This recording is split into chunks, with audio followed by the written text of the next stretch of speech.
Don't miss your chance to watch our Proteas as they face Pakistan in 3 T20s and 3 ODIs. Go to cricket.co.za to get your tickets now.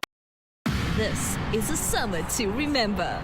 We're standing together with a belief that's unbreakable, pushing our team to new heights. Oh, what a shot. Another magnificent performance. The noise isn't fading, the support isn't wavering, and so the big hits will just keep on coming. Champion player. Absolutely brilliant. Now we're getting together again to keep the good vibes going. Can you believe it? Because when we rise as one, our passion is untamable.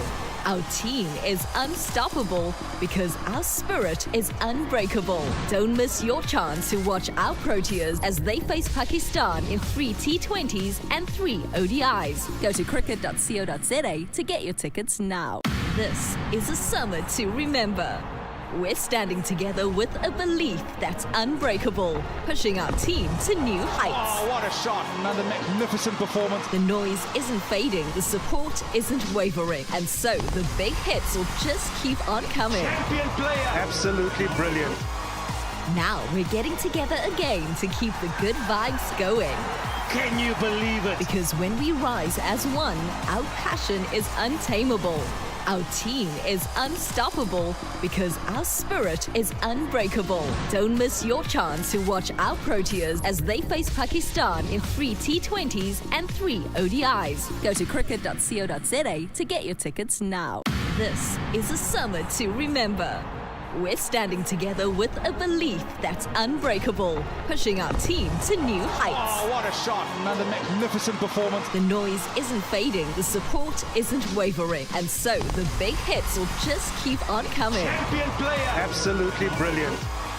Now we're getting together again to keep the good vibes going. Can you believe it? Because when we rise as one, our passion is untamable.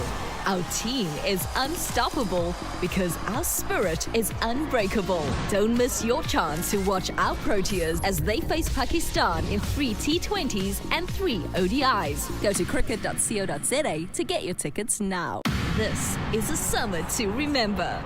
We're standing together with a belief that's unbreakable, pushing our team to new heights. Oh, what a shot. Another magnificent performance. The noise isn't fading, the support isn't wavering, and so the big hits will just keep on coming. Champion player. Absolutely brilliant. Now we're getting together again to keep the good vibes going. Can you believe it? Because when we rise as one, our passion is untamable. Our team is unstoppable because our spirit is unbreakable. Don't miss your chance to watch our Proteas as they face Pakistan in 3 T20s and 3 ODIs. Go to cricket.co.za to get your tickets now.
This is a summer to remember.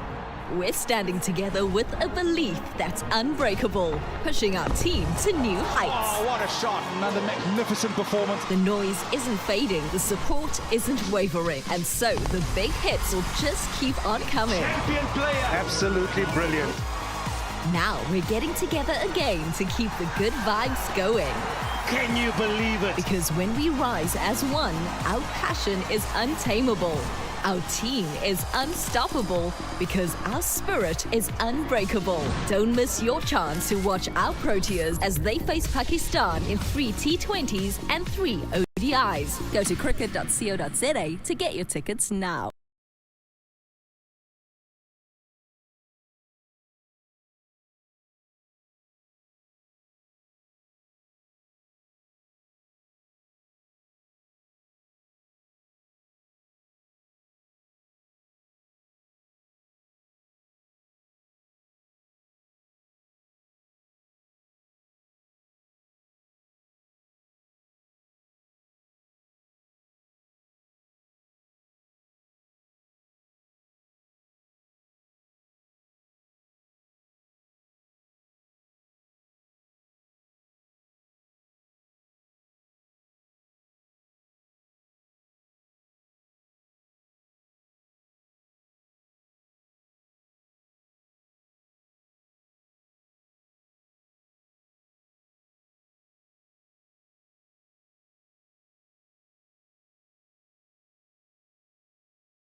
Morning everyone, welcome to Hollywoodbets Kingsmead. It's day 2 of the final 4-day log match of the season between the Warriors and the Dolphins. The Warriors being put into bat by the Dolphins yesterday, making 323 for 6, a wicket falling off the last ball of the day, and that was when JP King was caught down the leg side off Tristan Lees.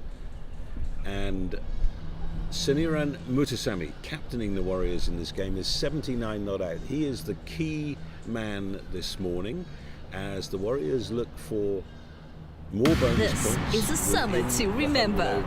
We're standing together with a belief that's unbreakable, pushing our team to new heights. Oh, what a shot. Another magnificent performance. The noise isn't fading, the support isn't wavering, and so the big hits will just keep on coming. Champion player. Absolutely brilliant.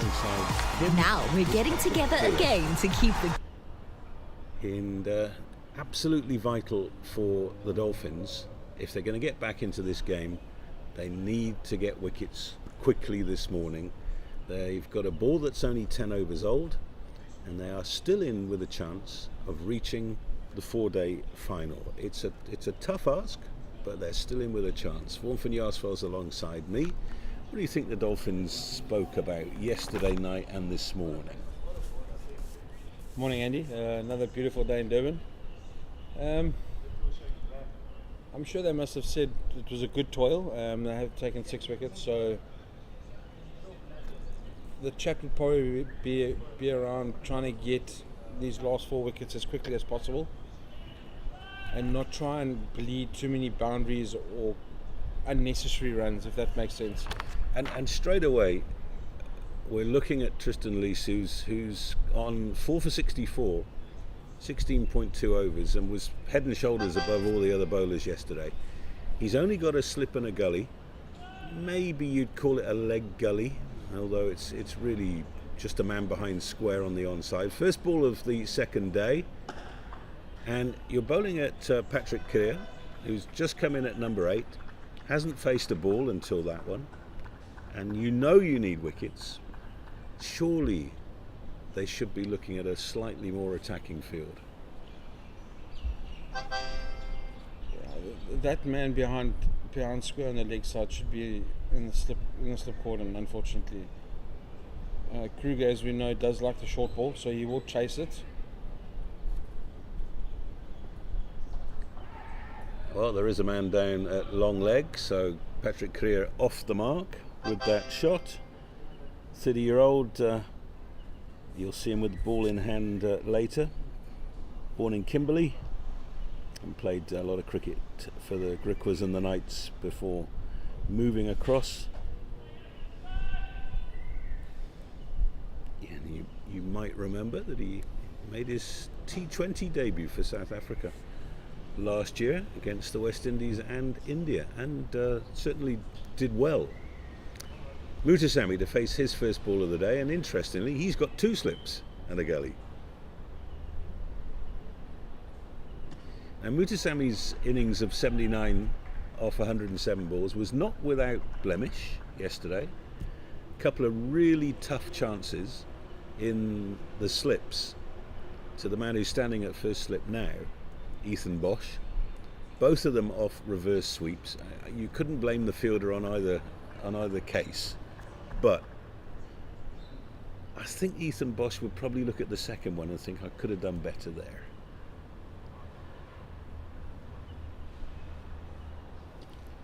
What has been impressive, and we spoke about it a lot yesterday, was the sustained pace and hostility that Tristan Lees bowled with yesterday in conditions that didn't really suit him. He didn't get the new ball, and in fact didn't come on until 3rd change. I think they want to keep him nice and fresh. He is a youngster, so you can see, even when he finished his first spell, you could see the disappointment of him not bowling some more. But obviously there must be a plan, and it's worked out, especially in his favour. I mean, he's sitting on 4 wickets now. I mean, effectively he's probably looking at 5, 6, 7 wickets for himself. And I must say that his bowling partner, Kush said, is probably the reason why he's got 4 wickets. He's been unrelentless in his line and length. His pace has been good, and he's been very. So I was going to carry on now. He's been like that consistently. He hasn't given the batters anything to play around. He hasn't. I mean, I think he maybe went for his first 4 in his 13th over, 14th over. Late last night, yeah. in his final spell. He hit through the covers. Yeah, that's right. Off JP King. And it was probably the first time that he offered something to hit.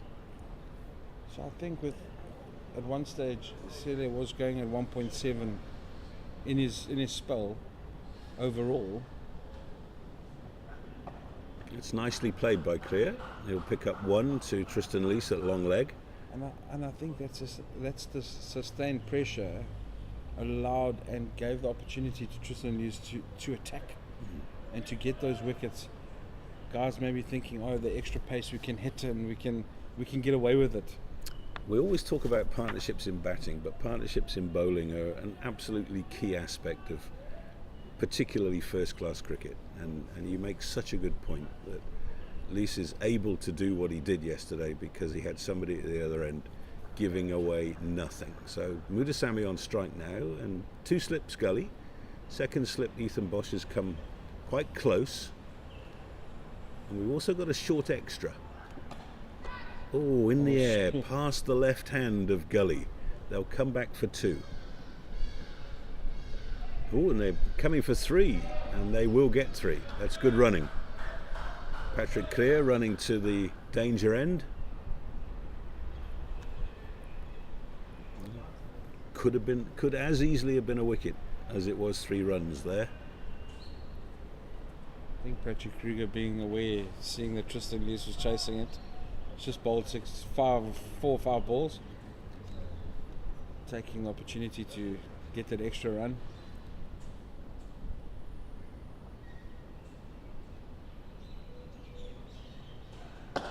That's a good shot and very well fielded. That had 4 runs written all over it.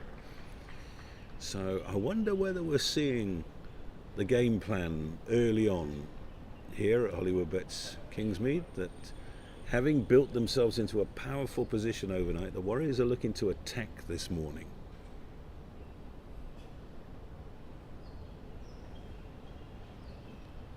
Probably fair to say that Patrick Crewe is a better player going forward than he is going backwards in metaphorical terms. That's too short, and again it's Lees who tidies up. I think it's the other way around, Andy. He enjoys the short ball. He'll go after it no matter what height it is. It's been done in a few times with that pull shot and hook shot. It is one of his favourites. Definite looking forward to the next sort of hour and a half. You could see some fireworks here.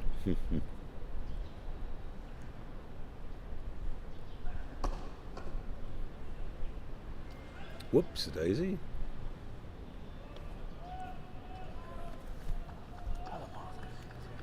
Come and join me. End of the over. Okay. Yeah. Thanks very much to Vaughan Yarsford. He's going to take a little break. Marcus Ackerman is coming in to join me. Welcome, young man. Last time I saw you, you hadn't yet gone to India, I think, and you've been having fun around the world, eh? Yeah, I look very fortunate to be able to go and represent the A team abroad a little bit.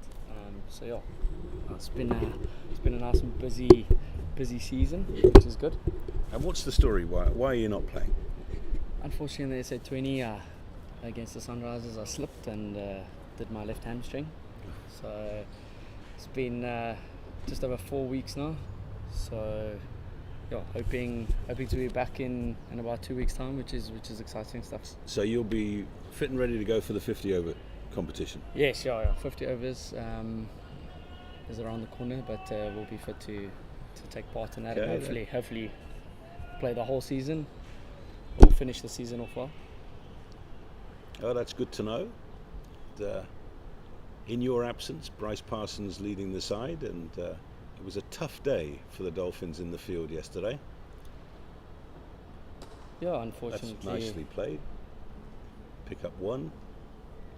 Yeah. Looking back, I mean, we said at the time it doesn't look like a bowl first day, but obviously the team had looked around and said it is. Yeah, looking at the surface yesterday morning a little bit when I was down there, it looked like it was nice even grass cover. And I was obviously hoping that there's going to be a little bit of movement early on, but like you've seen, it's been quite hot lately in Durban, and the bit of green grass that was on the surface has turned nice and brown. So it doesn't look like it was a bit slow in the morning, but it looks like it's just speed up. That's a boundary and a good hit from Mutasamy. You played a lot of cricket with Sunira Mutasamy. I mentioned when he came in last night that he's in the form of his life, and that sort of shot is why he's suddenly a man who's playing the long format for his country. Yeah, look, Sen, we were fortunate to play with him for quite a while, and he's definitely a lot better batter than what he's shown early in his career, and it's good to see him doing really well with the bat, because he is more than capable. There's another shot off the back foot. Oh, that ball was gathering pace down towards the old pavilion. They pick up two. So Mutasamy in hailing distance of a century here, 88 off 112. When he came to the wicket, it was 187 for 5, and the Dolphins were back in the game. But he took them away last night, along with JP King, who made a very good 86. That's a good leave. Nice carry through to the keeper. You must be very pleased with the contribution of Tristan Leach yesterday on a day where fast bowling was hard work. He never gave up, did he? Yeah, look, he's a busty character, and his nickname is the Wild Thing. He's got a bit of raw pace, he's young, and I think he's just searching for that consistency a little bit more often. I mean, that last delivery, I think if he can hang around and stick around in that channel for a bit longer, he'll get rewarded. Yeah, nicely bowled. Yeah, and Vaughan and I spoke about it yesterday. You know, when you've got two 20-year-old quick bowlers, and you need to give them their head, because in a few years' time they'll be carrying little niggles. But right now they're all fresh and they want to bowl. And I suppose the work of the captain is to be kind to them and say, you can't bowl forever, and I'll bring you back. Don't shout at me, I'm taking you off. Yeah, look, I think it's always positive if the young bowlers want to bowl all the time. I think that's the important thing. That's the only way you learn as well. That's how you gain experience, is bowling a little bit more often, especially in the longer formats. Really, you know, batters are a lot more patient, and you as a bowler have got to be a lot more patient and really test the batter's technique, which is something they'll learn the longer they play. Kelly to continue, and he ploughed a furrow yesterday. He was really difficult to get away, and then just towards the end of the day the batters started to dominate, and the early signs this morning, Marcus, are that they're looking to attack. They're not looking to occupy the crease. Yeah, look, I think they've, you know, Sen has played a beautiful knock here at a really good strike rate. I think he's striking at just under 80. He's really taken the game away, or the first innings away from the Dolphins, where they were in a position of power at a stage late last night. Oh, beautifully bowled. And I think, yeah, the Dolphins would have liked to have batted by now, but Sen has really batted nicely, and I think they're really going to try accelerate a little bit more now. I think there's only about 7 overs left until, you know, to utilise the bonus points, and with the points table quite congested, it's I was about to talk about who that. knows what and how many runs could be vital at the end of the day. And what is vital, as you say, is that they need to take 9 wickets in those remaining 9 overs in order to get maximum bowling points. They've got 2 at the moment.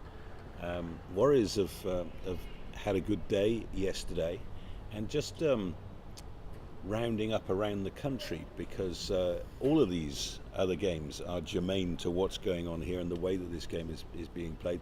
The big one is at the Wanderers, where the Tuskers were bowled out for 63 yesterday.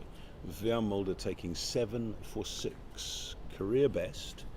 Tuskers won the toss and chose to bat and lasted 23 overs. And in reply, the Lions 263 for 3, so they've already got a 200-run lead. Oh, beautifully bowled. Wow, what did that hit? Must have been a little bit of late swing and then a bit of bounce through to the keeper. Kush has been really good. I mean, even yesterday he bowled us some serious spells and just didn't get really rewarded. But I mean, just looking at that delivery, is beautiful channel and getting it to just leave the bat a little bit. Very unfortunate in his 18 overs so far. It's probably done too much, hasn't it? It definitely has, I think. Yeah. But yeah, he's a busty character and Oops, daisy. pulled out of that one. Yeah, But fair enough. you know, playing with him in the A games and you know, obviously being able to captain when he bowls. He's such a good and disciplined bowler. I think he can play at the higher level. I definitely think he does, or he is able to. Oh, I think he might have done something. Oh dear. Yeah, he's taken his cap and he's going straight off the ground. So, are you aware that he was carrying anything? No, he wasn't. You know, he did his hamstring a couple months ago in India. So that's not good signs for the Dolphins. Oh dear. So that means that somebody else will have to finish the over. It looks like it's going to be Nkabani Mokoena, who was the man who picked up the other wickets yesterday. 2 for 42 off 15.4. Now, everybody in the Dolphins camp will be hoping that trudge towards the dressing room from Kush Kele is not the end of this game for him. But it looks a bit grim. He just got into position to bowl, stopped, grabbed his cap and walked off the ground. So the physio will have to get involved. And I suppose in one respect, Marcus, the fact that you've got 5 frontline seamers is a blessing. We were talking about the fact that you had 5 yesterday. Well, down to 4 now. And a change of mind. It's not going to be Mokoena. It's going to be the captain, Bryce Parsons, just to turn his arm over to finish the over. I think we might see quite a bit of Bryce Parsons now with Kush going off the field. I do know the over rate's quite slow. Yeah. So they've got a bit of time to catch up, and I think that's going to be Bryce's job. And there was an interesting rule that was applied last night. When the 6th wicket fell, they all marched off the field. We were expecting them to bowl through until about 20 past 5. That's well fielded. But the rule is if the wicket falls, you can't take the extra half hour. And that will certainly affect the overall bowling rate. A little bit too short, but got away with it. Bryce Parsons wasn't at his best with the ball yesterday. 14 overs for 62 is a little bit on the expensive side for the finger spinner. Anyway, he's finished that over. We'll wait and see whether he bowls another one. And Tristan Lees will continue from the Mgani end. So just going back to that Lions game, so they've already got 8 bonus points at 263 for 3 in reply to 63 all out, and that will put them level with the Warriors before the start of the game. Obviously the Warriors have got 4 points themselves, so right now as we speak, the Warriors and the Lions are in the mix to host the final. The other games that are important in the mix: Western Province 241 all out, the Titans 19 for 1, that's at Newlands. Interesting, that 241 from Province, nobody made 50. Lots of people got in and then got out. The highest score was The captain, Daniel Smith, with 40, and Carl Verena made 39. Of course, he got a double century last week. Junior Dahler, 3 for 45, and Duan Janssen, 3 for 73. And then the last game in Paarl, a shortened day. They were a little bit late starting there due to some weather around. They only bowled 71 overs, and the Dragons 284 for 5 at the close. Nwepe making 77 and Prince 64. They opened the batting together. And so the Dragons 284 for 5, and they are in the mix because when this round started, they were on 99 points, 5 behind the Warriors. So that's an interesting mix up there. What it means from your perspective for the Dolphins, Marcus, is what you knew at the beginning of the game hasn't changed. You've got to win. Yeah, look, I think we knew coming into this game, that's why we probably were hoping that there was going to be a bit more movement off the wicket, and that was probably why they played 5 seamers and decided to bowl first, because we know we have to win. And like you said, you just mentioned, I mean, at the moment it's only day 2, so anything can happen. And I think it's good to see that in the last game that is so congested, and that so many teams can still make the final. I think very good point. Really exciting, and that's always good for the competition as well. So there's a lot to play for, and a lot to play for out here today for the Dolphins. I mean, you mentioned that. I mean, the Warriors topped the table coming into this game, and they will probably host the final. But it is still the case that they might not even make the final. Yeah, correct, and that's what I'm saying. It's so congested at the top of the table there. So pretty much all to play for all the games that's currently going on, which is exciting stuff. And that the only way you do get into final is by winning. So I think we'll see across the country, you'll see a lot more aggressive bowling and batting across the field. So yeah, it's quite exciting, and yeah, I'm a bit biased, so I'm hoping that the Dolphins can somehow finish this innings off and put a good score on the board in their first innings. The second new ball hasn't really done the job that they were looking for. They were hoping that they might just wrap up the innings, or at least have them sort of 7-8 down at the close. Wasn't the case. And the second new ball hasn't swung in the way that the first new ball did. Yeah, we spoke about the weather a little bit earlier, and it's a scorcher again today, so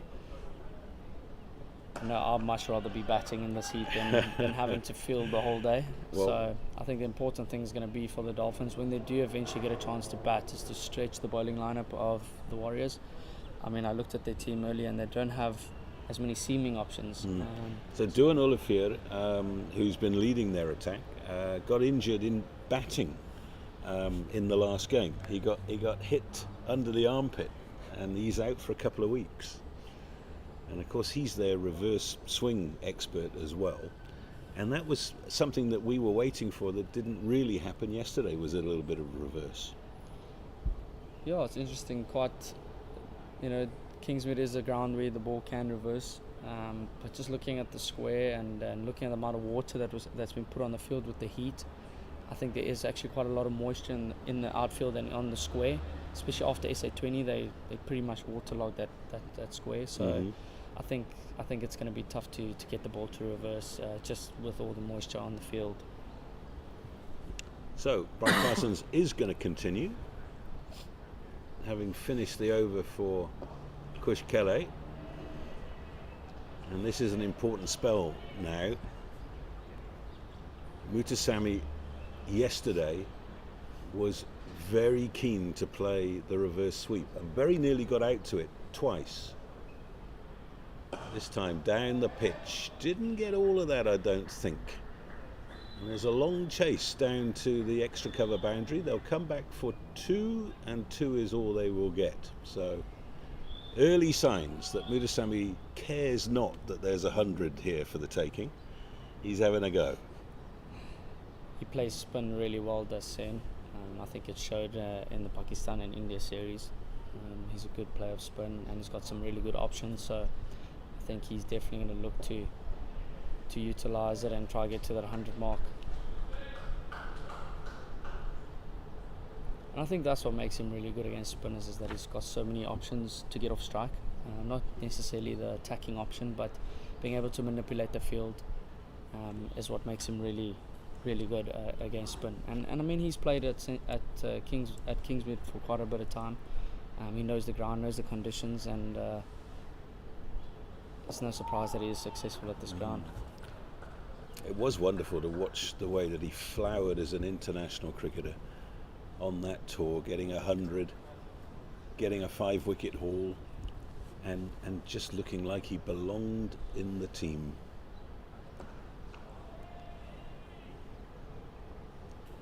Patrick Creer, you can see the attacking intent even with the defensive strokes there. He's looking to hit the ball hard. You can get a guy out in a mood like that. It's not a bad over from Bryce Parsons. 340 for 6, no wickets this morning. We will try and find out what the news is on Kush Kele during the course of the day. Hopefully they'll get working on him and he'll be back on the field.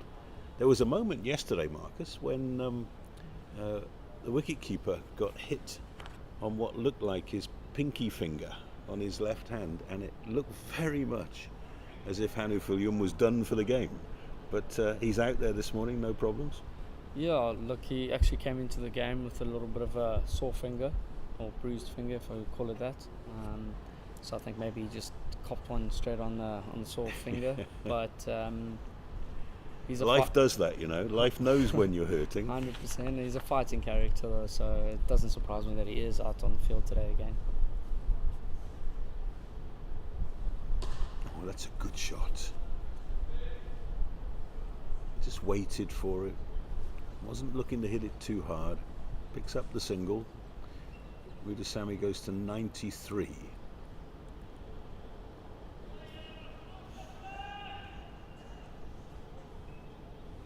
Tristan Lees needing one more wicket for a fifer. I think he was our standout bowler yesterday.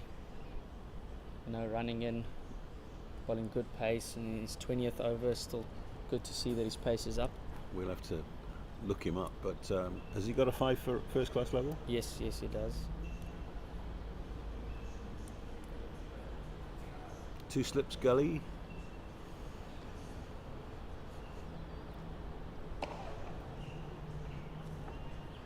Nice bit of bounce there.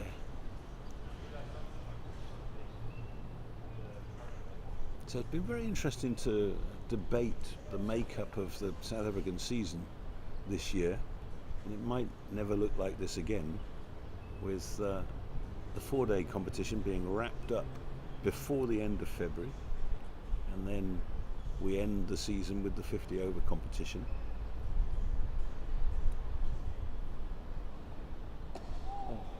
Just about got bat on that. There was a big shout for LBW coming if you missed it. And of course things have been altered by the fact that the SA20 had to be brought forward. Started on Boxing Day, and that was to accommodate the World Cup. And of course the SA20 ended up being the perfect way for South African players to warm up for the World Cup. And what it meant was that we didn't have a test series in South Africa over the festive season. And that leaves a hollow feeling.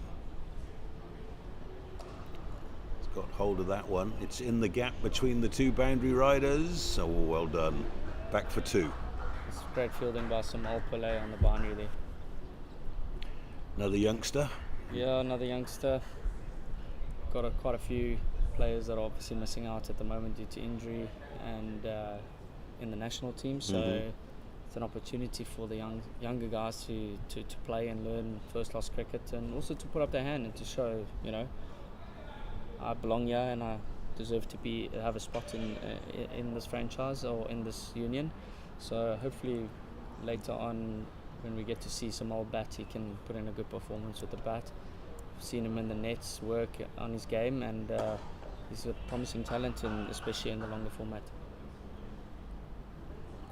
There's an amazing amount of schoolboy talent in KZN at the moment coming through. Watch out for Ben Hockley, the captain of Hilton last year, opening the batting. Looks like a proper player. Look out for Seth Simpson. I think he's on your books. Leg spinner and top 4 batter from Westville. Nice carry through to the keeper there. And I mentioned yesterday, Marcus, the Clifton T20 is this week, Friday, Saturday, Sunday. And I think that Tristan Leese's old school Waterkloof are down playing in that. And that tournament has grown very quickly.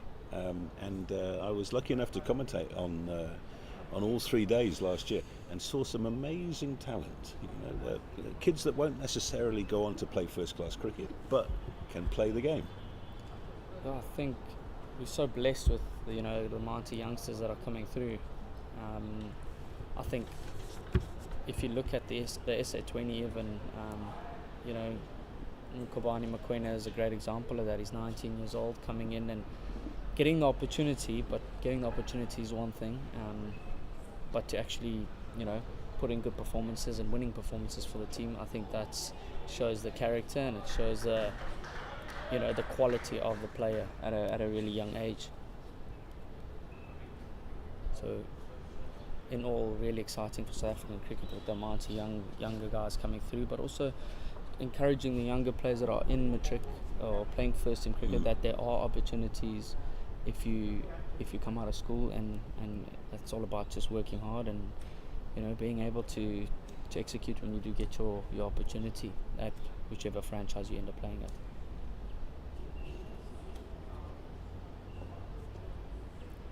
That's clever batting. Just a little nudge, picks up one.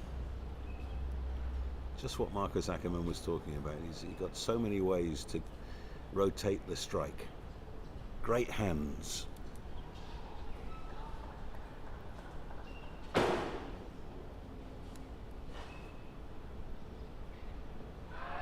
Big shout. Given.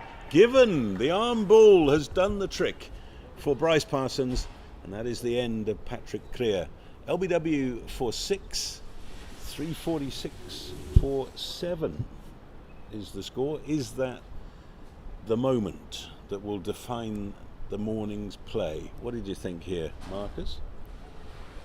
Just looking at the replay there, that looked pretty straight to me. I think it's a good decision by umpire Tom. Mutasamy immediately followed him back. Looks like he wants to change his gloves and just get a rub down.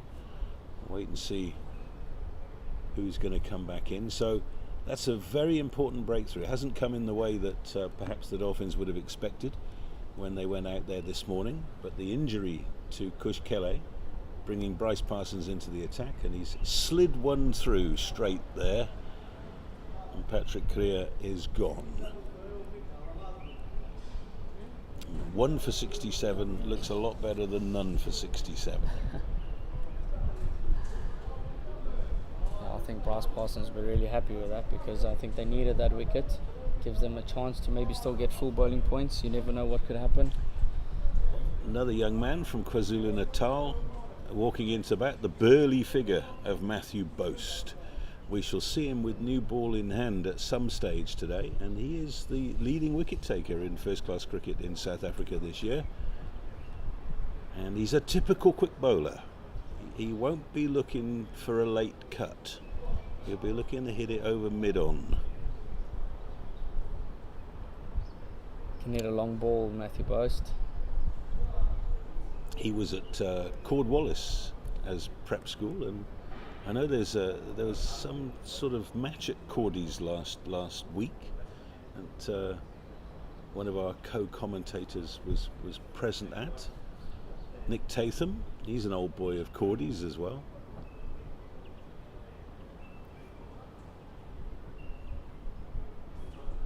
So good to see Matthew Boast doing so well this season.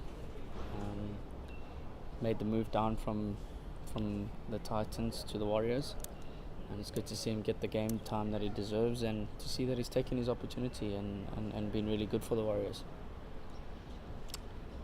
So, what sort of a field have we got here? We've got a slip, we've got a short extra, we've got a silly mid-on, and Samuel Pillay is coming off the boundary to stop one at point.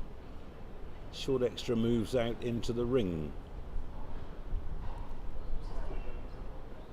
So pretty much a defensive field.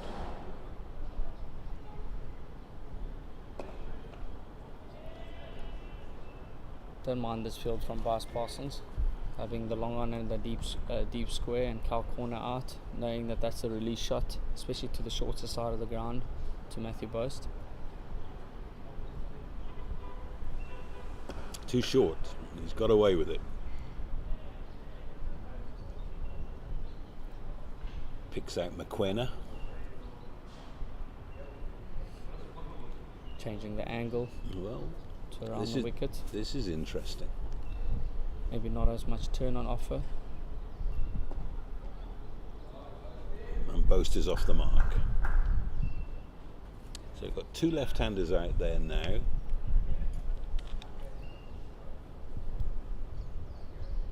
That is the end of the over. 347 for 7, so wicket falling during the over at 346, and that's the first wicket of the day, and it's the important 7th wicket, so that's an extra bonus point for the Warriors, and they've just got a couple of overs left to try and pick up 2 more wickets to get that 4th bonus point. Similarly, the Warriors have got that time to get to 350 and beyond for another batting bonus point.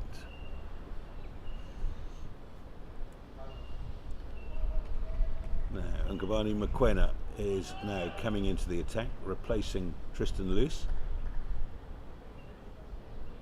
bowling from the Mgani end.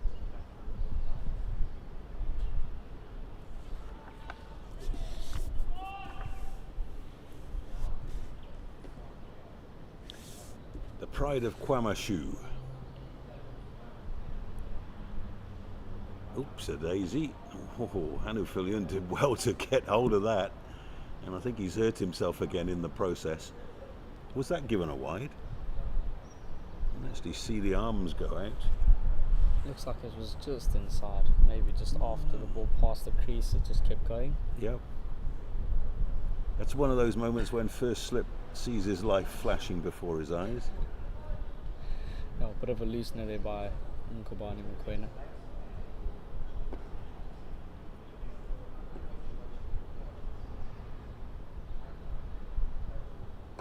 Yeah, well bowled.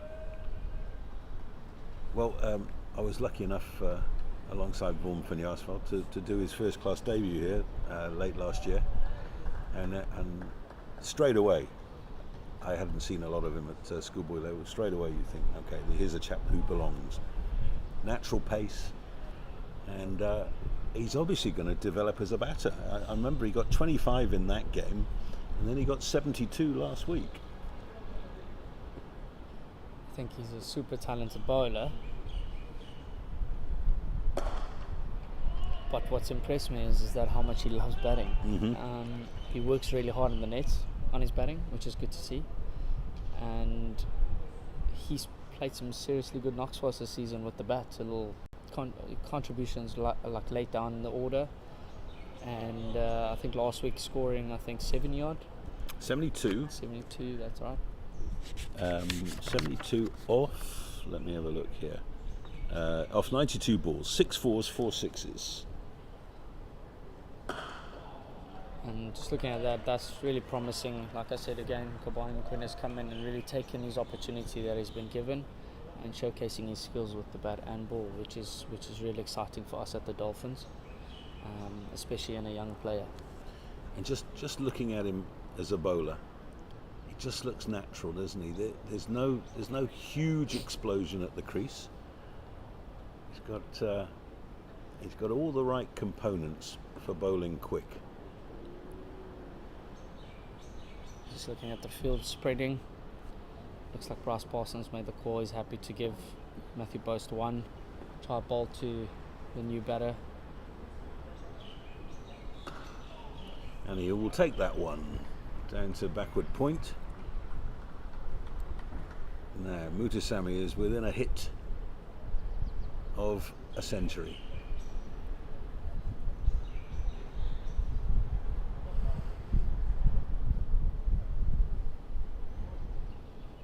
I think he's going to remember the 25-26 season as the year that it all changed for him.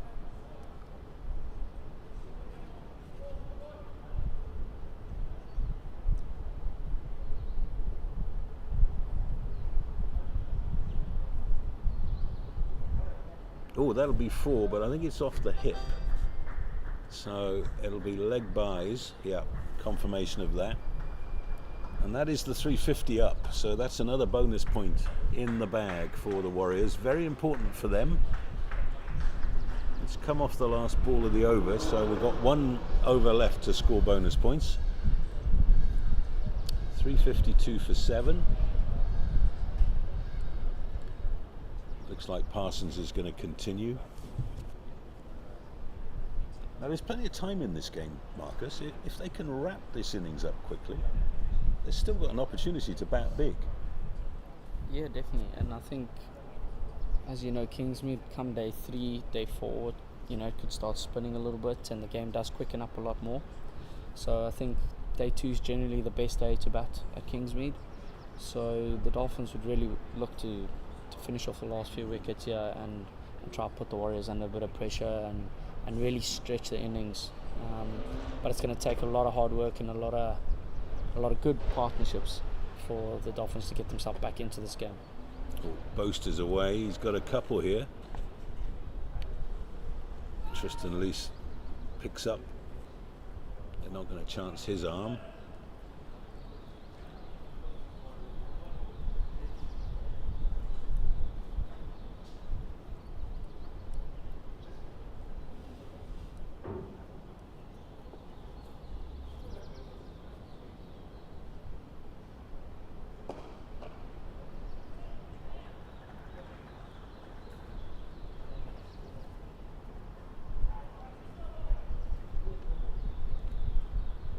Not a cloud in the sky at the moment. When I turned into Kingsmead at about 10 to 8 this morning, my car was telling me it was already 28 degrees. I don't know what people say. They say it always rains in Durban. I don't know what they're talking about. It's a nice scorcher today. It's been a scorcher for the last 2 weeks, to be fair.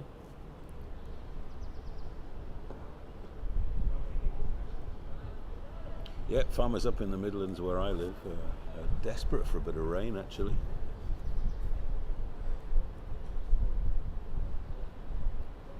Next week we've got the doozy.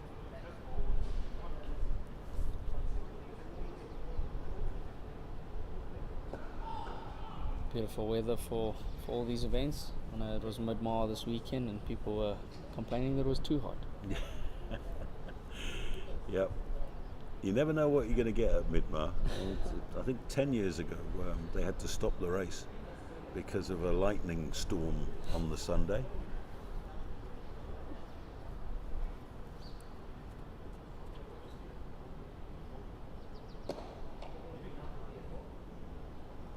Well, that's one of those moments in cricket where the players look at each other and say, are you going to be a rude person and take a run there, or are you going to accept the fact that you got in my way? And the answer is, I'm going to be a rude person. After the 100 over mark, the Dolphins only managing to get 3 bonus points. Yeah, that's and the Warriors managing to get 5 bonus points with the bat.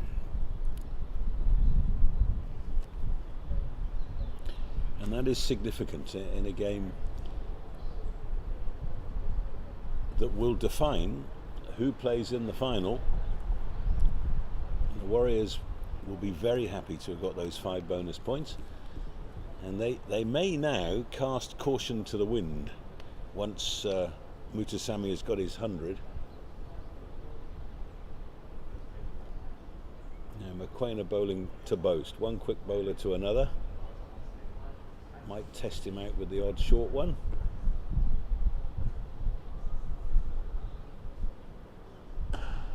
Nicely bowled.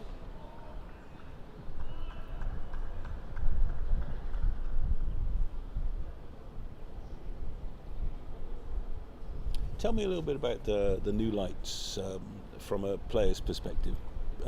Better, worse, the same than the ones that they replaced? No, definitely better. It's obviously just speaking from my point of view. I think they're much brighter, a bit lower, which makes it a little bit more tricky, especially when you do get a nice flat, hard one on the boundary.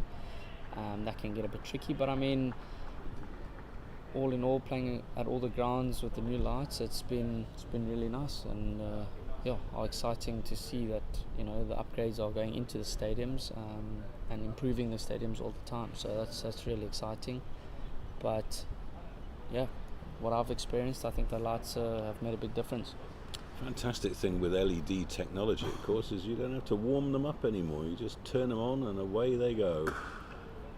And not at this kind of level, but LED technology has made a huge difference at school level, where schools around the country are putting in LED lighting, and they can play evening games that they weren't able to do a generation ago.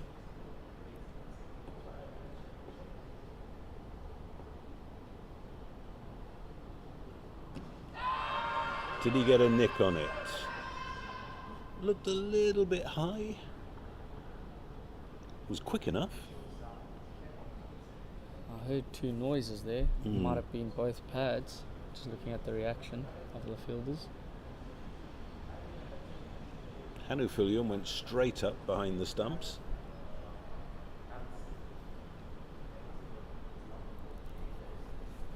Umpire Babs has been around for a long time. I'm sure he had it covered. Field's going out again, giving Boast the run with 2 balls left in the over.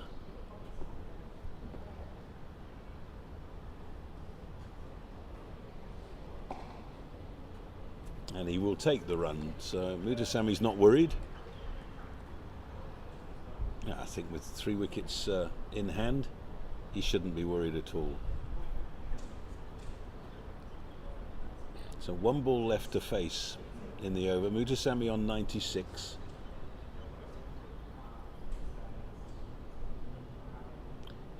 Always a big moment when a player gets a significant milestone against his old team.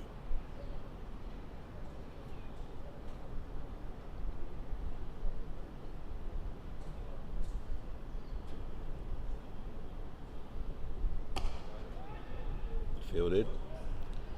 End of the over, just a single from it. 356 for 7. You okay for a while? Yeah, good. Good. Let's bring Vaughan in for a chat with you. No. Oh, stay there.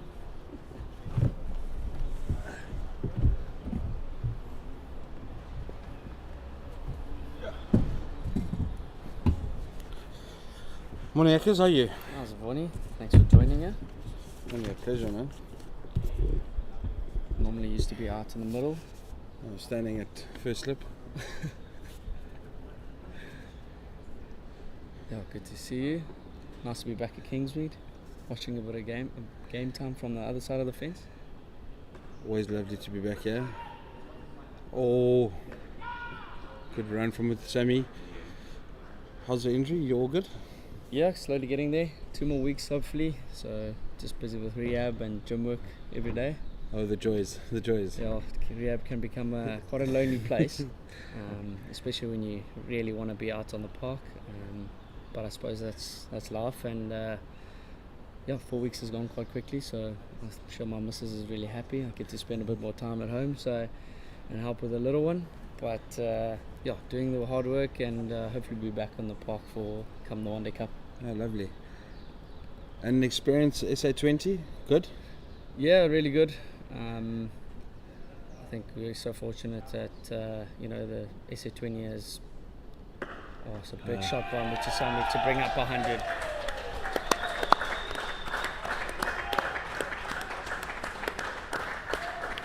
His 100s come off 129 balls, striking at 80 with 13 fours and 1 6.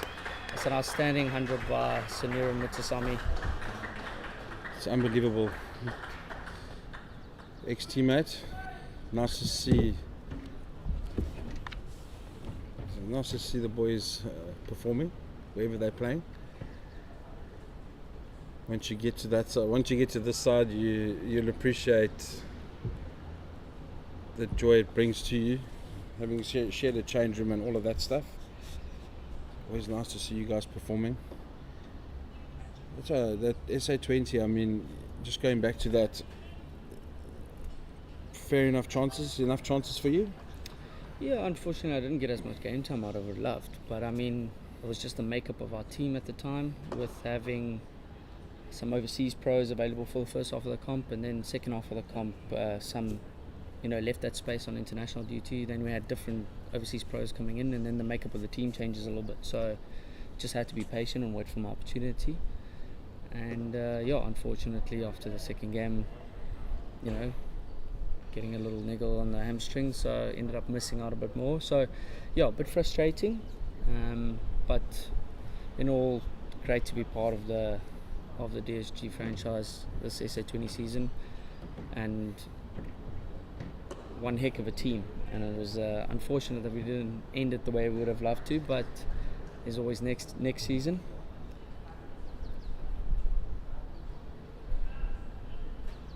That's the end of the over, 364 for 7, as Mutasami brought up his 100 in that over. He's really tilted the game towards the Warriors with that 100.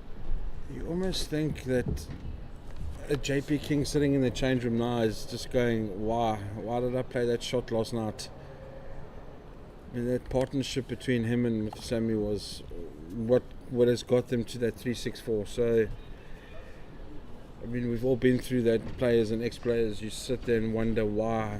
But I mean, that's the way the cookie crumbles. Sen has batted unbelievably well. His tempo's been fantastic this whole innings.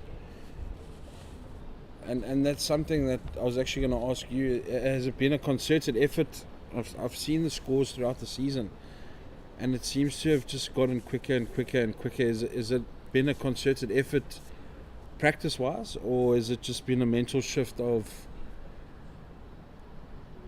what, it's actually in my part of my game plan, let me go and do it type of thing? Yeah, look, I think some players are a little bit more conservative when it comes to the longer format, where I think I tilt on the other side of it. I see it as an opportunity of scoring a lot more. And yes, I mean, you playing with me, you do get some brain farts from time to time, and you are going to mess it up and make some ill decisions at the wrong time. And I think that just, you're always wanting to take the game forward, but there are times where you can just soak it up a little bit more and a little bit longer. And I think you only find that out a little bit later on in your career. The more you've played, the more you've experienced different situations and scenarios. But I think where cricket is going and where Test cricket's going, the days of scoring at maybe 40 and 30 strike rates not really there anymore. Even though there is maybe a place for some players to still play that way, but the game is moving forward a lot quicker and things are happening a lot faster. So it's good to see how Sen has batted, especially in the situation he came in at, and being able to strike at 80 throughout his innings is a great effort, and he's put his team into a position of strength. You say that 80, I mean, I'll tell you now after this ball. See that short and wide, not bothering the batsman. His first 30 balls, I mean, he was striking at 30-40. So, like you say, there is a time and place for it. But I mean, it's just fantastic to see him just change those gears and move forward to a place where the high 70s consistently in the last, I'd probably say 100 balls. So he has put his team on the front foot. No, 100%. And I think what he's done is when he came in at, I think, 189 for 5, he just had to soak it up a little bit, face the second new ball, build a little partnership with, I think, JP King. And then once they were in, they were stretching the bowling lineup and stretching the innings. Bowlers are getting tired, wickets started playing a lot better. And I think that's when he started capitalising in that next 100 balls that he's faced. So I think that's a great, way of showing that you can absorb and soak up that pressure and be able to score later on in your innings. Where sometimes maybe when you are trying to take the game forward, you try it a bit too early before you get used to the conditions. So yeah, great knock this by Sen, and like I said, he's put the Warriors on the front foot. And now you as a captain, I'm going to put you on the spot here for both.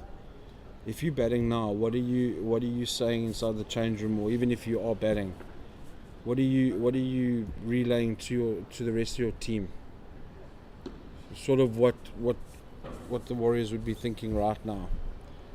I think if I was in the change room now, I'd want us to bat as long as we can, because of the rate they've batted at 3.5 and over. I think has allowed them to just keep stretching the innings as much as they can and try to score as much as they can. And in essence, that puts them on the front foot and gives them the opportunity, if they could get to 400 plus, to potentially only bat once. Especially because everyone on the log is trying to get a result. So I would say if I was in the batting change room right now, I'd try to bat as long as I can and extend it as much as we can as possible. And now, Shu on the other foot. If you're toiling out there with your mates, 103 overs have been bowled.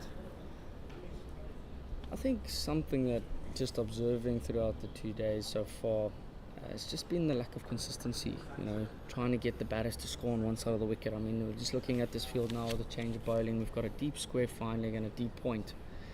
Now that just shows me that you're looking to bowl straight and batters can score on both sides of the wickets. And I think that's been the problem throughout yesterday and today, is that we just lack the consistency, trying to zone into a channel, try to force the batters to hit mid-on, mid-off, extra cover, pretty much in that zone a little bit more and for a little bit longer. And that just creates a bit of pressure, brings the rate down, and then, batters might feel like they have to just score at something that's not really there to score off.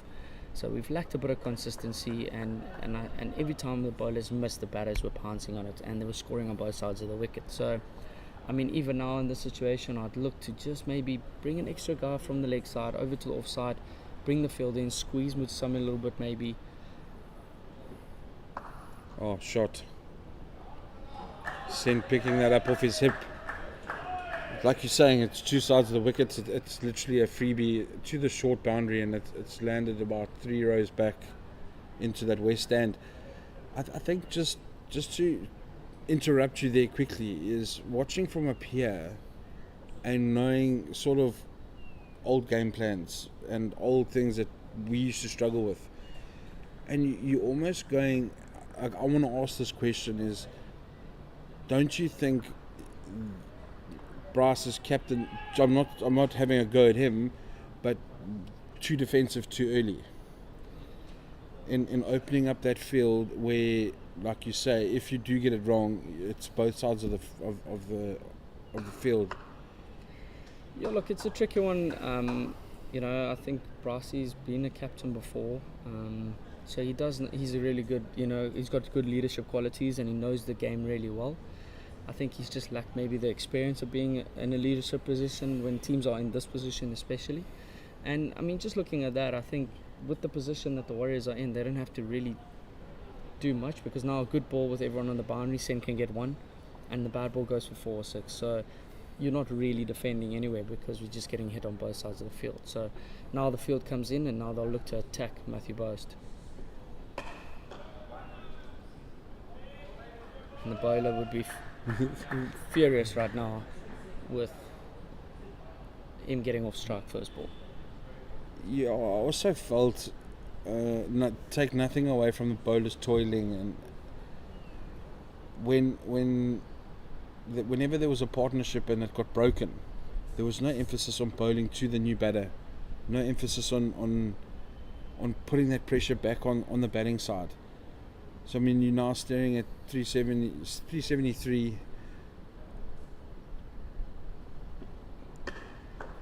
Slow ball from Bosch. Pushed into the covers for one.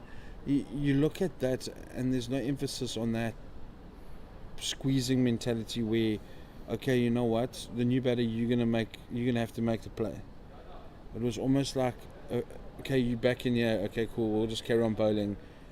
So almost, and I'm saying this just purely because I'm sitting up here and I can see it. On the field, I know it's totally different. Do you think it's more of an execution thing, or is it more of a plans versus my mentality as a bowler? What he's thinking, what he wants to do? I think in red ball cricket especially, you always want to still have an element of how can I get a wicket. If that's containing runs and squeezing and putting extra guys on the field, bringing the field up, making them hit one side of the wicket, maybe only have a deep point and stay in the channel, force guys to hit the ball from out wide, and try dry up the runs a little bit, that can maybe cause a false shot. Or if it is a little bit of movement, or the bowler's getting the ball to tail a bit or whatever, what's my wicket taking options and what field can I have? I just feel like at the moment the Dolphins are just going through the motions.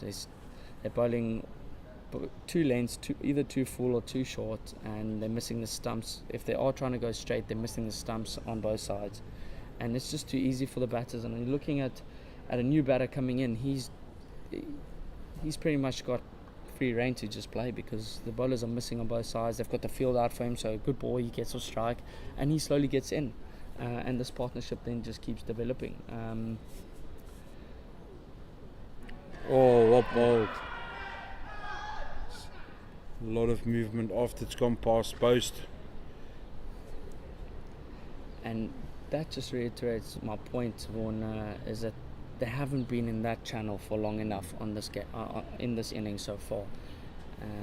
We've just been too short or too straight, and I think the more you're in that zone, the more you test the batter's defense and technique, and that would be my message out there if I was down at the bottom, because then we are still testing both sides of the edge. But just a lot too many good, too little good balls compared to the amount of release balls. Catch it! Great catch from Hanu Funyun, diving away to his right. A strangle down the leg side, another one. I think that's the second or the third one this innings. Matthew Bose departs for 9 of 29 balls. Playing any golf? Not at the moment. You can use a golf cart, protect your hamstring. Or is the anger levels a bit too much? No, I think it's when you've got a 1-year-old son at home, your wife puts you under a bit of pressure. There's no time for 5 hours of golf. I'm just saying that in good spirits, but I'm not allowed to play golf for the first 4 weeks of the injury, so buzzing to get out on the golf course again. Do you think now, 8 down, who's coming into bat? Let's have a look, see.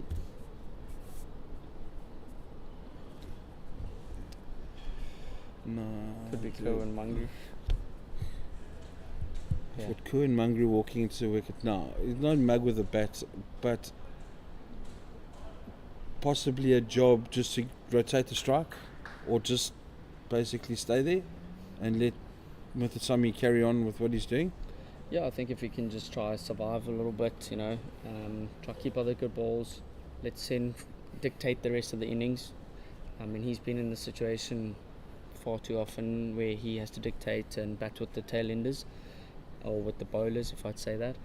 And it's quite a tricky period for a batter that's in, because you've got to calculate when to take a risk and when to trust the bowlers to face as little balls as possible. I would say if you could just stick around with Sen and let Sen dictate and let Sen almost make the play,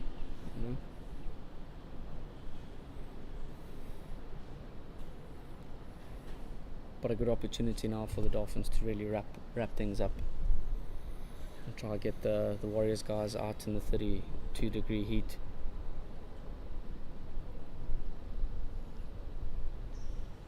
We've only got Gideon Peters coming in after Mangru. With Mangru now facing 4 balls from Aquena, who's now moved 18.2 overs, 3 for 45. Happy with the 2 youngsters toiling, pushing through, bowling at good speeds. Like I said earlier, they're 2 really promising bowlers. They've got good pace, they're strong. And just to see them bowl the amount of overs that they're bowling with the good pace. I mean, he's into his 19th over now, still getting good carry, good bounce, and good energy through the crease, which is really exciting. And exciting for the Dolphins in a whole, you know. These are the type of youngsters you want in your team that give maximum effort and take the opportunity with both hands. Well, as we've spoken now, Kerwin Mangru guiding that through the vacant gully region to be very stoked with himself. Loves his batting, does Kerwin Mangru. Heard a big roar from the Warriors change room as he hit that and got off the mark.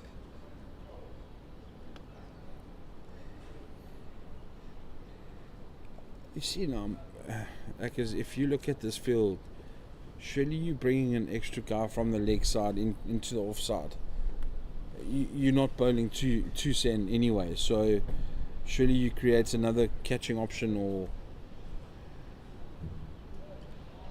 spot on, everyone. I think even if you look at your mid-wicket sitting really deep, I can even bring him into a catching position, get your extra cover or middle bit closer with the ball that holds a little bit now and then. It becomes a catching position, right? And I think it's just something that we've lacked, a little bit of match awareness, trying to know the right moments when to strike or look to strike. And now with 2 balls to go, we've got a deep square going out. When we really want to try test his technique, try hit that top of off stump, bring both edges into play. It's almost like a reactive thought instead of a proactive thought. Yes.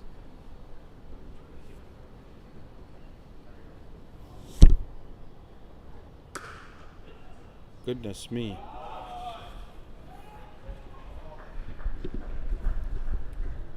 But as Wilson used to say, day 2 and day 3 are your best batting days at Kingsmead. No, 100%. And I said earlier on here that day 2 and 3 is the best day to bat. And you know, if the Dolphins can try close off this innings and put in a good batting performance, who knows what could happen on day 4. You almost want these 2 wickets to fall as quickly as possible, so you give your openers, I mean, having done the job myself, give them enough time before lunchtime just to get themselves in, get accustomed to the pitch, the way the ball's moving. You don't want to prolong it way too much, where it's almost go and survive until lunchtime and go back after lunch and then try and now assert yourselves. Yeah, and just a great opportunity now for, you know, whoever's coming on to bowl. It's got 6 balls at Kerwin Mangru, which is massive in the context of a game, because the longer Sen bats and the longer this partnership grows, the more the Warriors keep batting the Dolphins out the game. And when you say grow, it doesn't even mean Kerwin scoring runs. It's just by him staying there and occupying the crease.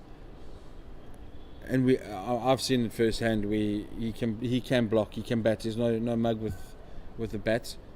He won't score, he won't outscore people, but he becomes I would say an irritation for bowlers if they want to get him out. I do like this ploy though, with Bryce coming on from the old Fort Road end. I don't think get some more catches in, maybe a silly point. Yeah, I would like to see someone under the helmet, maybe that 45 position, move into a short leg, build a bit of pressure on the number 10 batter, force him to maybe hit himself out of the bit of pressure that they try to put him under. But if he's in a bowl that, it's just too easy for him to just lean on it. But get a guy under the helmet, he might feel like he can't defend into the vacant space in front of the bat.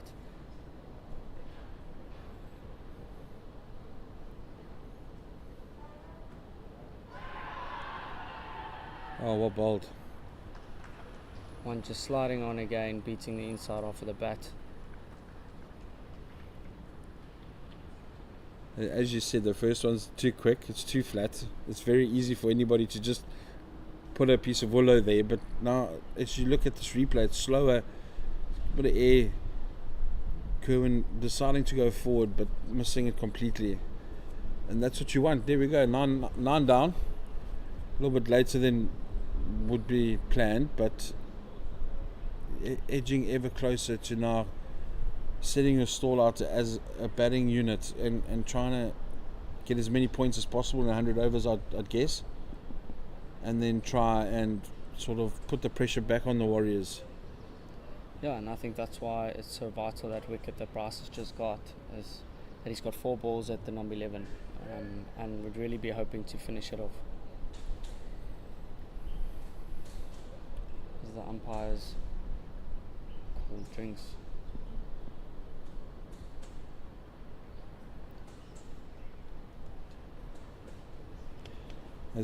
Thanks, Marcus, for joining us. Really appreciate your insight.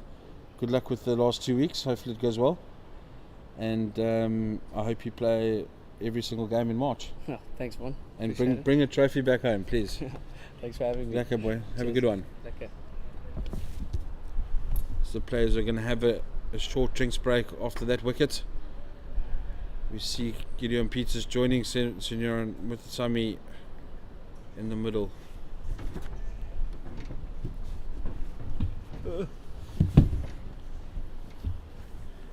Well, VVJ, game's still alive. The drinks have come on. We'll have a break.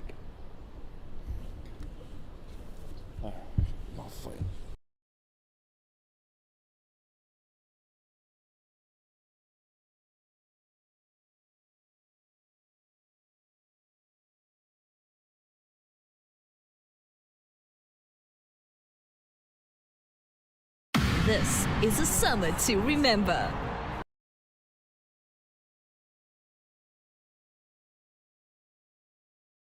This is a summer to remember. We're standing together with a belief that's unbreakable.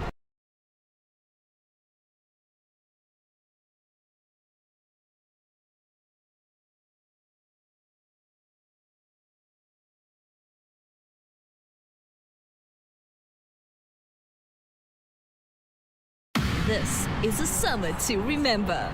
We're standing together with a belief that's unbreakable, pushing our team to new heights. Oh, what a shot. Another magnificent performance. The noise isn't fading, the support isn't wavering, and so the big hits will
Welcome back. Bryce Parsons taking the wicket of Kerwin Mungrew, and now the Warriors 378 for 9. Bonus points are a thing of the past. We're in the 106th over, and the Dolphins are hanging on by their fingernails in this contest, seeing if they can pick up the last wicket. They're going to get a single there. That'll bring Muthusami on strike. Watch out. Gideon Peters is off the mark. And now the field will retreat.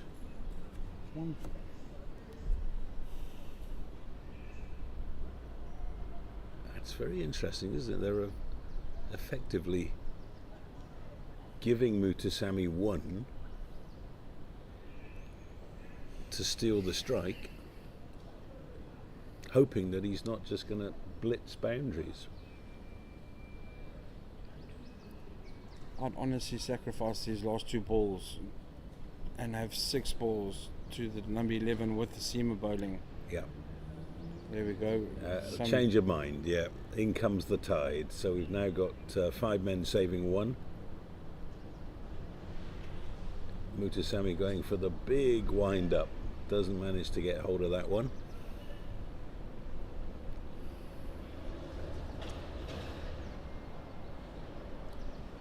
End of the over, we'll go around the country and check out what's happening in the other games that are so important. We still don't know who's going to be playing in the 4-day final next week. I should remind people that although it's the final of the 4-day series, it will be a 5-day game. That's going to go all the way for 4, and Bryce Parsons has injured himself in the process of trying to stop it. Oh, it's not gone for 4. And Parsons turns around and has a full go at the fielder for not letting it go for 4. Instead, they have stolen a single. Experience. 380 for 9, and now Mutasami will have a full over to have a go. So I was mentioning the other games. So things have moved This on. is a summer to remember.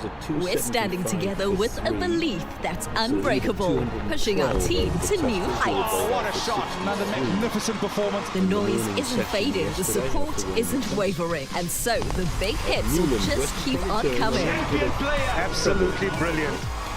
Now we're getting together again to keep the good vibes going. Can you believe it? Because when 52 for 1 now.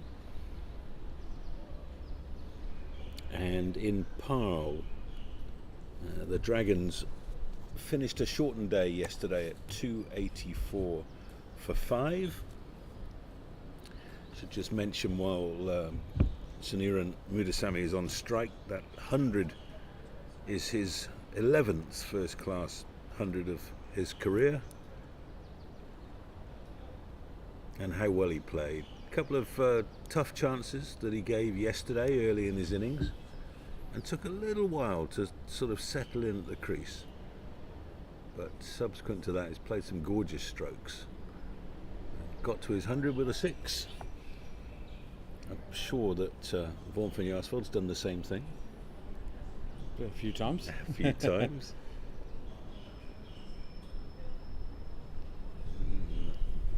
In 1-day cricket, of course, that would be a wide, but not in this one. Ken Barrington, who played nearly 100 test matches for England and was a stalwart. this is a summer to remember. We're standing together with a belief that's unbreakable, pushing our team to new heights. Oh, what a shot, another magnificent performance. The noise isn't fading, the support isn't wavering, and so the big Yeah, a few of the other Aussies also. Matthew Hayden. I know Justin Lang has also been one. this is a summer. Andrew Simons did it, the MCG. The late great. Yeah.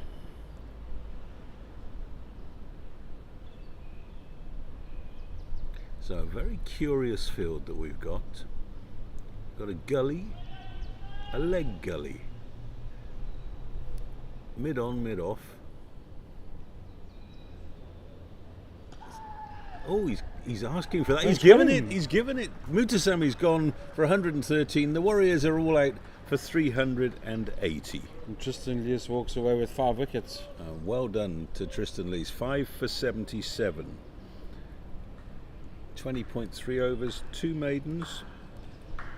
5 for 77, and he bowled really well yesterday and deserves the applause, as does Suniran Mutasami. 144 balls, 13 fours, 2 sixes.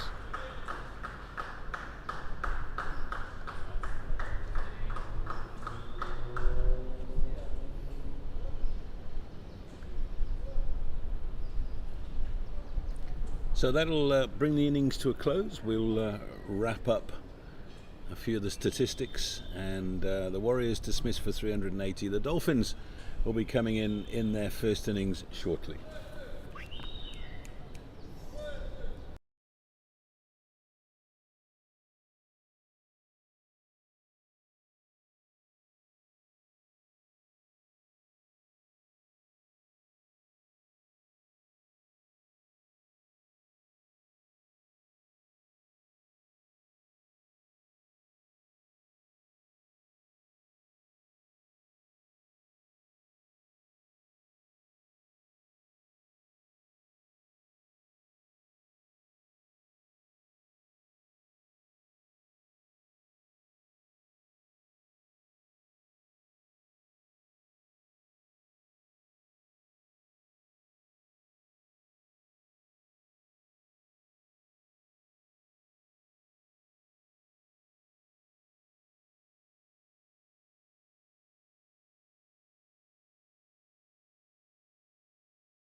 this.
Welcome back to Hollywoodbets Kingsmead. The Hollywoodbets Dolphins out there responding to 380 all out from the Warriors. The highlight of the innings, an 11th first class century for Seniran Mutasamy, 117 off 144 balls on a pitch where other players were struggling to score at better than 50% strike rate. He didn't have a problem. 11 fours, 2 sixes, and his partnership with JP King for the 5th wicket of 136 was what turned this match around in favour of the Dafabet Warriors. And when King got out last night, it was 323 for 6. And after a little bit of a slow start this morning, the Dolphins actually did the job that they had come to finish, which was they took the last 4 wickets quickly. And if you include the wicket that fell last night, then what a start that is from Chapang Ditole. 4 runs from Matthew Boast straight through square leg. Lovely stroke. A good start for the Dolphins, and just going back to that innings, they actually picked up the last 5 wickets for 57 runs. So they've bought a ticket to the lottery for Nyasvel, but there's a lot of long, hard toil ahead.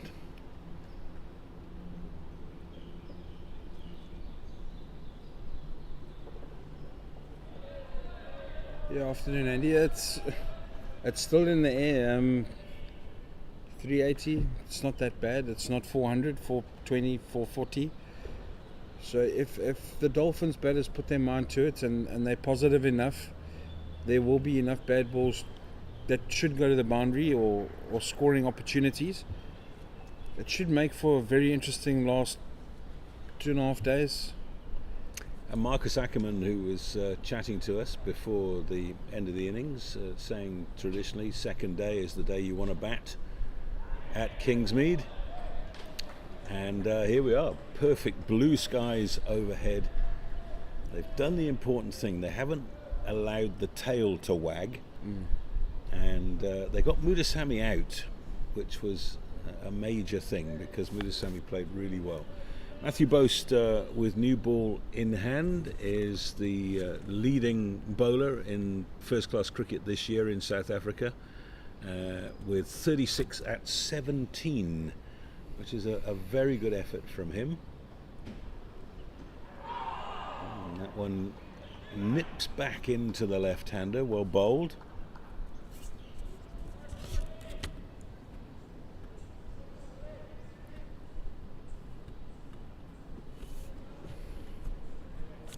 Yeah, I've got 5 for 90 against the Lions at St George's last week in a game that was spoiled by the weather.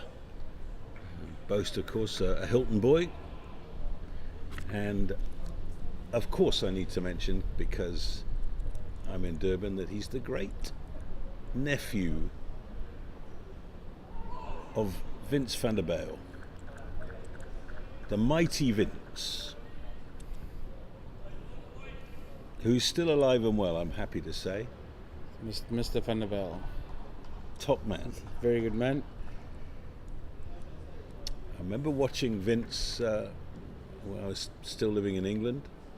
Played a season for Middlesex in 1980 under the captaincy of Mike Brewer. He got 80 wickets at about 15. And that was his one and only season in county cricket. Of course, a legend in South African cricket. So good genes for Matthew Boast is the point that we're making. End of the over, and not a bad one. First ball, leg stump half volley, whipped away by Ditole. But after that, settled into a nice rhythm. I think if the top 5, top 6 just decide to themselves, you know what, we're here for the long haul. So you take 100, 120 overs, but we're going to try and score at 3.5, 4. I'm not saying right from the beginning, not as the Australians do, but get yourself in. The bad balls, try and get them to the boundary. If there's a chance for a drop and run, rotate the strike. I think just to break down this 380, it's not that much. I mean, different story when you're talking 450, 500, and you're trying to win a game. You've been battered out of the game completely. So 380, yes, it's going to be an uphill challenge, but you just need 1 or 2 guys to do what Sen and JP did in their innings. Now, second over, we bowled by Gideon Peters, who has recently found a little bit of fitness and form playing in the SA 20, and now here he is making his debut for the Warriors. And they tell me that he's quick and he hits people in the nets. You can hear by the sound of that ball hitting the bat, he's quick. Very nice action. Watched him quite a bit on TV with the Pretoria Capitals. He gets it through very quickly. Nice, strong action. He gets through the crease quite well. And he's bowling to young Semel Pillay.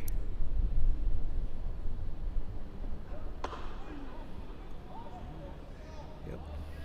You can see he's slippery. No doubt about that. And, so Semel Pillay being entrusted with opening the batting, and well done to him. Made his debut against the Lions earlier this year.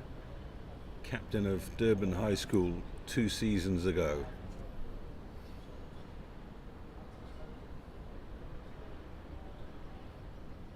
No doubt his hero will be Hashim Amla, another old boy of Durban High School. Shot. It's a good shot to get off the mark. That is 4 runs through mid-wicket. Beautifully played.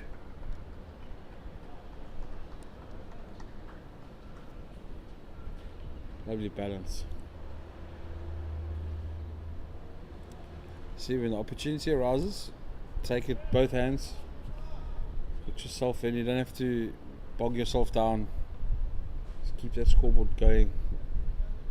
Over by over.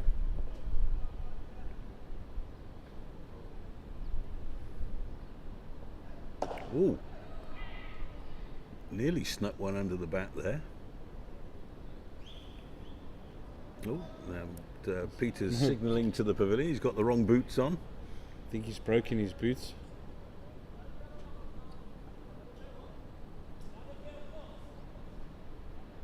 He's bowled himself out of his boots. Fast Sounds bowlers. like he's bowled himself out of his socks. Ah, Or he's torn the shoe and the sock is broken. Or I heard something about the sock. Obviously we're a little bit too far to hear everything. mm-hmm.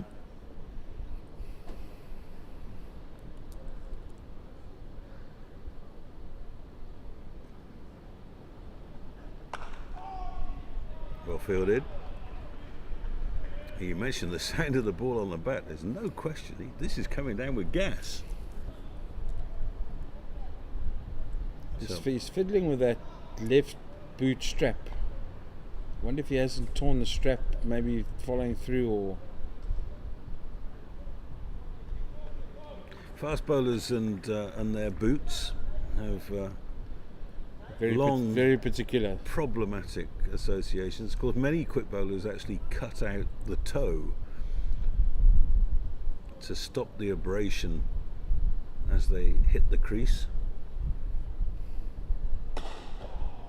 I know one intrepid manufacturer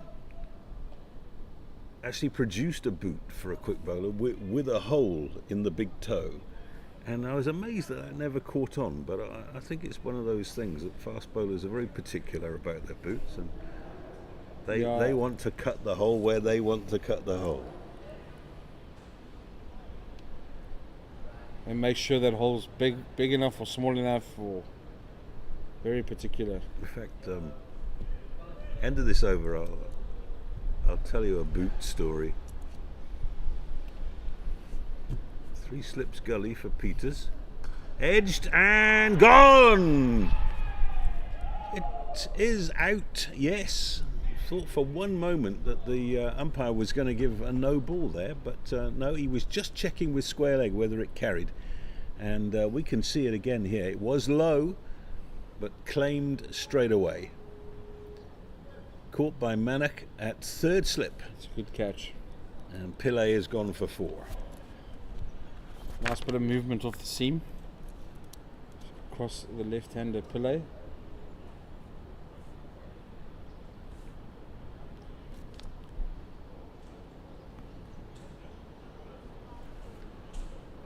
So disappointment for Samuel Pillay. Nice boundary through mid-wicket, but then a little bit of movement. A thick edge, couldn't quite keep it down. And Slade van Staden will be the man to come out and join Chapang de Tole.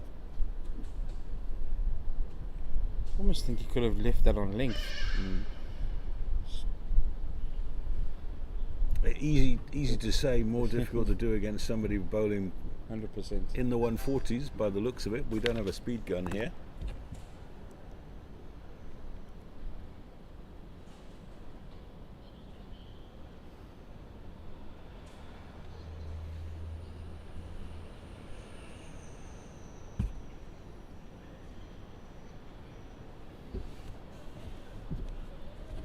Now, I was going to tell you a boot story, since Gideon Peters just got a wicket, and the boot has arrived from the pavilion. I mentioned Vince van der Bijl earlier. Now, there's a famous story that Vince, who was at college in Pietermaritzburg, went up with the Natal side, as they were then, to play at the Wanderers, got to the ground to discover he hadn't packed his bowling boots. Now, for anybody that's a problem, but for somebody with size 15 feet, as Vince had, it was a major problem. And they solved it by contacting a friend of Vince's who was a pilot. And one of his college mates was dispatched to break into his flat to get his boots and deliver them to Orreby Airport. And the next commercial flight delivered a pair of size 15s to the Wanderers, and for that reason Vince didn't bowl before lunch and was seen in the outfield wearing a pair of black loafers. That would have gone down well with with his captain, with the traditionalists and the captain, and possibly even the coach. Different times. Boast to De Tole. That's hurried him.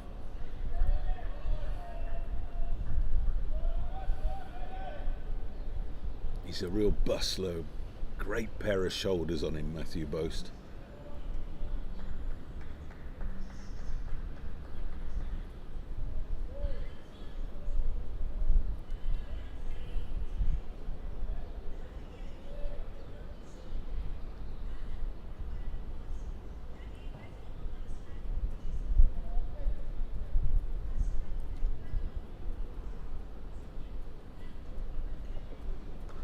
Oh my word.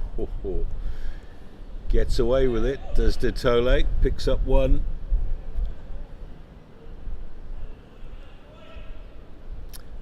I think we're seeing why Matthew Boast is top of the averages.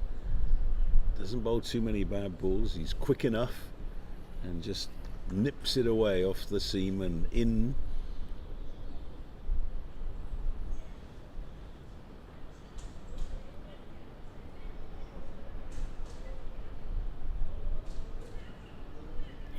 First ball for Slade van Staden.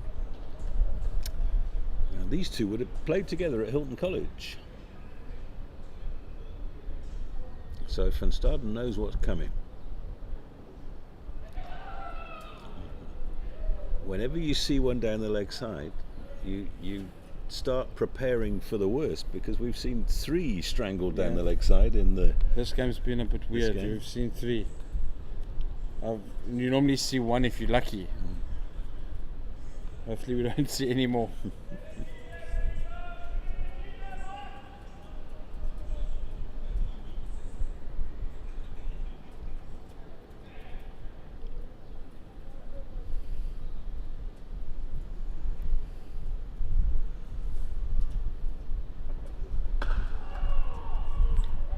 Van Staden's away.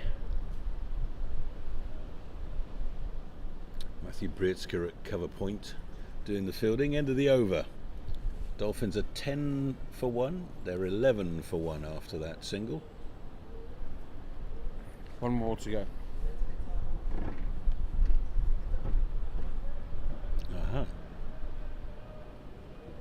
Yep, my eyes deceived me. I thought that was the end of the over, and that they were just moving around for the left-hander.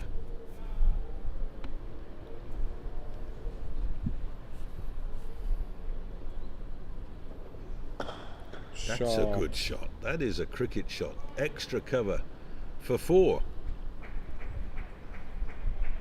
De Tole moves to 9. The Dolphins to 15 for 1.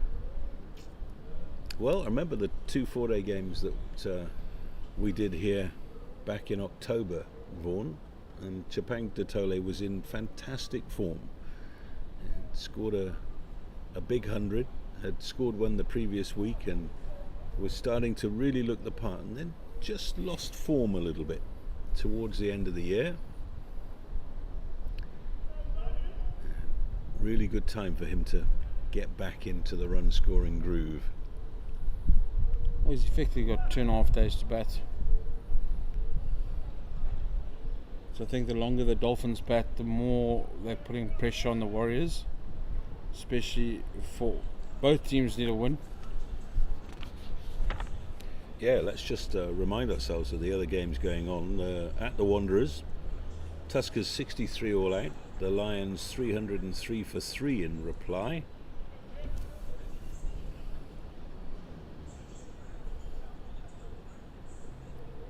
A 100 there for Dom Hendricks. Oh my word. That's gone through to the keeper. Might have to move a few paces back. Yeah. Well, this is very interesting. First time I've seen Gideon Peters in the flesh. I was told he was quick. I was correctly informed. So I mentioned Dom Hendricks got 100. Zabir Hamza was dismissed too short of 100 on 98. Wandile Makwetu 50 not out, and the Lions 303 for 3, so that's a 240 run lead. That's a poor shot from Slade van Staden. At Newlands, Western Province 241 all out. Titans 56 for 2 in reply. And in Parle, the Dragons are 315 for 6 against Woodland. So right now, I think it's the Lions in the pound seats. Go on.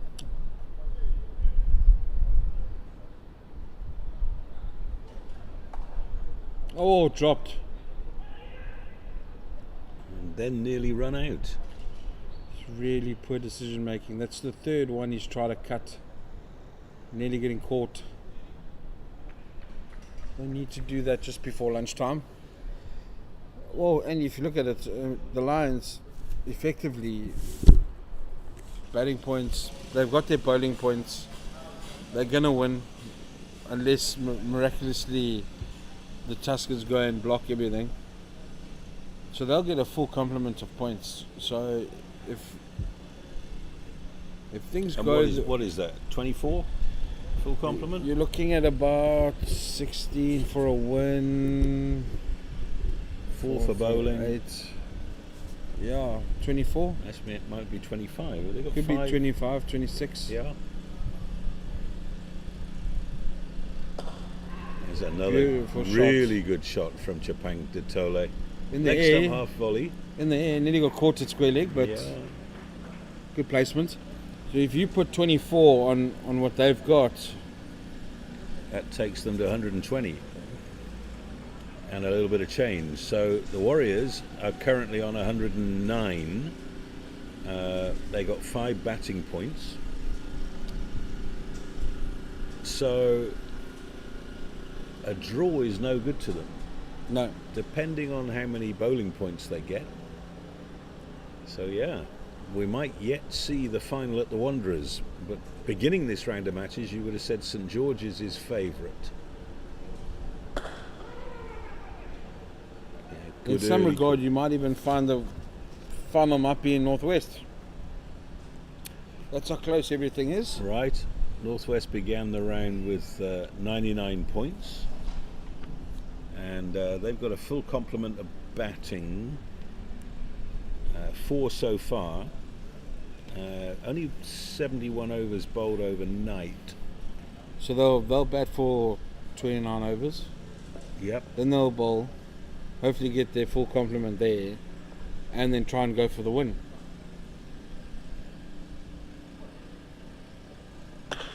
Shot, great shot. Well, I tell you what, Titolo's innings has not been blemish free, but my word, he's hit 4 sumptuous boundaries.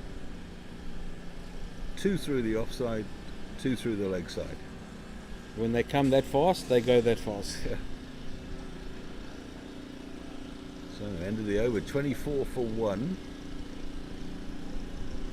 Peters the man with the wicket, having Samuel Pillay caught at third slip by Mo Manek for 4. So going back to that table, the only, I would say in a nice way, the only ones that are out is probably Western Province, not getting their full complement of batting points. I don't know, they've only got 2 wickets so far. Yeah, That's almost up in the air, if you want to say. So there's only about 4 guys vying for that final spot. Obviously the Dolphins being probably a little bit behind the 8 ball at the moment. But the Warriors and Northwest and Lions, I think, are there and thereabouts. So it could almost become a 3-horse race. I also think maybe it's going to get to those .03s and .02s and whatever. It's going to become a very interesting thing come Thursday. Those little things that statisticians love and cricket people hate.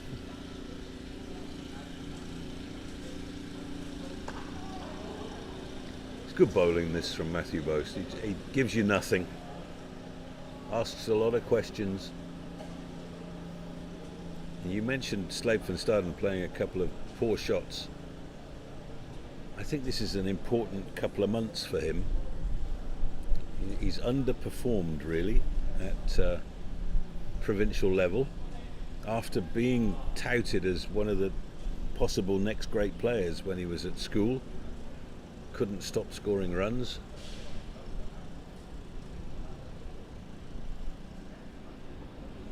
Oh, he's sliced one over the slips for 4.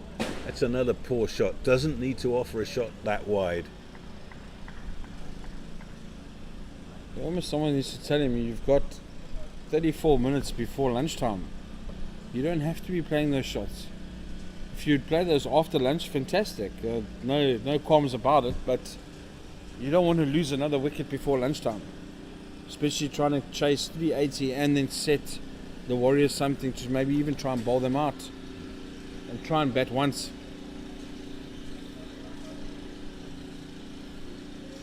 Yeah, let's unpack that a little bit. Possible scenarios after this ball from Boast. We're being perhaps a little bit blasé about that total of 380, saying it's a good score, but it's not a great score. If the Dolphins are to chisel a win out of this game, you fancy they need 500. That would give them a lead of 120, and if they bowl well in the second innings, maybe the ball turns for the 2 slow left armers. But they don't want to be chasing 250 in the 4th innings. The other side of the coin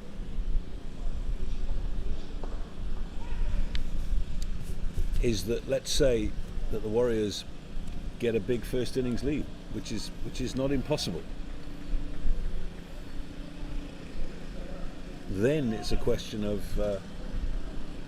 how long do they bat because they need a win. And do they dangle the carrot with the possibility that the Dolphins could chase and win, or do they say, well, we're happy with a draw, and if we don't get a home final, we'll get an away final? It's a tough one, isn't it? Oh, another edge down to third man for 4. That's beautifully bowled. Matthew Boast has been bowling the ball in the right area, but just in saying that, Andy, that second one, you don't want to leave it and go, no, we're happy with the draw, because you might get kicked out by 2 other teams. Yep. So you're almost thinking to yourself, let's go and dangle the carrot if they get a first innings lead, and we should back ourselves enough to win the game. And if the Dolphins play better than us, then so be it. It's not meant to be. Yeah. But then on the other hand, yes, take nothing away of the 380. I mean, some great batting. Muthusamy, King, whoever else, they've done well. But if you deconstruct 380, you could probably get to 340 and pull out. and say, right, make a game of it. If things aren't going your way.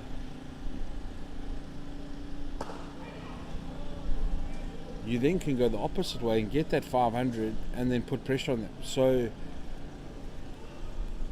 it all depends. I think this session after lunch and obviously then after tea, those two sessions are going to be, especially for the Dolphins and their title race, that will be the defining moment. They're either going to bat for long or there's wickets that are going to be taken.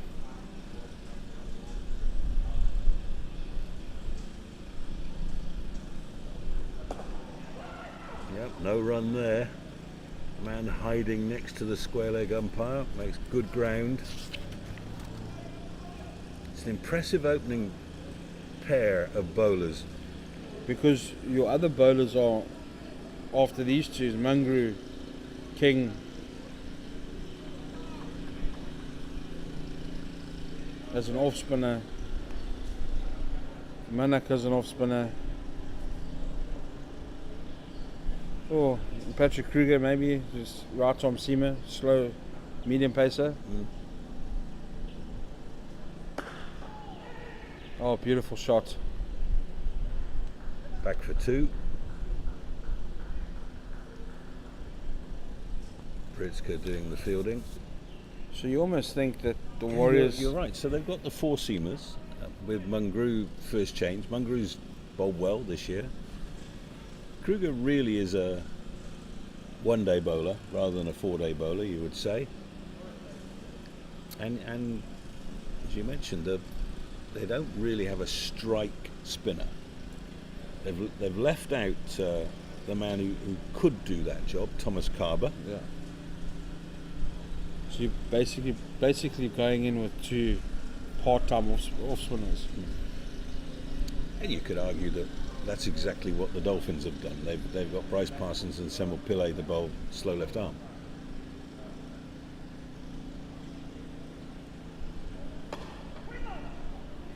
Another no ball from Kieran Peters. Yeah, making the decision to go round the wicket, just losing his rhythm a little bit.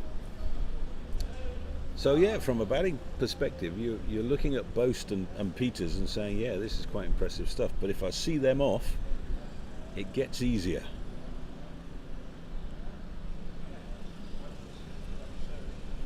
I did think Kerwin Mangru would have taken the new ball because he does swing the ball away from the right hand and into the left hander. They've obviously opted for pace and Boast just being the season that he's had. Whoops a daisy. That's another no ball.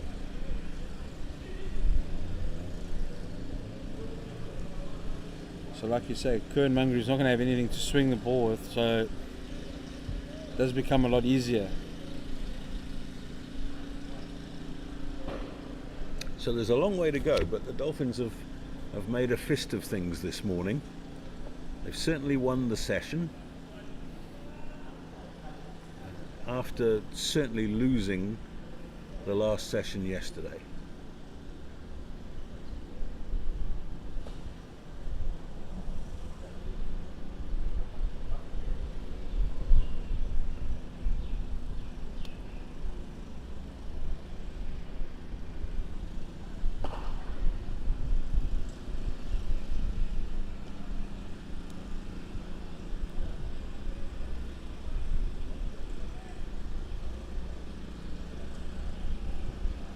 And from the Warriors' perspective, they're going to have to look after their two opening bowlers, because I think they're going to have to do a lot of work.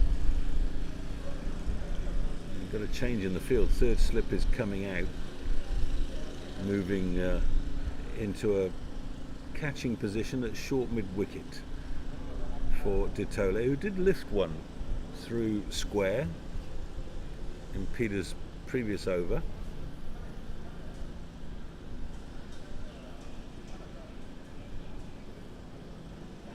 Oh, One of those. Did he leave it, or did he get beaten? he's left it on the inside. Umpire is looking at the follow-through of Gideon Peters.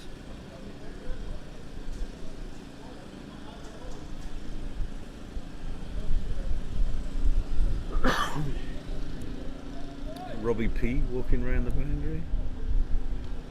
Checking his steps.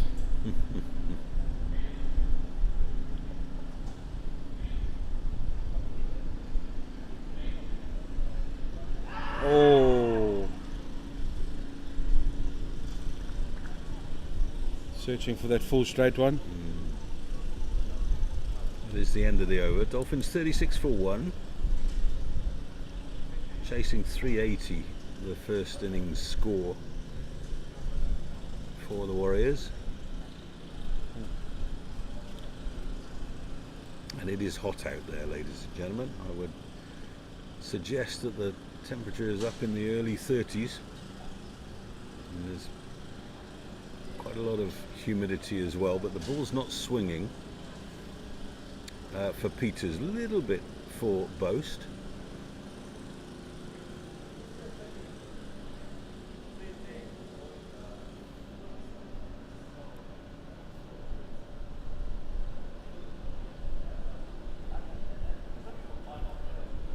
Slade van Staden on strike. He's on 10.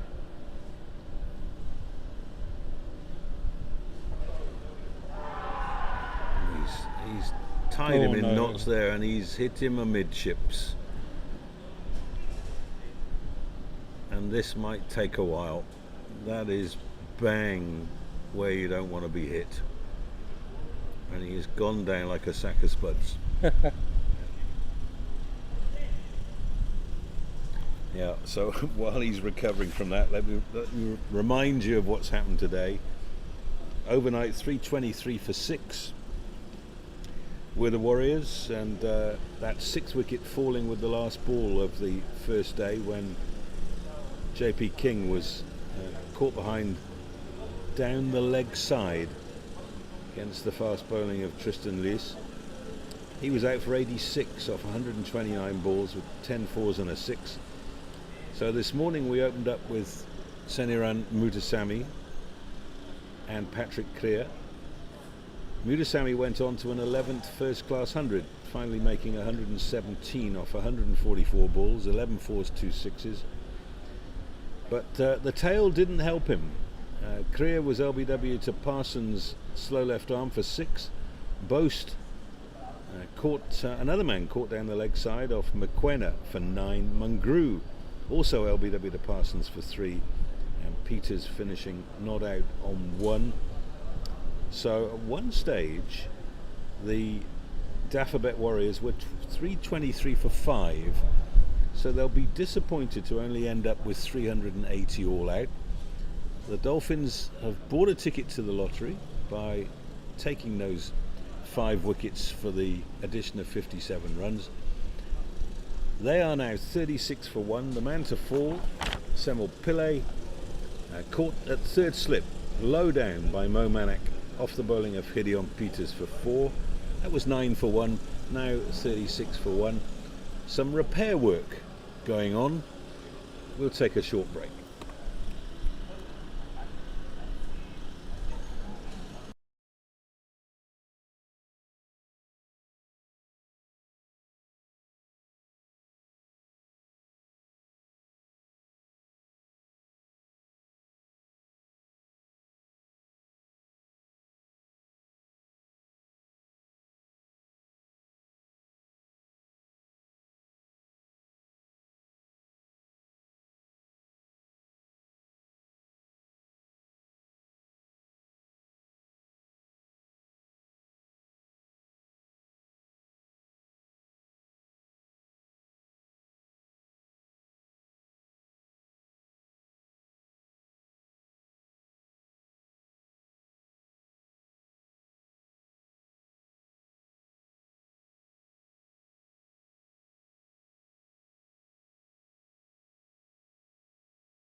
Welcome back. One ball gone. Oh, that's a good shot. That's 4. I was about to say he didn't want to take too many quick singles. I think he suspected he was going to get a short one and was in position very quickly, Slade van Staden. I'll still be harbouring a little bit of anger after getting hits in the midriff. Mentioned earlier that bowler and batter were in the first team together at Hilton College, so there'll be extra frisson about what's going on out there.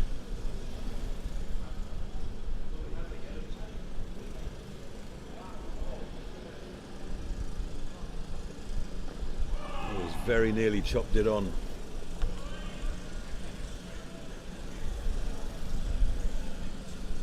Boast's an interesting bowler, isn't he? He's not express, but he's quick enough and he makes it bounce off just short of a length.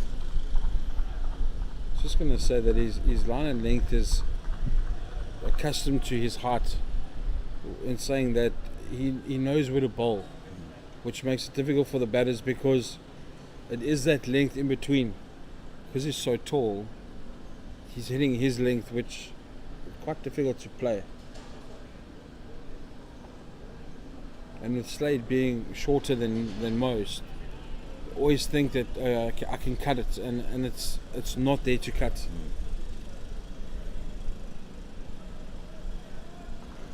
I always remember Mornay van Veek, played so many years of first-class cricket, and his shot was the cut. And the number of times I commentated on him, and he got out to it, and you were saying, well, it's too close to cut. But it was never too close to cut for Mornay. No.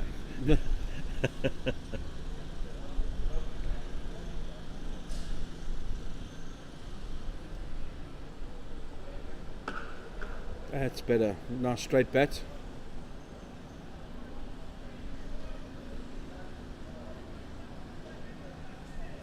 Is you taking the bowled out of the equation, or chopped on? You've been in this position that Slade finds himself in, of being short of runs, looking over your shoulder, wondering whether you're going to get the phone call to say, look, I don't think we can offer you a contract next year. From a mental perspective, this is a very important innings for him.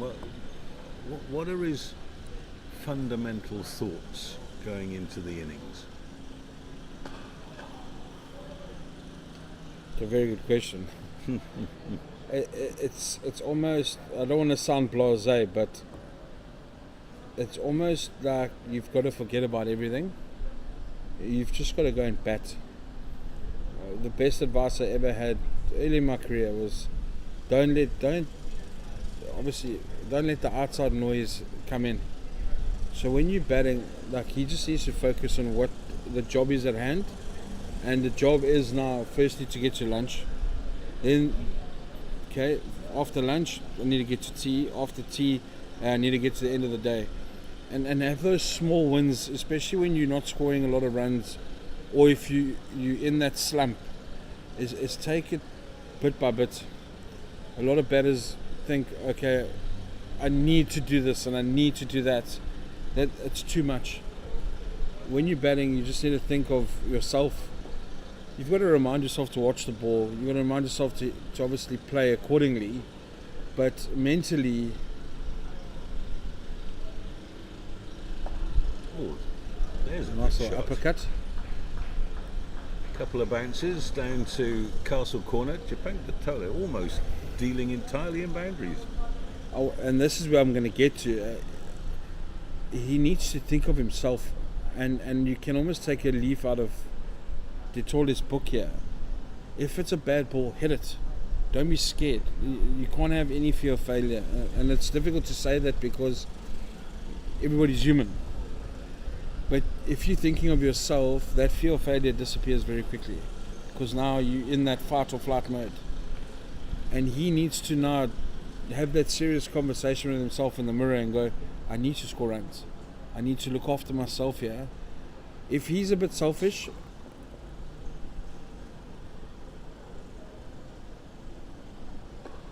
if he's a bit selfish, that's fine. It's going to benefit the team in the long run. So yes, in that individual capacity inside a team sport, you can be selfish and go, I'm doing it for myself. I'm batting here for myself, but my team is going to eventually get and reap the rewards of it. It's when you don't think like that, that's when all these weird and wonderful things pop up in your head and you start playing things that you don't do and shots that are not in your game plan, and your mind sort of takes over and it becomes a fight within yourself.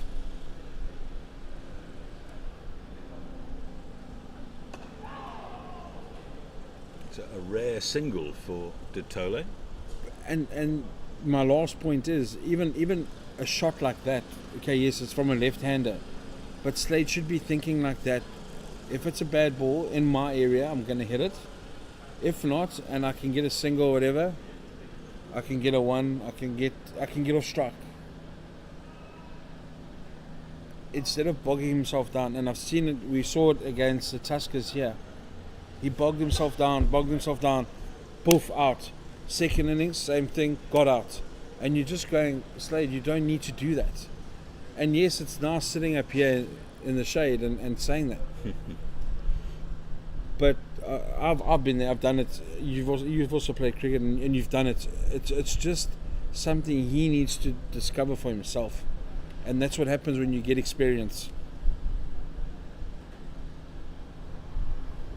Oh, and he's seen one to hit and he's given it the full Monty. That's a great shot. And that's what I'm saying. That's in his game plan. He's short. He likes the short ball.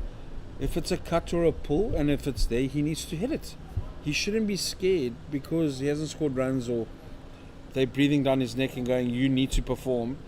Take all the noise out of it. Take everything out of it and just focus on yourself. Focus on yourself. Like there, it's in my area, I can hit it. Next minute he looks at the scoreboard after lunch, an hour later, and he's on 40 or 45 or he's gone past 50. Then everything starts working together. It's almost like a well-oiled machine. I think he's broken his bat. Trying to hit it too hard. Yeah. So the game will enter a brief hiatus as we wait for Slavenstaden's new bat. Oh, maybe we should take a small break there.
Welcome back.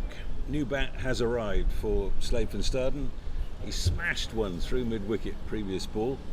hit it so hard he broke his back. Here comes Gideon Peters bowling to Van Staden. Oh dear, he got himself in absolutely no man's land there.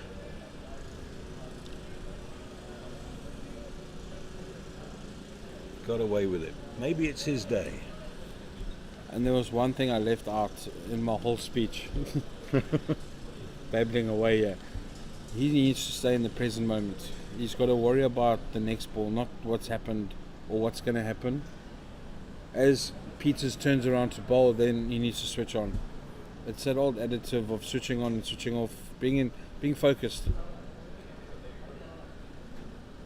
And it will start coming back to him very quickly.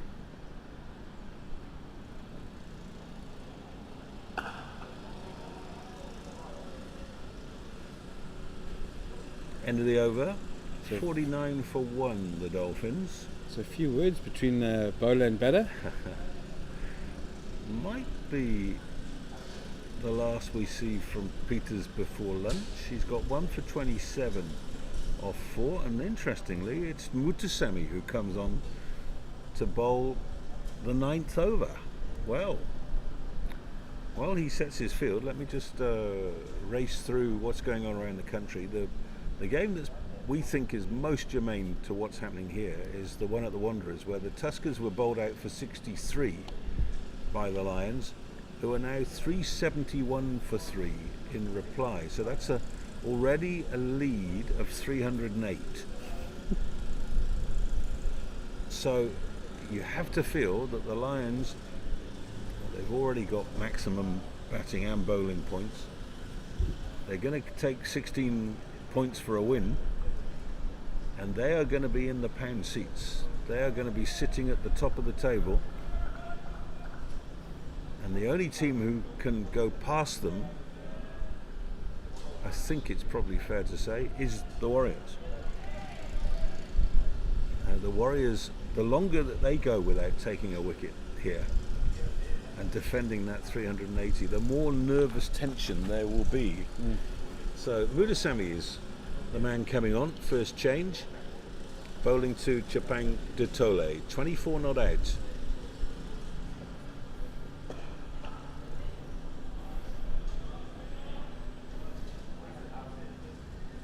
Mutasamy captaining the Warriors in this game. He's already got 100. And there's a little bit of turn.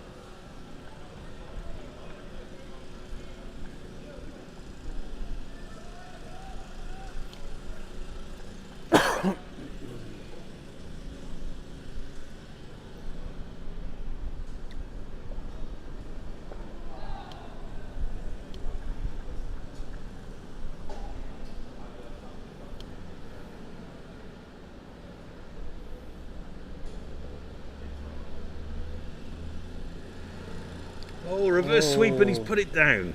Got a hand on it. It was a real tough chance. We saw Mutasamy doing exactly that in his century. Oh no. They decide against the overthrow. 50 comes up with that reverse sweep from de Tole.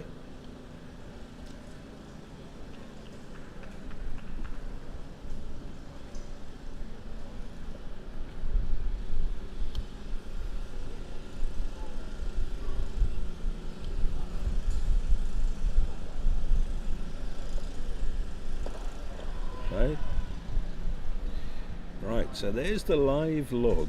Warriors on 108.82, Lions on 103.56, Northwest on 102.74, Western Province 96.12, and KZN 93.04.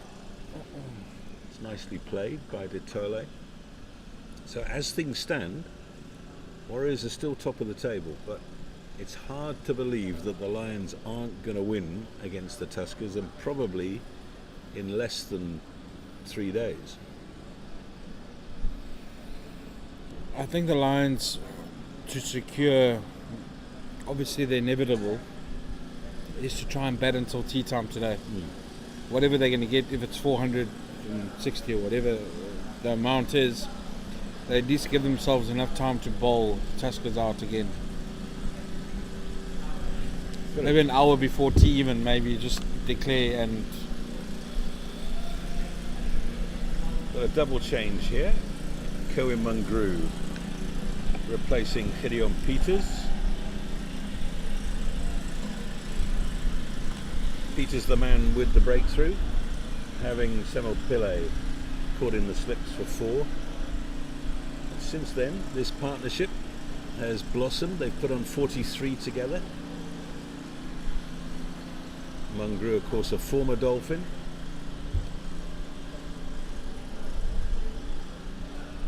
And he's a big man, 6'6". It'll be interesting to see whether he moves the ball, because it's 9 overs old. We haven't seen too much swing.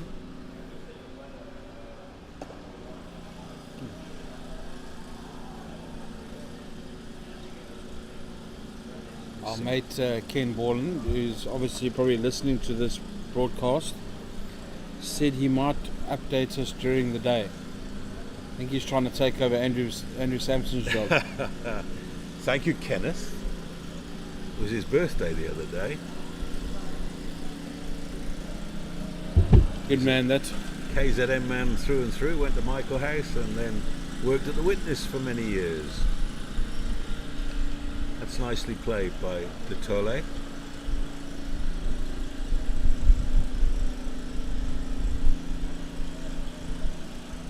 Fair enough to say there's no swing. We might see a little bit different tune from the right-hander facing. Very conventional field for Mungru.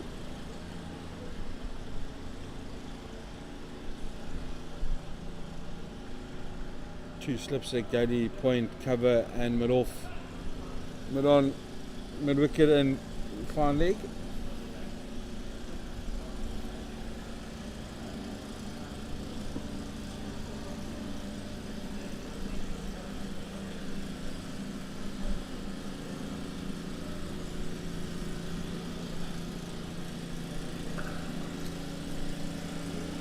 Starting to be a bit disappointed he missed out there. That was the one to hit. Picked out cover point.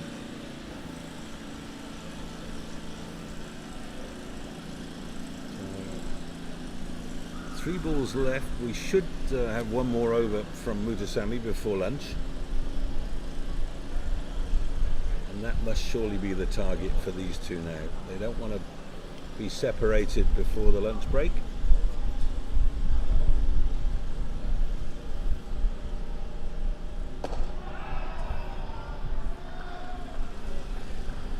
Slipcorden is trying to convince the batter that the ball is talking. As all Slipcordens do.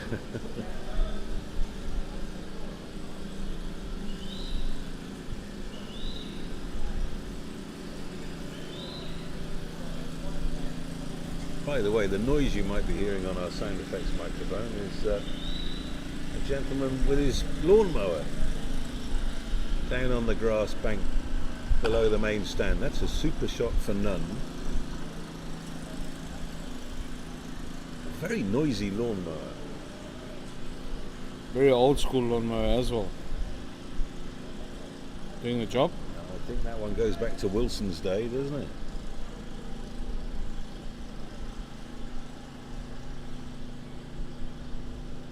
Might even go far back as Phil Russell. Yeah, by the looks of it. You could be right.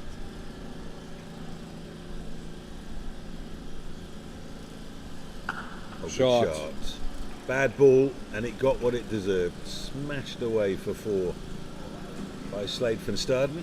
He moves into the 20s, and the Dolphins 57 for 1. 1 over to go before lunch.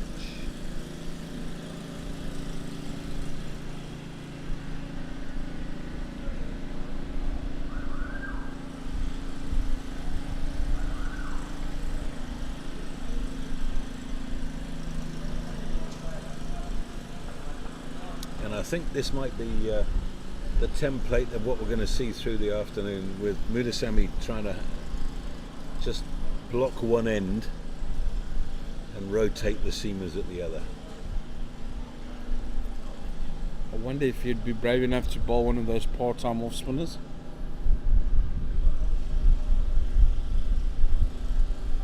Definite turn and bounce Definitely there. turning, isn't it? Yeah, no question about it. He's a little bit quicker through the air than Bryce Parsons.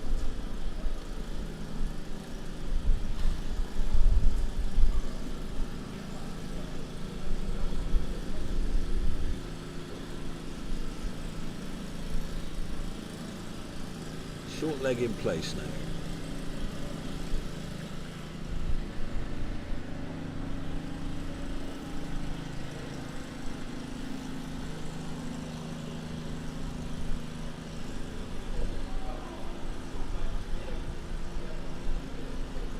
While we've been talking an awful lot about Slavenstone, I wouldn't like to overlook the fact that Chapang de Tole has batted really impressively.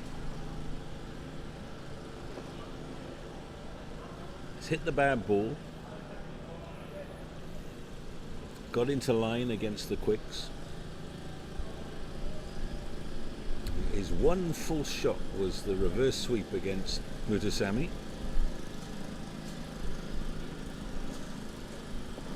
And I think he just needs to put that one away for an hour or so. Mutasamy decides he's going to change the angle, going round. 2 balls to go to lunch.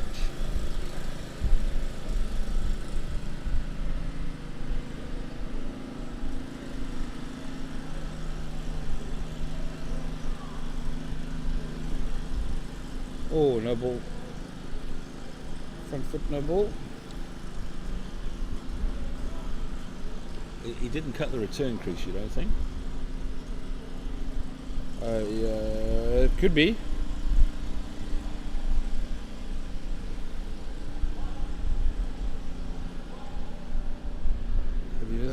He doesn't get that wide though. No, I don't think so. No. Okay, so 7 ball over. Last ball before lunch.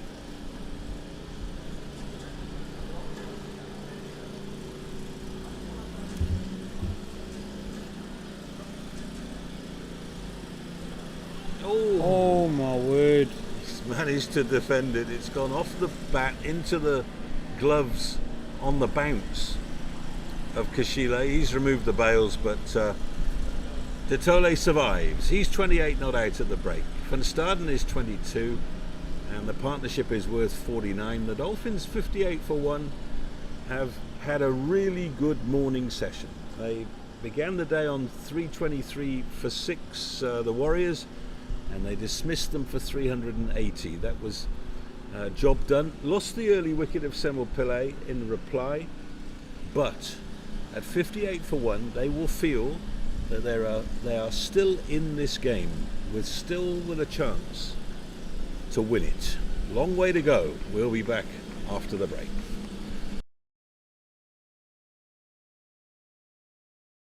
This is a summer to remember.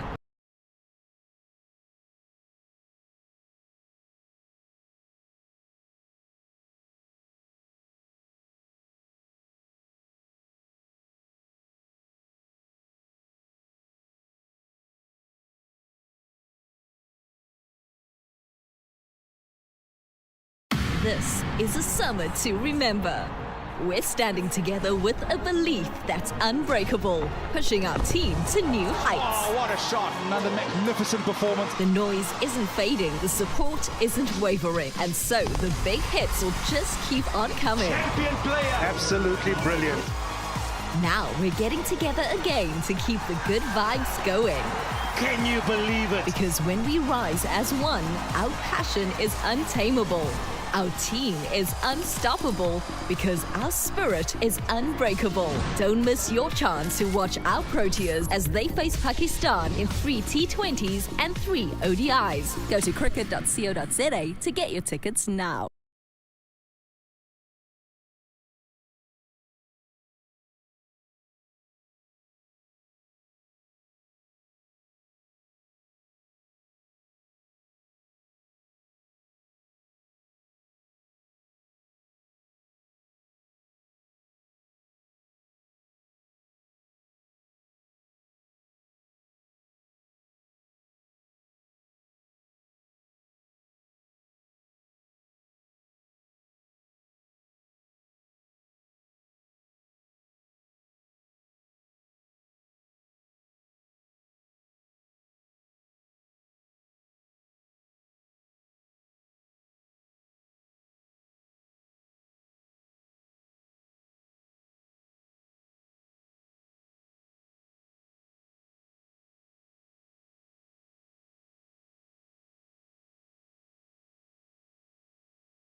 This is a summer to remember.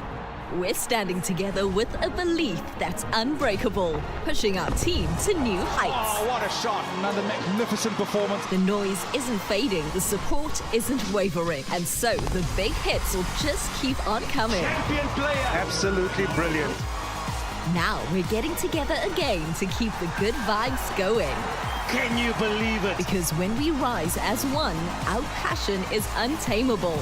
Our team is unstoppable because our spirit is unbreakable. Don't miss your chance to watch our Proteas as they face Pakistan in 3 T20s and 3 ODIs. Go to cricket.co.za to get your tickets now.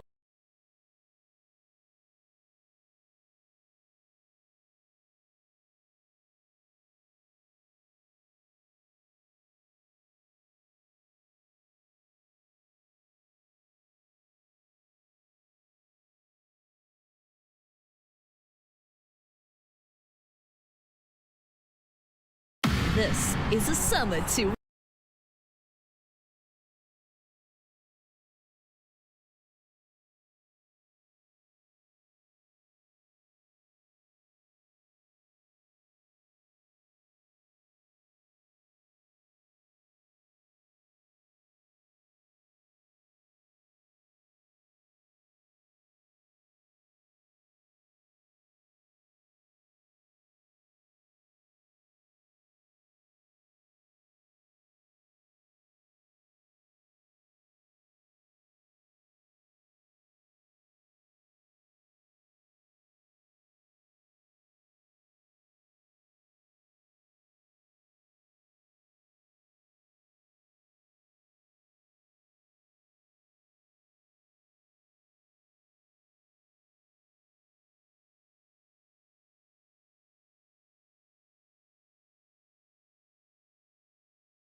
Welcome back to Hollywoodbets Kingsmead.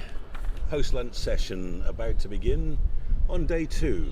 This is the final 4-day game of the season for both these teams, who still both have a chance of featuring in next week's 5-day final. It will depend very much on results elsewhere around the country, but really to focus the minds of the players of these two sides, they have to win, whether you're a Dolphin or a Warrior. So we're about to get underway again with the Dolphins making a good fist of things in reply to the Warriors' first innings of 380 all out. They are 58 for 1. Partnership of 49 is underway between Slape van Staden, the right-hander on strike, and the left-handed Chepang Ditole. It'll be Kerwin Mungrew to begin proceedings after lunch, bowling from the Umgani end. He's got a slip and a gully and a man catching at short extra cover, standing on the square. Other than that, it's a fairly defensive field, and away we go. Edged and dropped. Oh, you won't get a much easier slip chance than that. First ball after lunch. Slape van Staden should have gone. He's not gone. Vaughan van Jaarsveld is alongside me. Oh dear, imagine how the Warriors are feeling.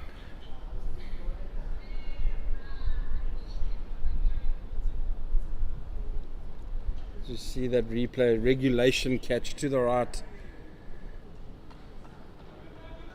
It's not in a good position at all to try and catch that.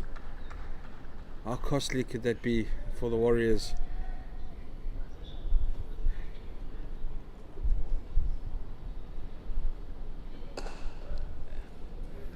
Eases it away nicely through mid-wicket. So van Staden dropped on 22. I think he was dropped in the gully as well early in his innings. So that run brings up the 50 partnership between these two. Well, we spent much of yesterday, Vaughan, talking about how the game was moving away from the Dolphins. Maybe they've earned themselves a little bit of good luck today. You take it any way it comes. Would have thought he might have been would have had a little bit more on the scoreboard. Be a different story if they were 60 or 59 for 2.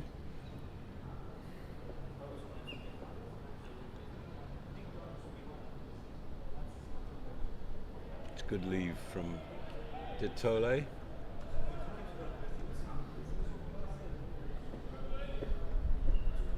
Well, the man who put the catch down was Patrick Creer at first slip, and he's still practicing where his hands should have been. It was just one of those still wiping the sleep out of your eyes moments. Just sat down for lunch, come out, first ball after lunch, straight in, straight out.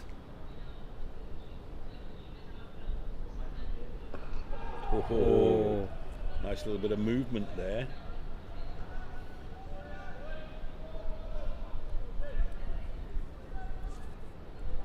Warriors hoping to strike here very early.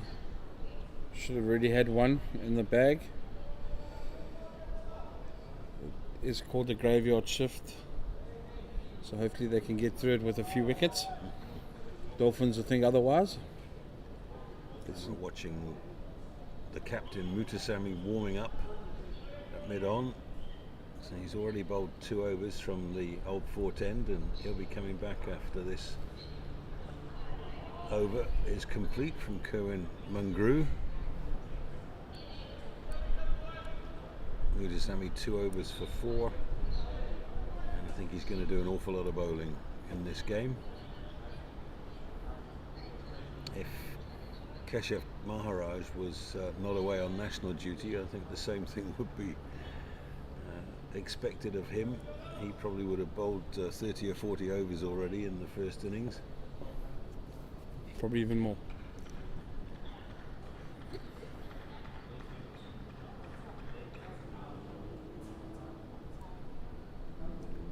It's a hot day in Durban now.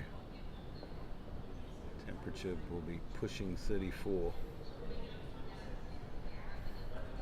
Oh, Oh my word. Tole, he's done that a couple of times in this innings. The famous Chinese cut. It's noticeable, I think, that Mungrew's just moving the ball a little bit in this first over after lunch. It's only 12 overs old, so it's still hard and relatively new.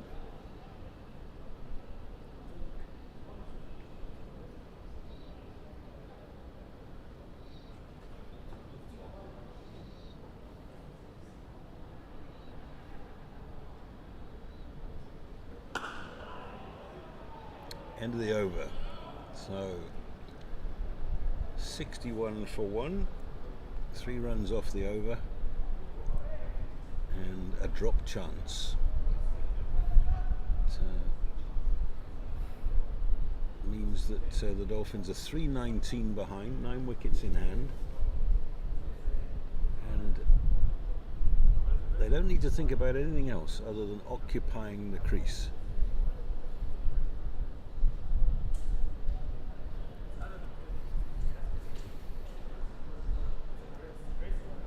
Just slowly chip away at that 380. Mutasamy is indeed coming on from the old fourth end. Did he have a favourite end when he was here with the Dolphins? I don't think he favoured an end, he just had to bowl to the other end that Keshav was bowling from. Yeah.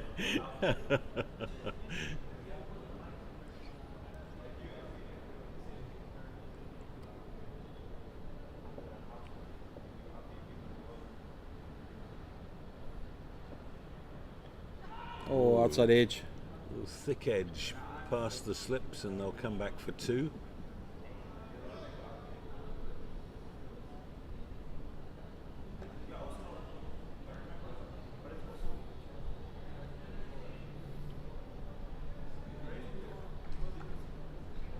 Totolo's ridden his luck. He's got into the 30s, and now he needs to make it count.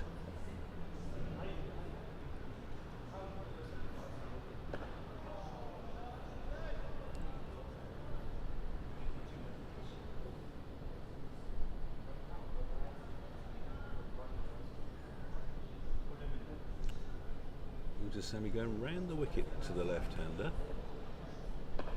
Oh, what bowled.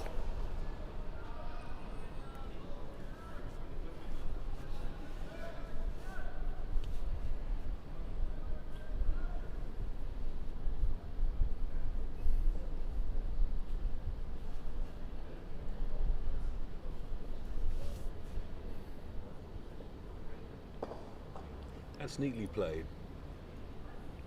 And that's all he needs to do. Get off strike.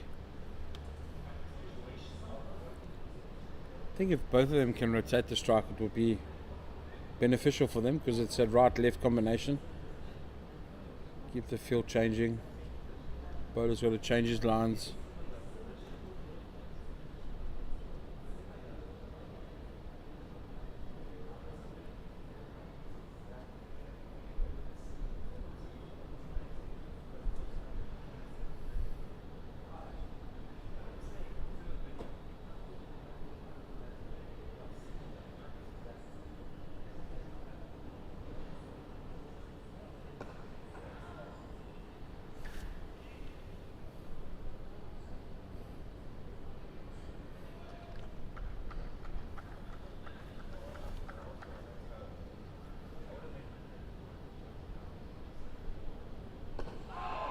Oh, Just hurried onto him a little bit.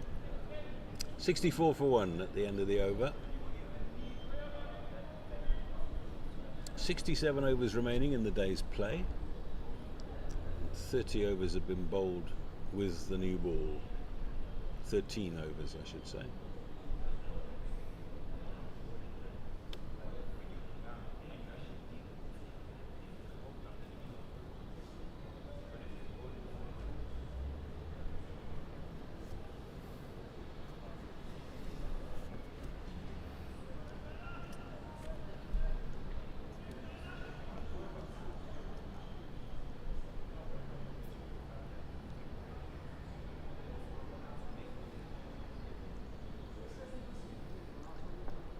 very defensive looking field now. Slip in a gully for Mungrew, and a man close enough to be called a catcher on the onside at mid wicket.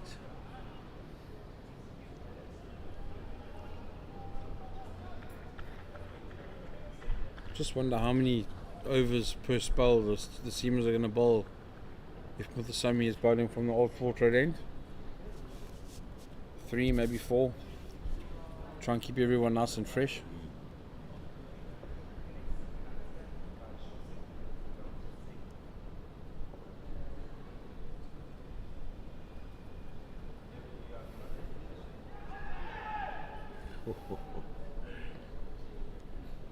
A moment there where people remembered the 3 leg side strangles in the Warriors innings.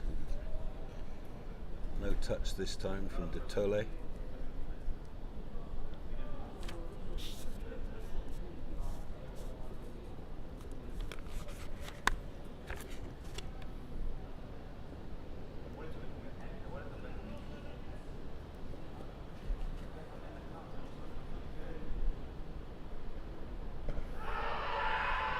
Not out. Probably pitched outside leg stump and would have gone Over the stumps. over the stumps. Yeah. Other than that, plumb. Dafabet, born in Krugersdorp, 31 years old now, and very much in that period of time for a professional cricketer where they're looking to cash in, leave a legacy. You've paid your dues at 31.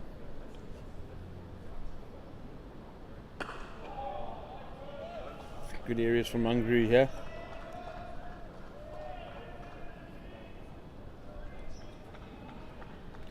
I would imagine he's quite a difficult guy to face because of that lag time from the arm coming over. I actually found, obviously, him bowling to me in the nets when I was at the Dolphins actually a lot easier because you get that extra time to wait. You can assess if there's any swing. That should be 4. Yep, Dafabet, bottom of the bat, but enough of it.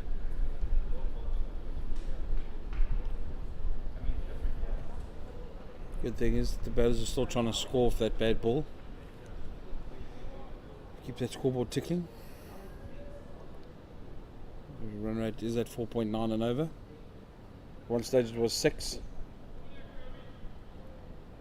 Yeah, that's quite a significant stat, isn't it? That at no stage in the Warriors innings was it at 5 and over.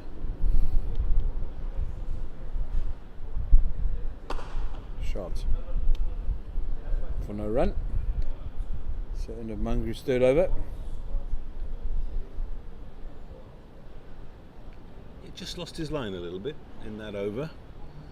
68 for 1.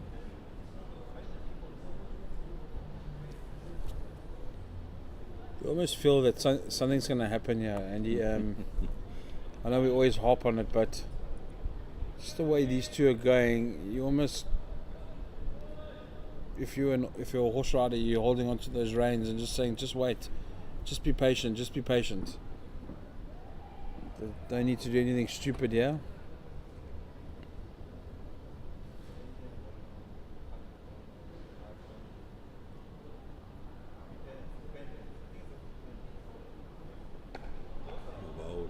Now the mighty Ken Borland is keeping us up to date with the live log, and the Warriors now leading the log on 109.44. So that includes a full set of batting bonus points. The Lions, who are looking as if they're going to go to a large victory at the Wanderers, are second on 107.66. Northwest are in third position, 104.26. Western Province 97.12, and the Dolphins 93.04. The Dolphins, remember, only picking up 2 bowling bonus points, and that may scupper their chances of making it to the final. But all 5 of those teams that I've mentioned are still in with a chance of playing in the final. But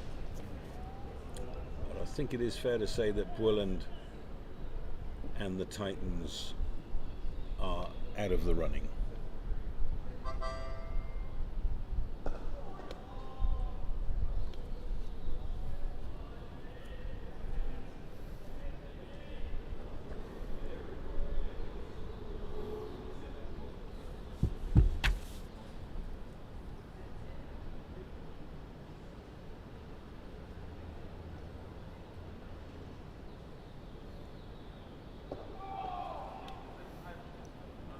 Good over from Mudasamy.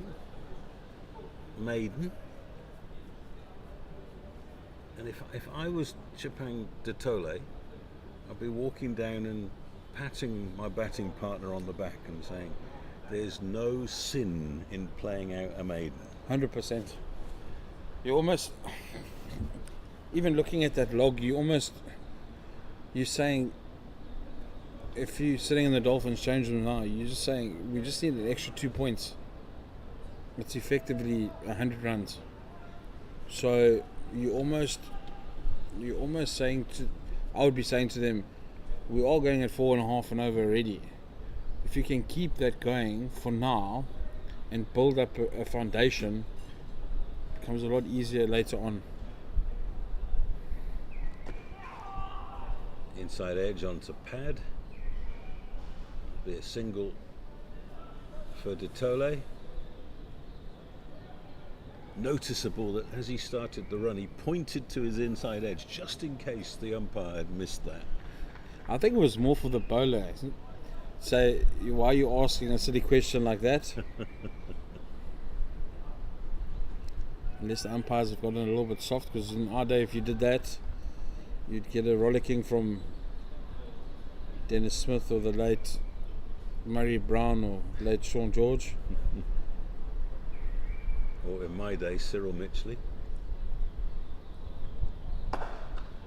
Into the gap. Didn't get all of it.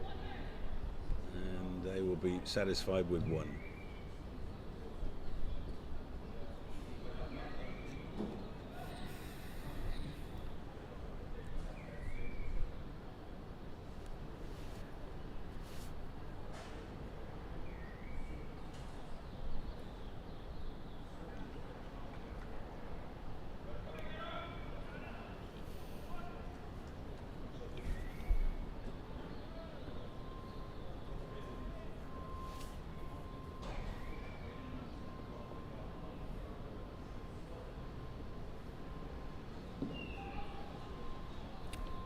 Will be a leg by.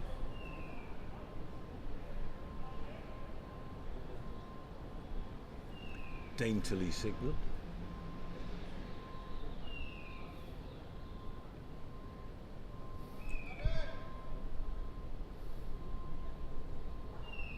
Partnership worth 62 now for the second wicket.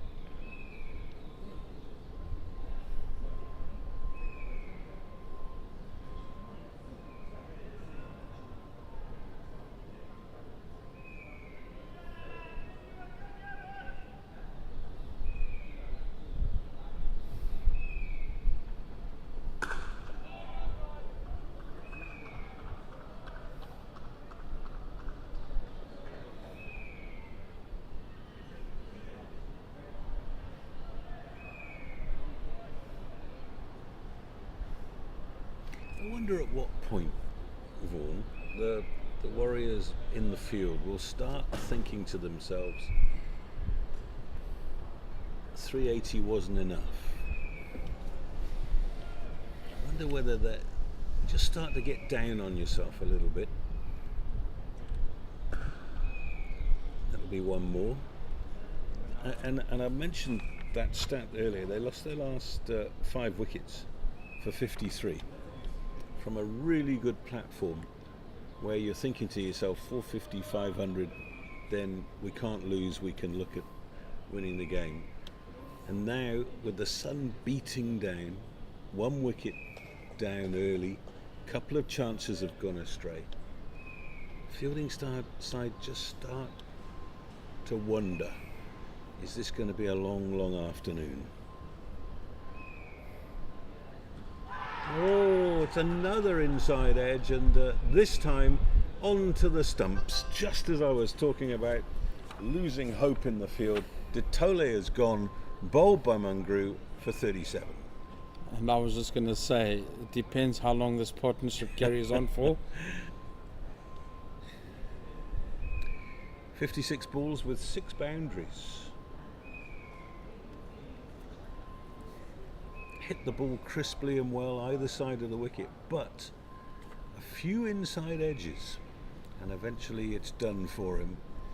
So Mungrew makes the important post-lunch breakthrough, and the Dolphins 72 for 2. I think, to answer your question, Andy, you almost look at, if the Dolphins get to 250, 270, maybe 4 or 5 down, I think there'll be questions, so did we get enough? So it is, I mean, the Dolphins do need to get some partnerships going. It is still a long way away, but with that 250, 270, maybe even 300, they're going, oh, maybe we did leave ourselves short here. If they're taking regular wickets, wouldn't mind. New man is Kayazondo, the elder statesman of the side, 34 going on 35.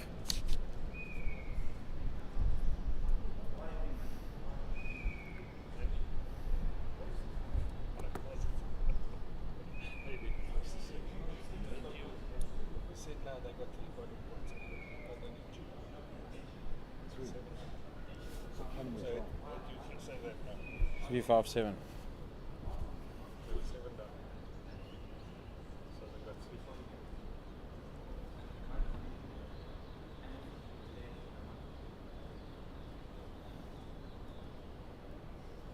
Yes, my apologies.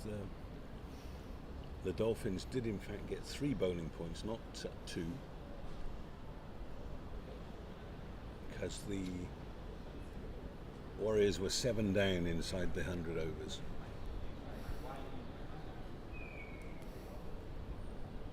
So Kayazondo is out there. He'll be at the non-striker's end. And we've got an immediate change of bowling with the breakthrough. Mutasamy is off. Matthew Boast is back on from the old fort end. And immediately we've got a slightly more attacking field, even though this is to the established man, Slade van Staden. He's on 25. 2 slips and a gully. I do like this move. You're giving the ball back to your out-and-out pacer. Been your best bowler of the season. Try and get another breakthrough.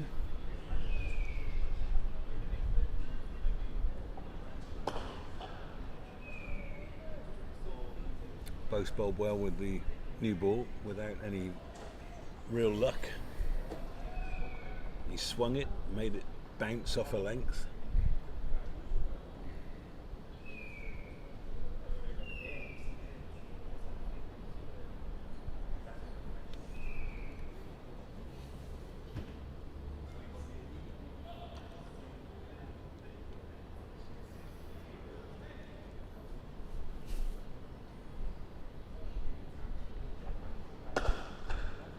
Fielded. You can see the attacking intent of Slade van Staden. Might just get him out against this quality of bowling.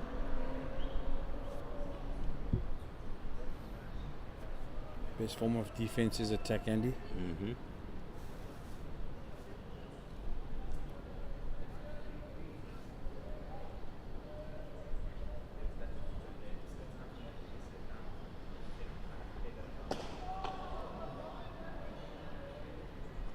Good backing up in the covers.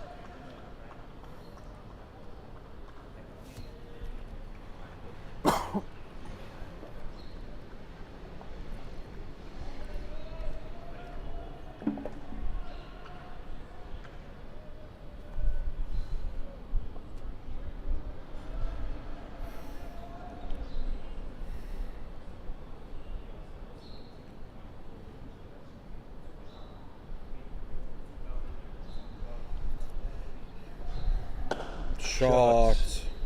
4 runs. Great on drive. That's the best shot he's played. Slade van Staden.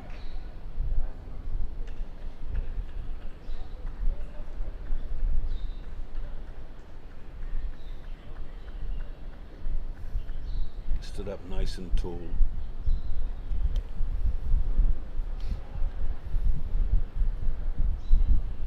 Best on driver you ever saw? Sure. Too many to mention. Tendulkar. Adam Bacher was quite good at that as well. Mm-hmm.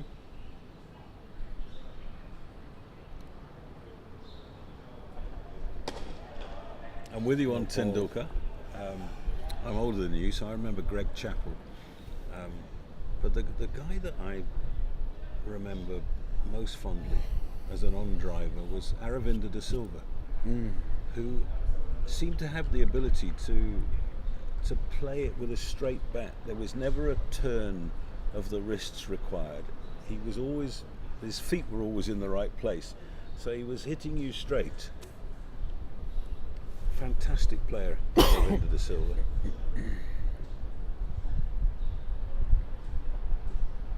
Oh, Nibble down the leg side. Marcus Scotic wasn't that bad. Left-hander. Yeah, Matthew Elliott. Justin Langer wasn't too bad either. End of the over, 76 for 2.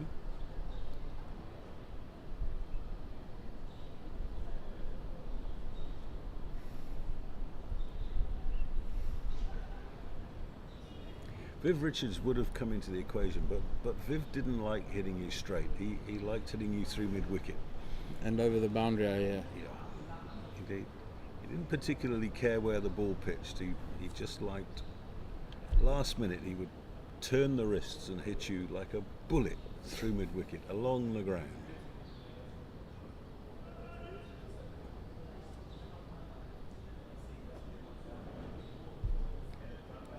Mutasamy just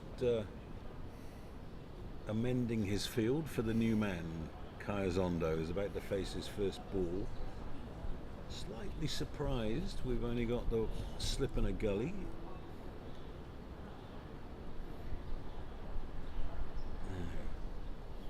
Deep square is coming up into a run-saving position.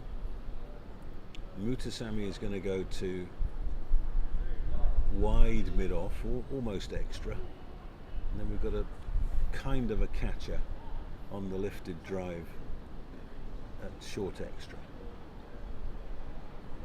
and we've got a silly mid-off.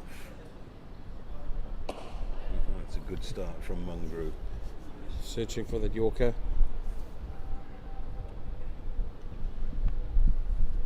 Now we saw that silly mid-off position standing alongside where the bowler delivers from the Dolphins yesterday, and we chatted long and hard about whether it was a real catching position, and I'm still not sure. Nothing's gone to them. It's just no man's land. Yeah.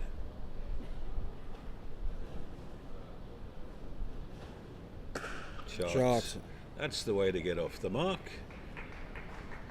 Just in front of square for 4.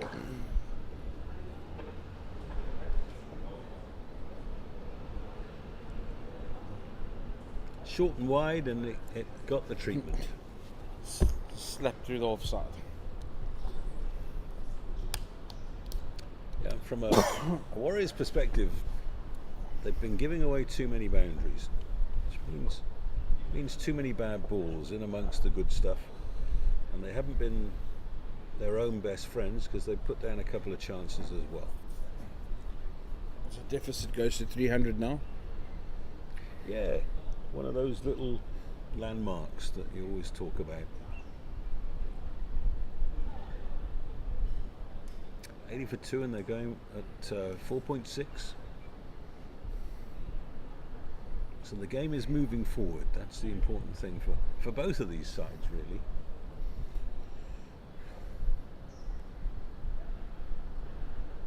Oh, and that one is scuttled.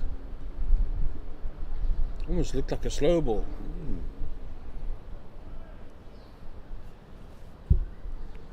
bounced 2 or 3 times before it got through to Kashile behind the stumps.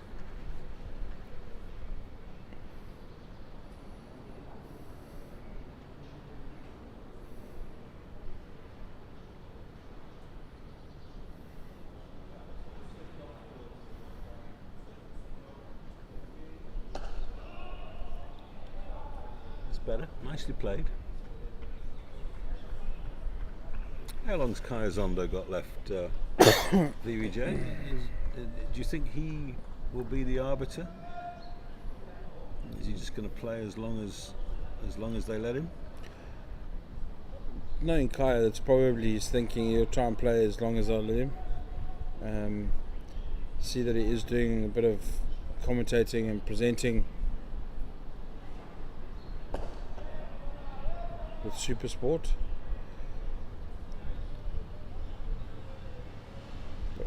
All entitled to, if that bug is still biting, to play. That only he will know.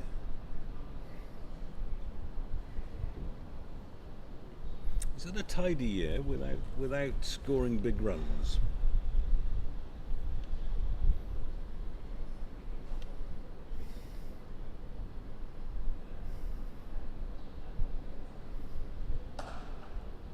That's very well fielded. That had 4 written all over it. End of the over from Mungru, 80 for 2.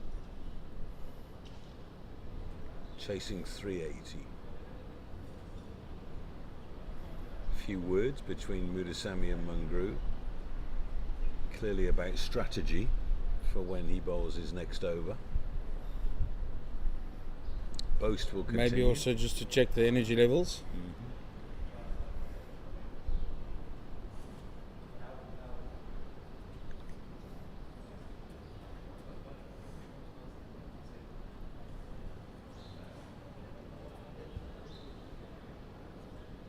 He's bowled 5 overs, 1 for 19.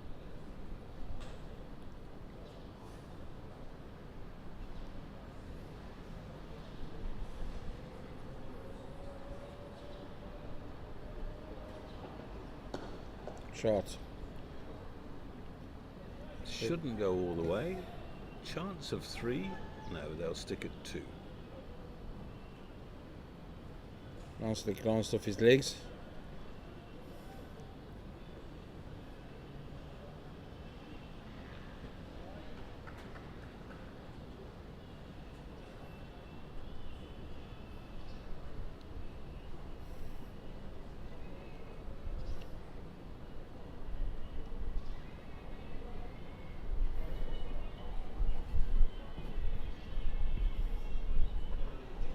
Oh, catch it. Oh, it drops again. This time in the gully. It's Mo Manak who's put it down. They've gone through for a single. Sharp chance. Did all the hard work. Manak took a really good slip catch at the beginning of the innings to get rid of Semel Pillay, and it looked like he got 2 hands on there. Just parried it away like a goalkeeper in soccer. So that's 3 lives for Slade van Staden. It really is his day.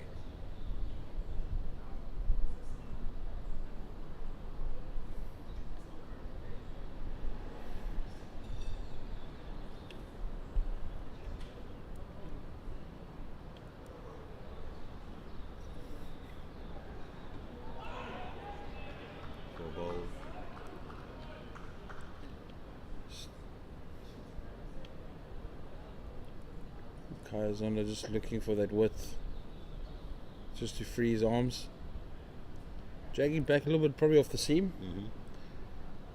He does look like one of those bowlers. What makes him a wicket taker is he hits the seam a lot. You can almost see that in his action. He's busy.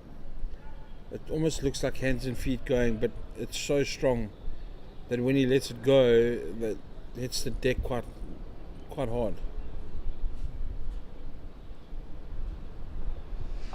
Short and pulled away for 4 majestically by Kaya Zondo. Seemed to see it early I think that was a little bit quicker, got into him a little bit quicker than normal. So we see another Sharks player coming to watch a bit of rugby and a bit of cricket today. Nick Hatton, ex-Hilton boy. Yeah, so he's come to support His two mates his that old mates. he played cricket with up at Hilton. Good player is Nick. He's a fantastic cricketer. Was he? He was a fantastic cricketer. It's quite sad when he said to me that he's choosing rugby. Shot. Well, I think we need to get him up here. We can make that happen. Yeah, well, go for it. Nick.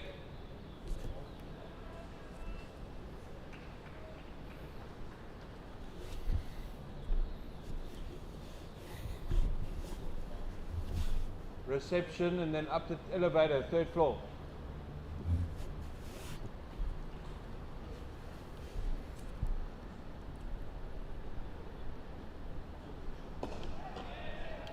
Sometimes it's who you know, Andy. That's right. He thought he was here for a nice time, just relaxing. No, we'll bother him for half an hour or so. Yeah, we will. End of the over. Dolphins are 87 for 2. Matthew Bose. I must say again, even though his figures don't look like it, he's been the bowler that looks like he's going to take all the wickets. He's hit the right areas, he's full of energy. It's a consistent line and length. Even that pull shot that Kyle Zondo played, it rushed him. A little bit close to him, so almost swiveling on the shot. Matthew Bose has been good. Really enjoyed watching him bowl.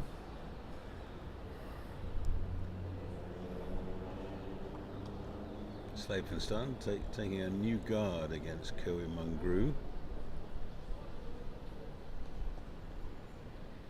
Almost looks like he's come up a step as well, out the crease.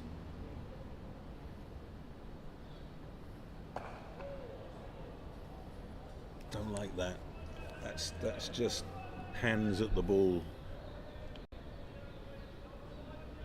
Feet got stuck.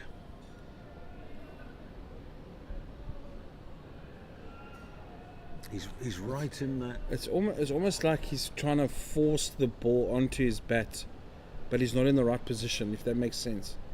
It's almost like he's trying to jab at it instead of letting it come to him. Oh, he just got turned around a little bit there. There's just a little bit of shape from Mungru.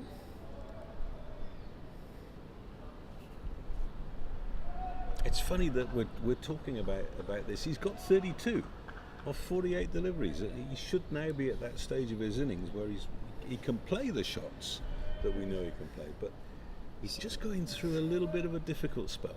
Sometimes when you score your runs, it doesn't look pretty, which you don't mind. Don't mind that at all.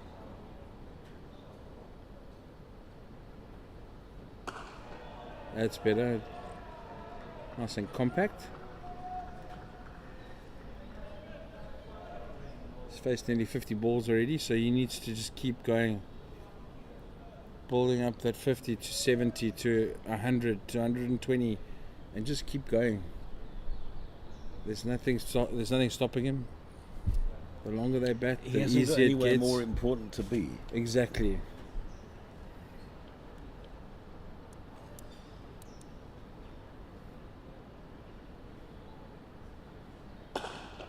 Another great on drive.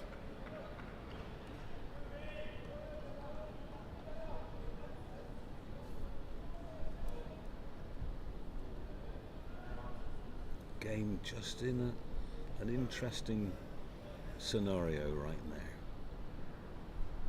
The fall of De Tole's wicket has kept the Warriors interested in the field. They're just making runs a little bit harder to come by.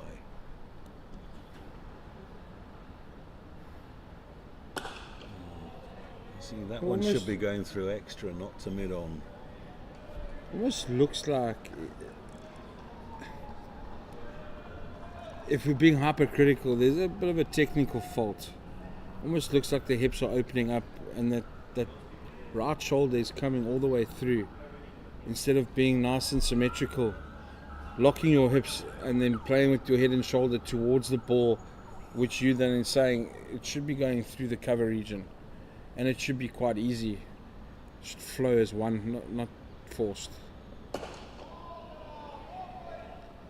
when it gets a little bit straighter, because it's open, it's easier to just flick it through. I'm going to leave you while one of our rugby stars joins us. The viewers can hear someone else's voice from Yeah. Yeah, much more handsome fellow coming in now. Nick Hatton, welcome. Cheers. Andy Capistano. Thanks for having me. And the departing VVJ tells me that you not playing cricket after school is a great loss to the game. And we've got two of your schoolmates out there. Yeah. One bowling, one batting, and you played with both Matthew Boaster and Slade van Staden. Yep. Was there ever a moment in your career where you thought you might opt for cricket? No, definitely. I think most of my high school career, cricket was probably slightly ahead of rugby. And then towards the end, I think rugby just kind of came to me. But no, for a long time, I couldn't separate the two, and I didn't know what I was going to do. And I still love my cricket.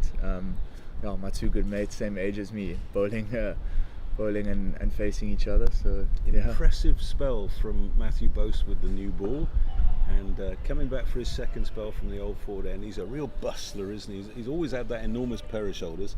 I presume he was a good rugby player as well. He was first team lock at our school, and he probably had a good chance of making the Natal Cravenweek side, but he was in the SA 19 squad at the time, so I don't think they would have been too happy with him carrying on with the rugby. But no, he had a good stint at lock. Now, he was a Cornwallis boy. Where was your prep school? No, he was actually St Charles. St Charles, St. I beg yeah. your pardon. I thought he was Cordies. Down the leg side, looking for another strangle. We've seen 3 of those in this game. No Nick there. But yeah, where's your family from? I was just down the road at Durban Prep, Okay. DPHS for junior school. My family's from Durban, yeah. Mm-hmm. And I felt for you, I must say, when they gave you the captaincy in the Currie Cup last year.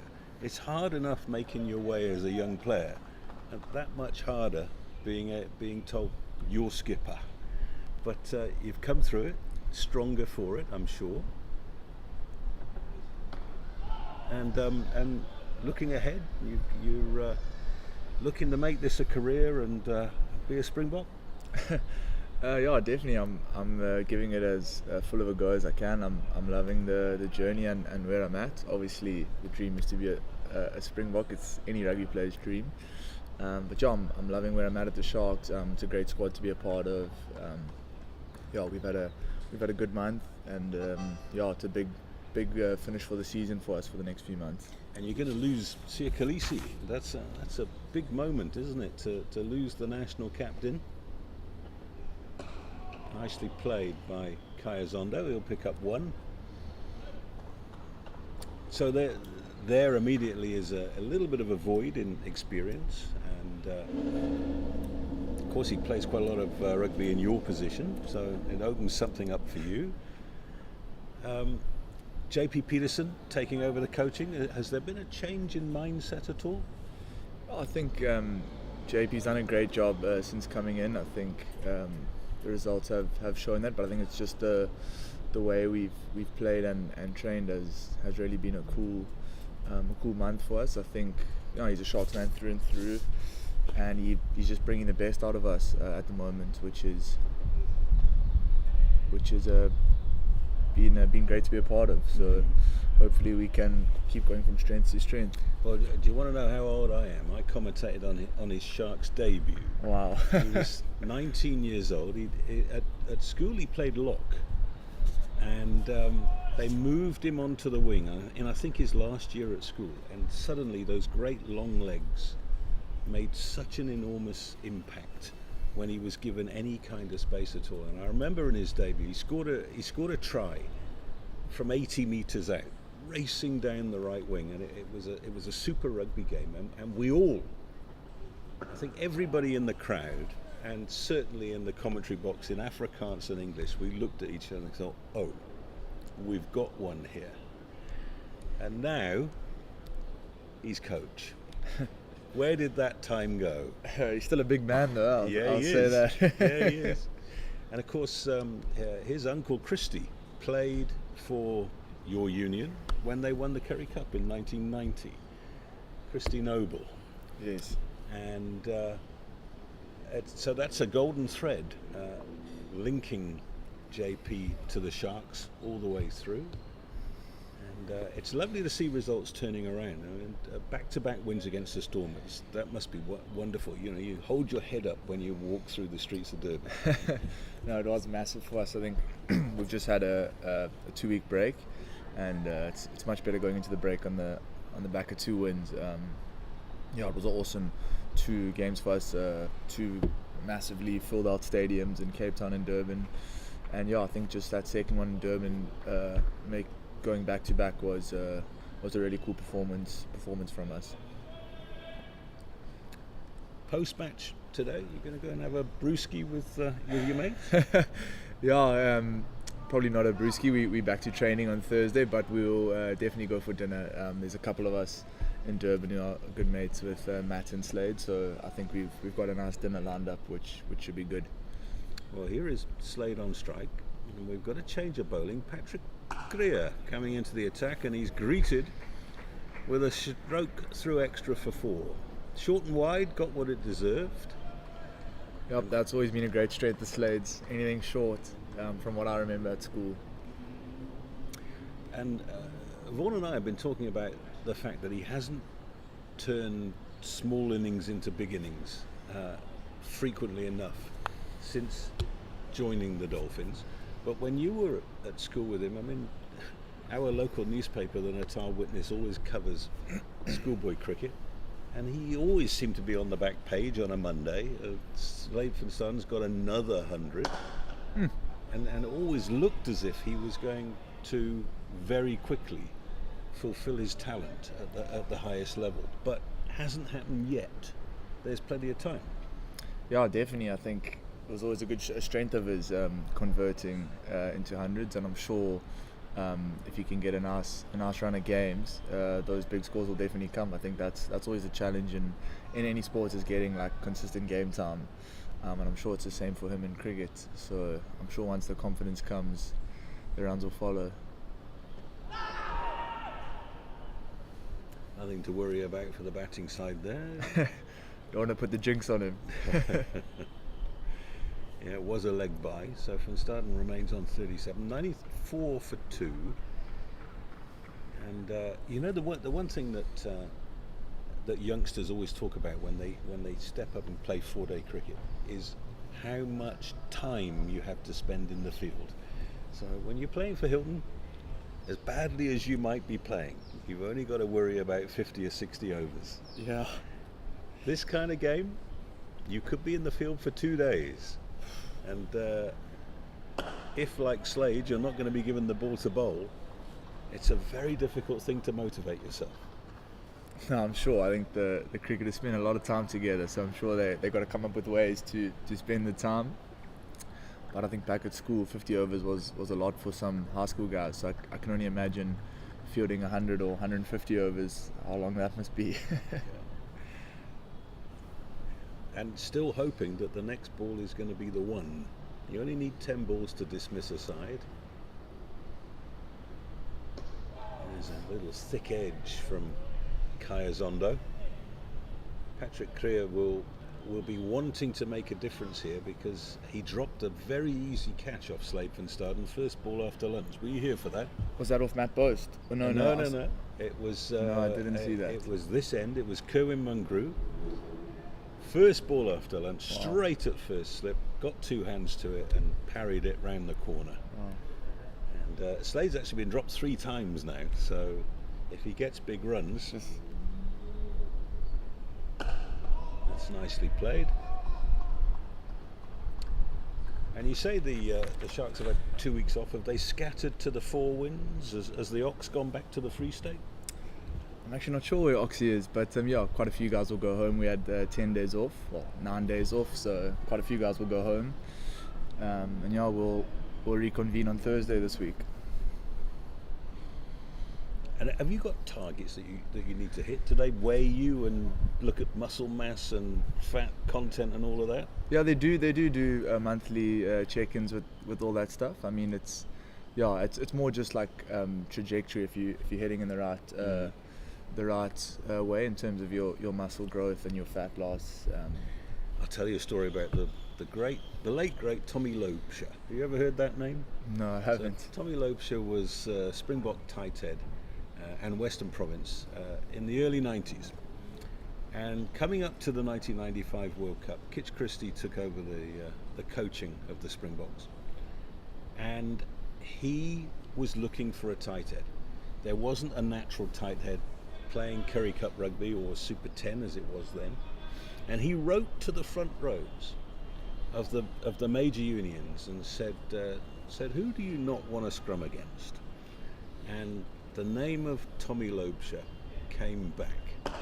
Shot, 4 runs. Wow, that's as good a shot as he's played. We've seen an on drive and an off drive for 4 from Van Staden now, and he goes into the 40s. Beautiful. Super shot. So anyway, dear old Tommy got the phone call from Kitch to say, right, come to training, I want to have a look at you. Kitch's first test match in charge was at the old Butter Rasmus in what was then Port Elizabeth against Argentina. And it was also the debut of Oosterhuis. 1994 we're talking about now. As this is Gideon Pieters, by the way, changing ends from where he took the new ball. That's a good shot for 1. And so we had Urs at loosehead, we had Tommy at tight head, and Tommy went on tour with Kitch, and I was on that tour to Britain and Ireland. And at the end of the tour, that was it, sorted. Tommy was the tight head that was going to play in the World Cup. And all Kitch did was he said, right, this is what you weigh now. This is what you need to do. When I see you in February, I expect this to look like this. And if it doesn't, you're not playing. And Tommy went home and he reacquainted himself with red wine and red meat. And when it came February, he missed his targets. And Kitch in the air, and what a catch! What a catch! Kerwin Mungrue has plucked that out of the air with one hand. Wow. It was looking as if it was 6 all the way, and Mungrue, he's 6'6", and he had to use all of his height there to take that catch. The Dolphins 99 for 3, Zondo is gone for 9, and Pieters has his second wicket. Have you ever taken one like that? Sheepers, no, that was incredible. That was coming at speed from the view we had up here, and he just stuck one hand out. Wow, you could hear the ball going into his hand. What a catch. Yeah, tough luck for Zondo to get one of those. Flip. Right, have you got another 5 minutes to chat to VVJ? Of course. Splendid. Definitely. VVJ, come and take my place. Oh, I should just wrap up, by the way, that Tommy missed his targets and didn't play in the World Cup, and that was him done.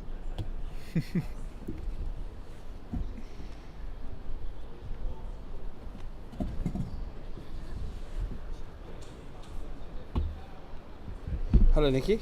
Hello, Vaughan. Hey, boy. Yeah, well, Good to see you. Yeah, you too. Always Thanks for nice having to me. see a familiar face. Yeah, thanks for having me. Remember those days at DPHS?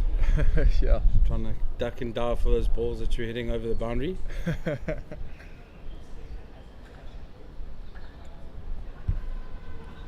I was just chatting to Andy when I saw you sit down, and it was just reminiscing and telling him that you chose rugby over cricket. I still think you should try and change your mind. No, I'm joking. The rugby looks good, eh? You guys doing nicely. So 3 wins out of 3 now? Yeah, 3 wins for us going into this break we've had. So yeah, really keen to keep that momentum going and for the rest of the season. You guys starting again on the 28th of Feb.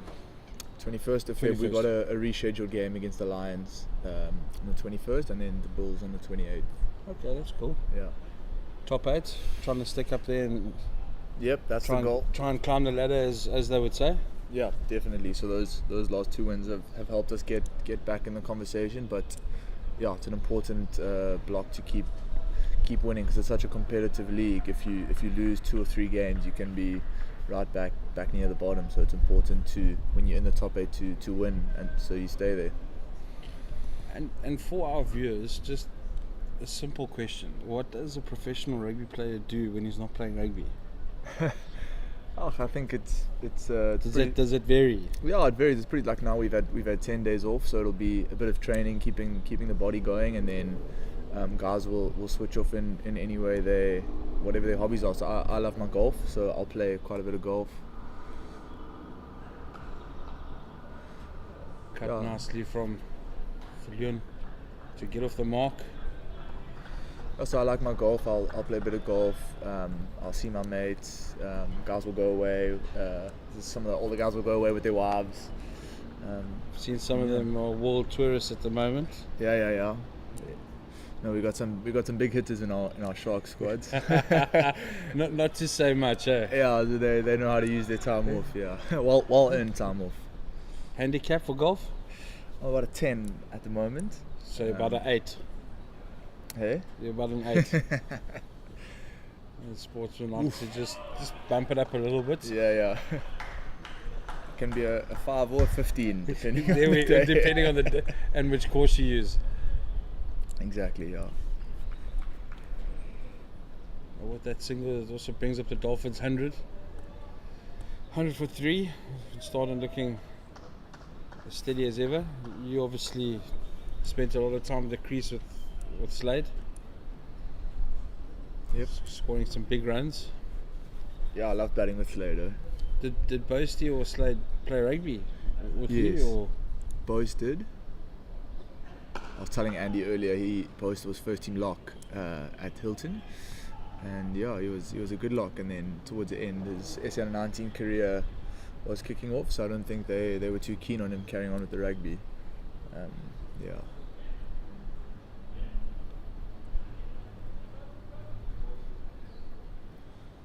You guys gearing up for another Sharks vs Dolphins towards the end of the year? Yes, hopefully it'll be cool. It was really well supported last year, and we put in a good game. I think credit to the Dolphins for making it a good game, and yes, we loved it. We're really keen for round 2. You guys are the holders of the Fin Cup, aren't you? Yeah. So I'm sure they want their revenge, and we love playing. We love playing here in Kingsmead, so we'd love another go. I think we should get you guys in the nets just to get the rust off. Maybe play a club game here or 2. Yeah, definitely. We could use the practice. I think last year it was in a busy part of the year, so we didn't get to practice too much. I think you forget how hard the cricket ball is when you're not used to it. We could use the practice. And how travelling wise with the URC, a lot better. Yeah. A lot easier, I would say, going up north. Yeah, a lot easier, especially now this season we've become full members, which means the travel is a lot better, a lot more business class travelling, which helps. But yeah, it's not. I mean, I never played in Super Rugby, so I don't know. But I know guys struggled with the jet lag, and it was longer tours back then. So it's shorter tours. It's a great place to play in the Northern Hemisphere. Great challenge, tough rugby, and really cool crowds we play at. So yeah, I'm glad you brought up the crowds. Do you guys get a lot of support when you guys go there, or is it more of a try and suffer through and like in the old days where you were hated wherever you toured? Yeah, I think it's different where you go. Like I think in France you might not get a lot of support, but the French crowd is really good at like welcoming you. They're big rugby fans. They obviously want their team to win, but you get an awesome reception when you get off the bus and starting the game. Whereas, and then in the UK, it's a bit more smaller crowd, so the more the locals there. A couple of Sharks flags here and there. A lot more Saffers around there. Yeah, there's always a few Saffers there. Oh, a ball from Patrick Kruger again. Asking the right questions.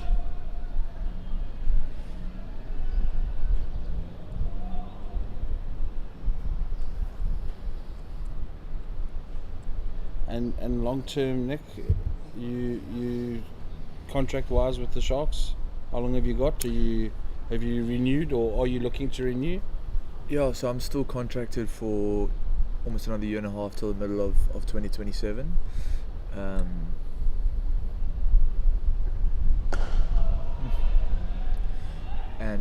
So at the moment I'm just enjoying my rugby. I'm enjoying playing.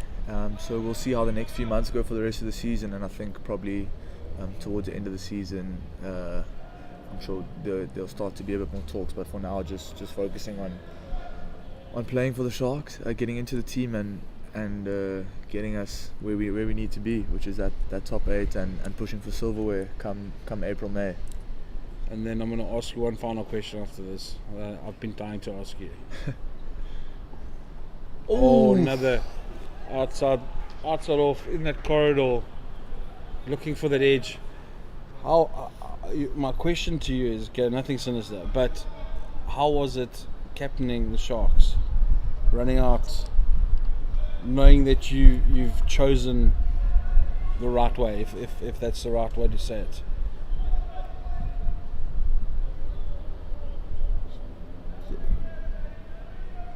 You have captained the Sharks, haven't you? Yes. So as a multi-coder, maybe I asked it in the wrong way.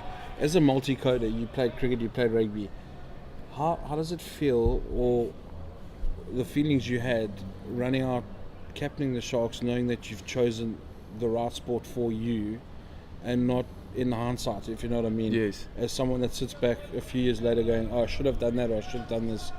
How does that, especially in front of your hometown, being a local boy, how does that feel, especially like guys coming through the ranks, what to choose, whether it's cricket, rugby, or water polo, or whatever the sport may be? What is the feeling? What did you go through mentally, and just the honor and the prestige of doing what you've been doing?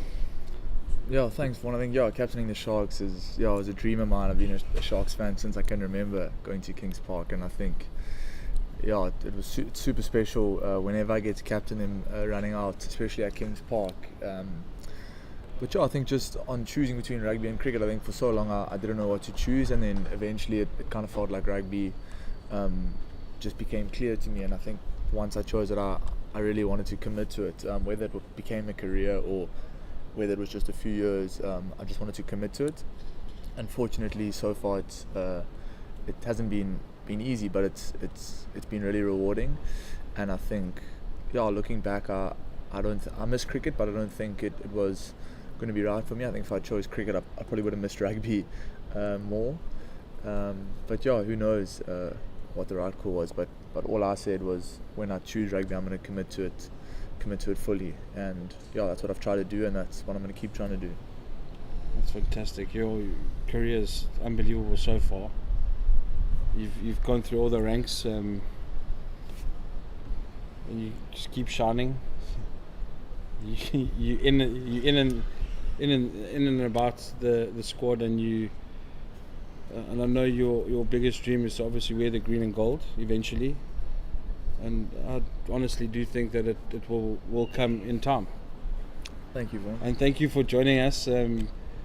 Sorry that I grabbed you from your seat downstairs in the nice cool shade. No, thank you. It was awesome to be on, and hopefully my mate Slade can stick around for a long time. And your other mate can take some wickets. And my other mate Boasty can take a few wickets. Maybe not Slade's wicket though. But thanks very much, Nick. I really appreciate it. Won't keep you here much longer.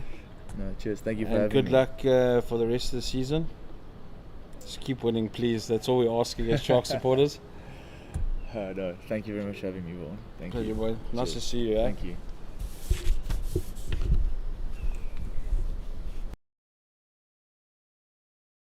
This is a summer to remember. we're standing together with a belief that's unbreakable, pushing our team to new heights. Oh, what a shot. Another magnificent performance. The noise isn't fading, the support isn't wavering, and so the big hits will just keep on coming. Champion player. Absolutely brilliant. Now we're getting together again to keep the good vibes going. Can you believe it? Because when we rise as one, our passion is untamable. Our team is unstoppable because our spirit is unbreakable. Don't miss your chance to watch our Proteas as they face Pakistan in 3 T20s and 3 ODIs. Go to cricket.co.za to get your tickets now.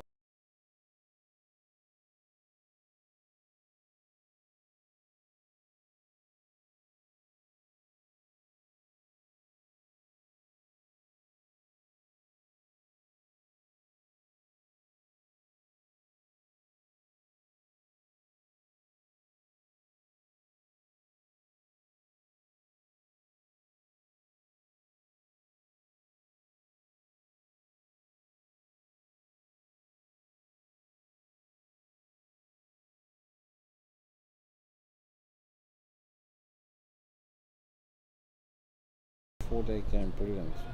Welcome back. Hollywoodbets Kingsmead is the venue. We're halfway through the afternoon session on day 2 of this final 4-day match of the season, ahead of next week's final. And things are bubbling up for that final. This is Gideon Peters bowling short, and Van Staden whacks him through mid-on for 4. That is a fantastic stroke from the Hilton boy. Takes him to 48.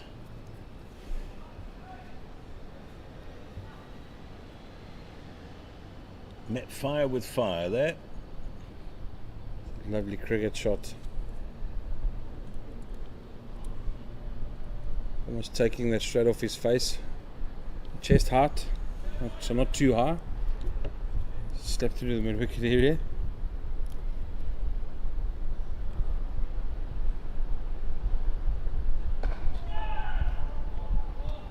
He might just have held that one back a little bit. Interesting field. We've got a first slip and a third slip rather than slip gully. And we've got a pretty straight mid-on. And Patrick Clear is kind of catching at mid-wicket. And we've got point on the boundary. Square leg on the boundary, long leg. So it's no secret that Slade van Staden likes to score square the wicket.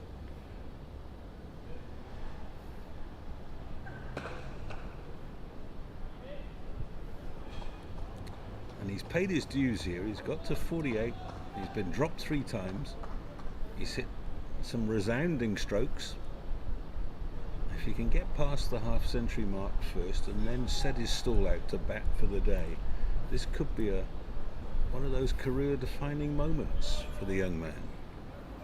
And just a side note, and it looks like that finger injury that Bryce Parsons got late in the innings has hampered him from batting. As we see, obviously, Kaya came in before him and now Hanufilian. Shot. That is a super shot to get to 50.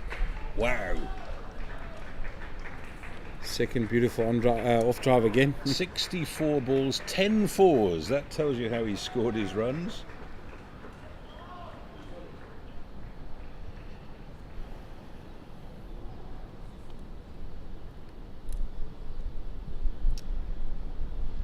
Now, will that settle him? Will that make him want to be out there for the long haul? Went through a period about half an hour ago where feet weren't moving properly.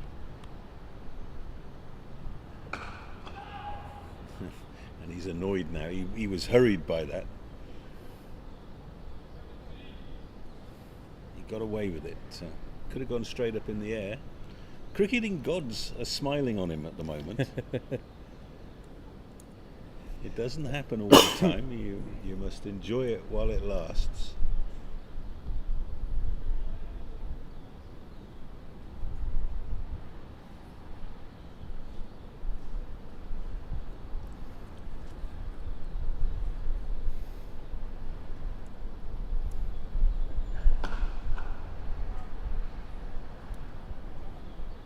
So Gideon Peters working up a nice head of steam from the old Fort End.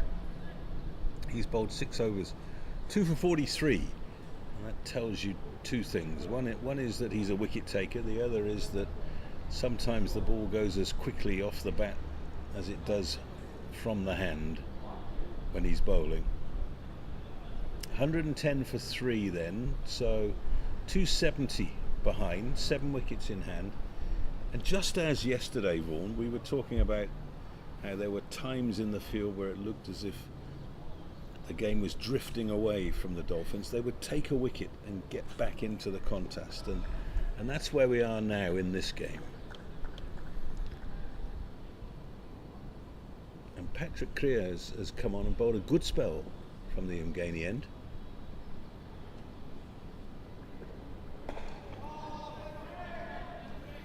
He's fast enough not for batters to just go and slog. So fast enough to, if he's bowling in the right area, there's respect shown. So he just needs to be careful, because you don't want to over bowl himself, especially getting tired, and drag. He might drag a few down or bowl a few that are too full. You don't want to leak too many boundaries now. One more. Hannifal Yun will get down the other end and leave it to Slade van Staden. Because like you said, this game is at a boiling point now where we've got Nelson on the board, but if these guys get a 50 or 100 run partnership now, serious questions need to be asked, especially from the fielding side, on how they're going to take wickets and how they're going to get through the next 10 in the second innings.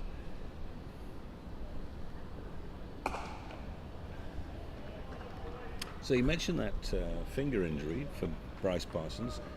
Are we any the wiser about Kush Kelly?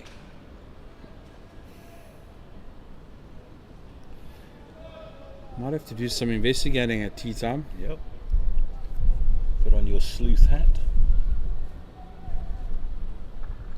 If you weren't watching at the time, Kush Kelly was in the middle of another impressive spell and got into his bowling stride and then pulled up, took his hat from the umpire and walked back to the pavilion. That's a good shot.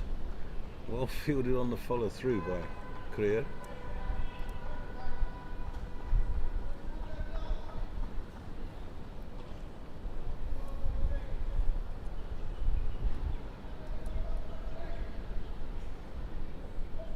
Watching the captain Mutasamy having a long conversation with Kelvin Mungroo. A moment of brilliance from Mungroo to take that catch on the boundary. Top edge from Kayazondo, looked as if it was going for 6, and Mungroo, tallest man on the field, stuck up one hand and it stuck. It's a one season thing, once a season miracle. Because if you'd watched him from the beginning, he ran in and had to run back and then to the side. And then he just stuck out that big right paw and it stuck. It helps when you got hands like buckets, doesn't it? And it's just 6'7" or 6'8". Yeah. Yeah, and Kayazondo, who's vertically challenged himself, would have been cursing his luck. Why couldn't I have hit it to one of the short fellas? Edged and gone. Oh. Well, that done me. I thought I saw an edge, and it must have just hit the seam and gone past the outside edge. Again, another great over by Patrick Krieger. Not only going for 1. Yeah, 3 overs for 5. Doing a very good job for his captain. Looks like Peters is going to have another one from the old Fort End.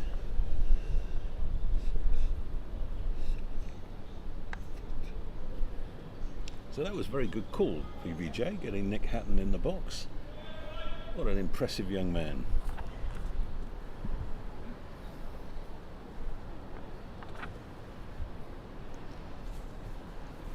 we spot anyone else, we'll pull them up here. Be warned if you're listening.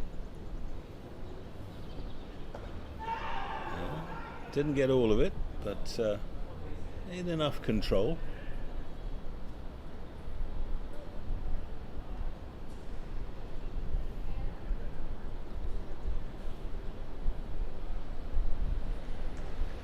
So the next staging point will be tee. That'll be at 2:10. That's 45 minutes from now. Warriors would like to pick up a wicket, or perhaps two in that time.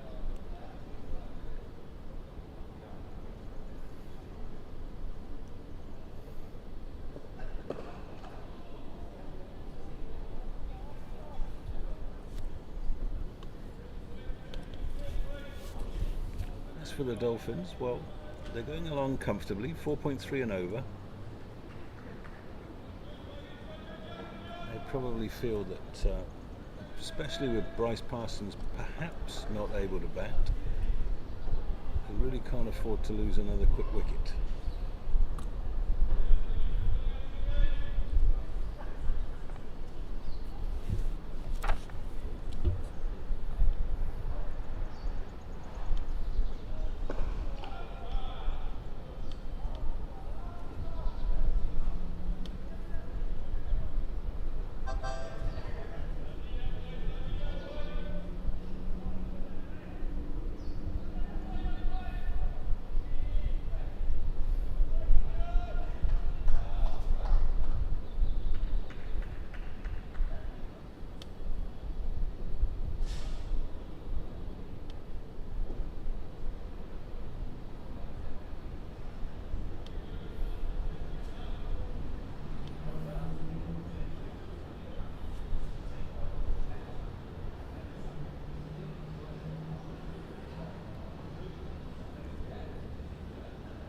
Oh, Has he got a little nick on that? He has. He's gone. That's a horrible way to get out for Slavenstaden. Shouldn't have been playing at it.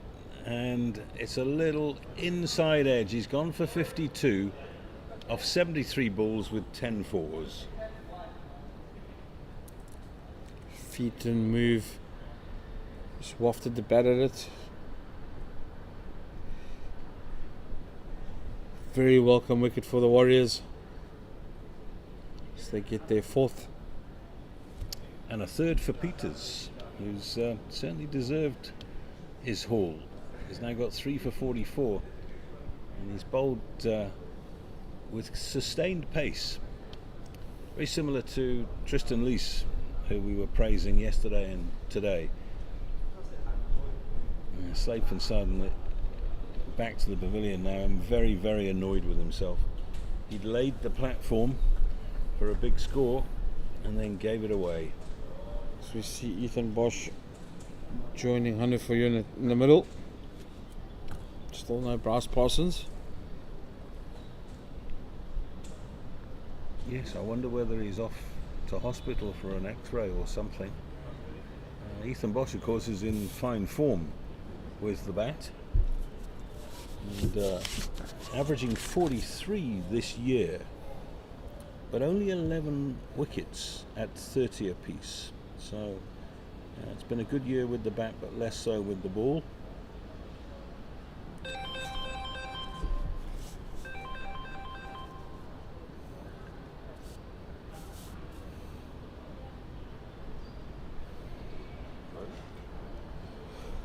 I think you've done the wrong number.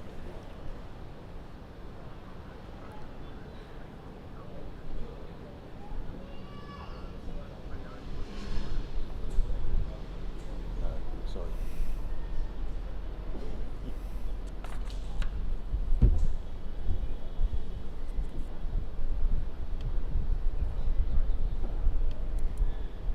So there's one of the 2 wickets that I was talking about that the Warriors would want before tea.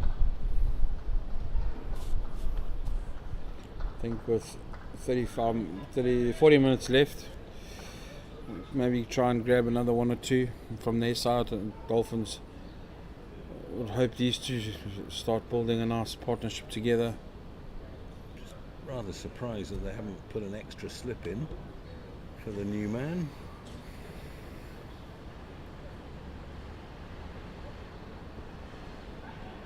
Well avoided.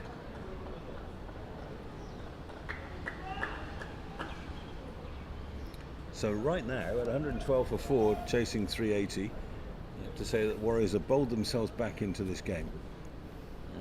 The Dolphins won the morning session. They wrapped up the innings without too much more difficulty.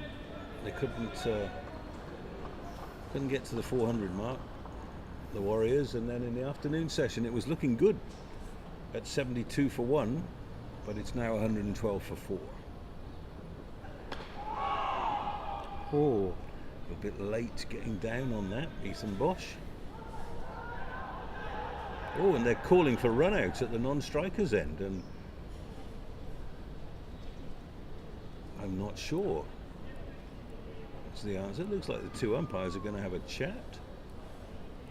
I think that The umpire possibly. call over. I don't think so. I don't know.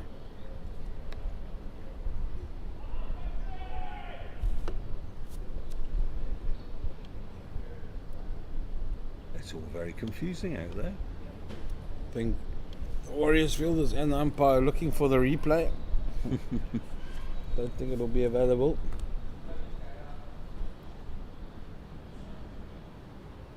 Well, we had a run out not given yesterday. JP King run out at the non-striker's end. Video evidence subsequently proved that he didn't have his bat down and went on to score a very significant 86 runs.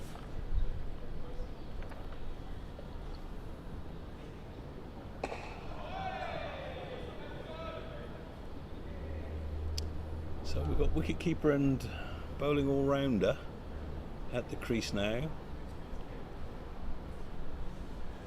and with Bryce Parsons we don't know whether he's going to bat. These are difficult times for the Dolphins. If they minus a batter, it makes that mountain a little bit more uphill.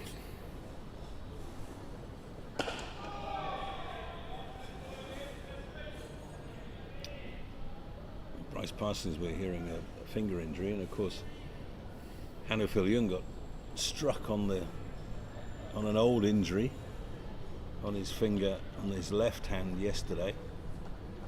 So I've no doubt he's had an injection or two and has got it all very strapped up.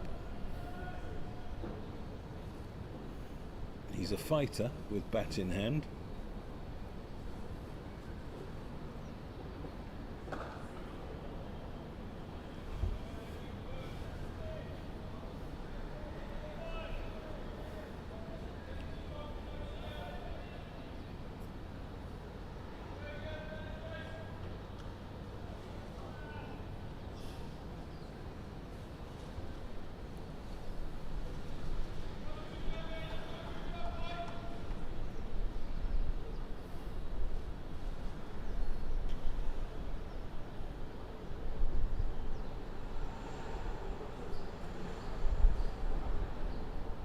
Oh my!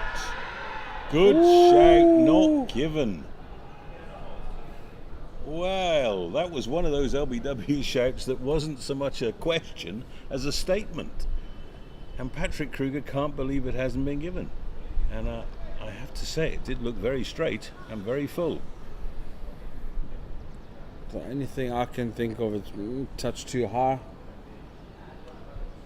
I'll have a look in the replay.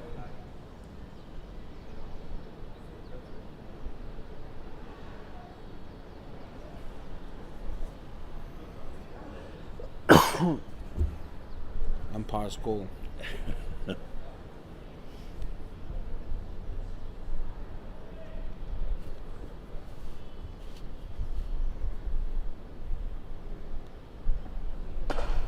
It's better from Viljoen. previous delivery just looked as if he planted his foot and played around it. I can't believe there was a scratch on that. So, as you say, it was umpire's call. Maybe it was going over, maybe it was missing. From up here, I don't think it's missing. It might be a little bit high. So you're right, he played straight across it. This time he'll pick up a couple down to third man.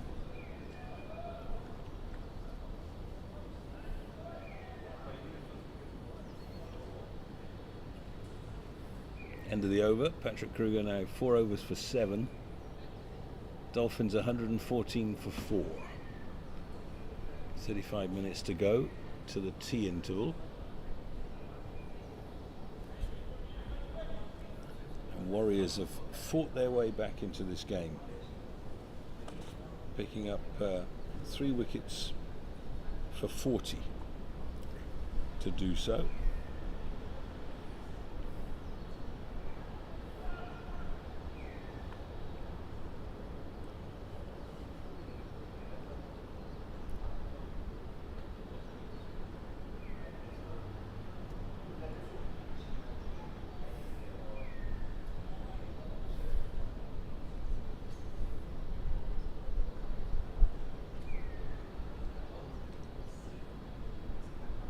Gideon Peters continuing. This will be his 4th over in this second spell. Oh, Beaten for pace.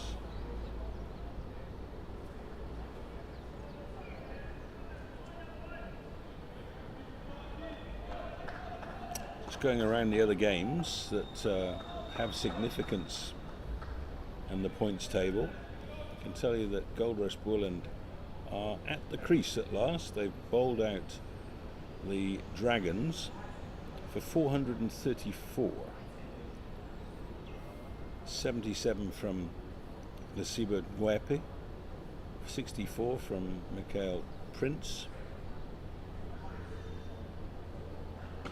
and a really good 123 not out from Dean Forrester. 188 balls, 6 fours, 5 sixes. So that's kept the Dragons in with a shout of making it to the final.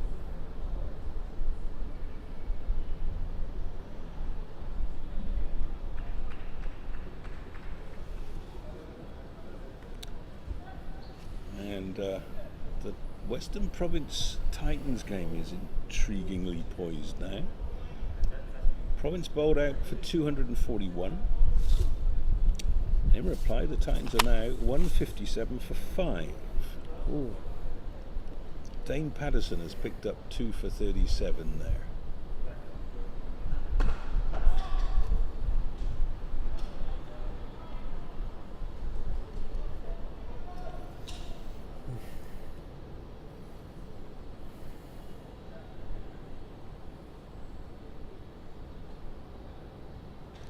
And finally, the Lions are still batting against the Tuskers. The Tuskers bowled out for 63. The Lions 558 for 5 in 107.4 overs. Connor Esterhazen is 101 not out.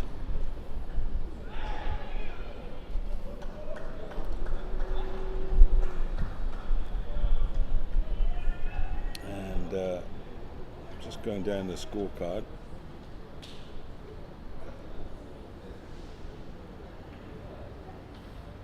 Dom Hendricks got 100. Zubair Hamza got 98. Wandile Makwetu got 89. VR Mulder 115. Connor Esterhazen 101 not out of 58 balls. 6 fours and 7 sixes.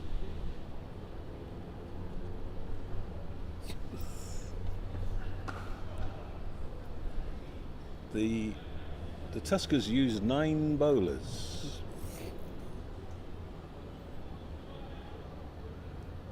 But nobody got more than 1 wicket. 558 for 5. That's a lead of 495.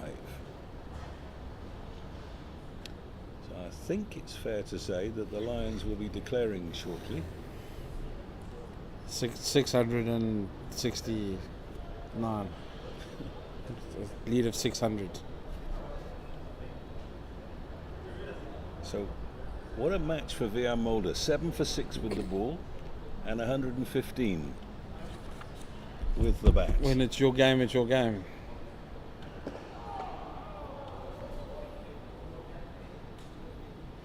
All of which adds up to the Lions in the final round of matches are making a statement. They're saying, we want the final at the Wanderers next week. And it seems like the only team that can stop them is the Warriors.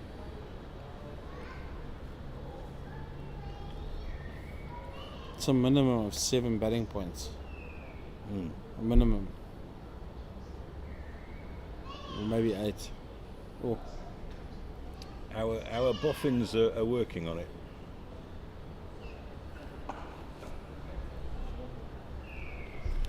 There was another live update.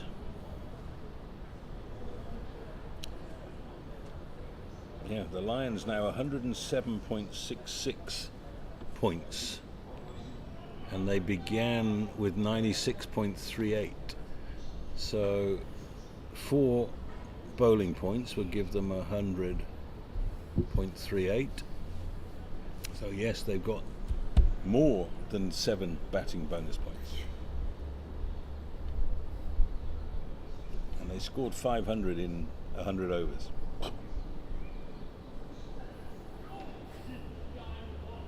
It's well bowled.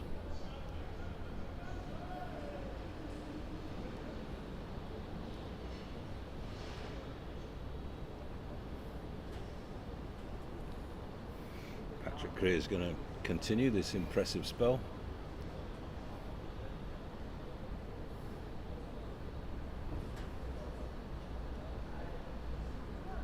Yeah, it's hard to know what the Tuskers players and staff would be telling each other in a game like that. 2 bad days at the office. Maybe enjoying the views of the bullring. Looking across to the golf course and thinking they'd rather be over there.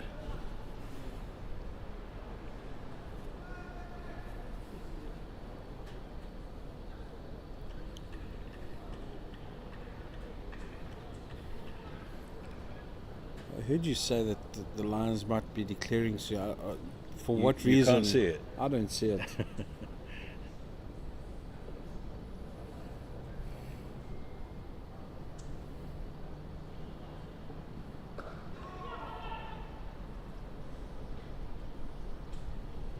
I honestly don't see it. Yeah, it's not as if they're in any time trouble. I would imagine that just like this game, they've probably got 50 overs or more left in the day. Well, you said the Tuskers bowled 107 overs. Yeah. No, I don't see them declaring anytime soon. The only thing that they'll have to worry about is weather. Possibly, yeah. Possible a high felt thunderstorm or 3. But I think if you put another 100 runs on there or more, the minute you declare, I think you'll probably take about 3 quick wickets. Because I think mentally and physically they'll be Fried. very, very fried.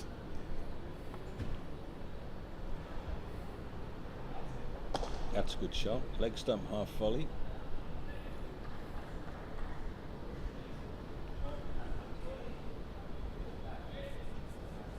It's just gone quiet out there.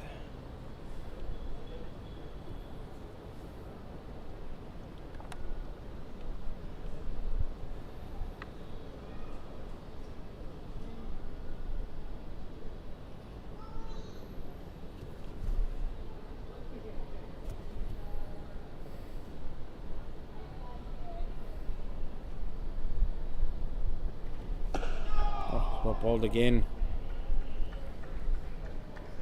He's looked a lot more than an occasional one-day medium pacer, hasn't he?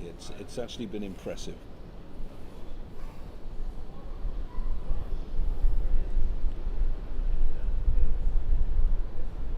As you say, not quick at all, but quick enough that you've got to pay him attention. Yeah, and you've got to show him respect. I mean, he's got some skill with the ball.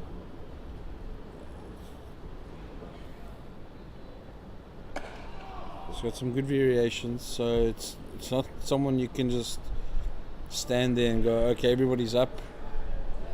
I mean, if the shot allows for it, I mean, you can. But when he's bowling that good line and length, he's a handful.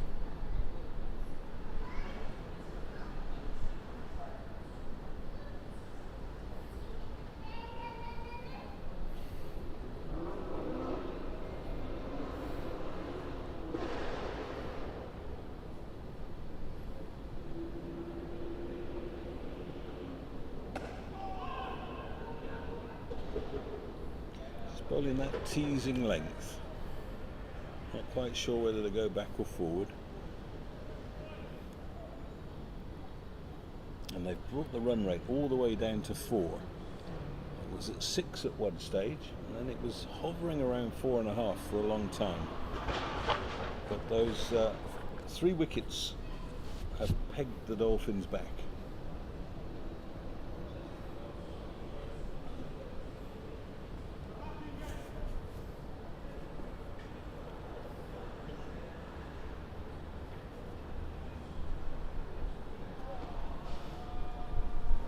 Left. Another great over from Patrick Kruger.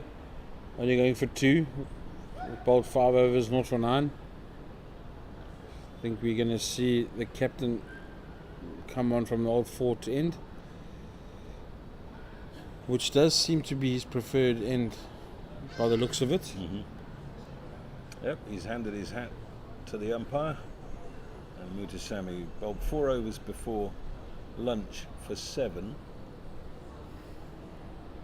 I think it was either side of lunch, and then they got a wicket, and he took himself out of the attack straight away.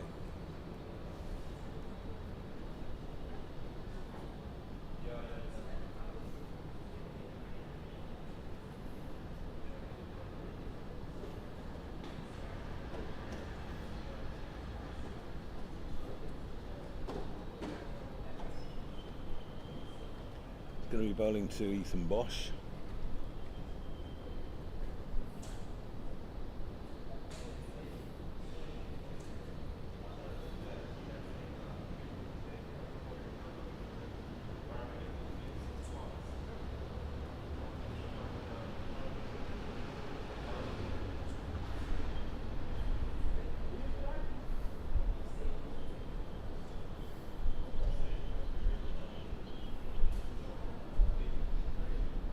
Short leg and slip.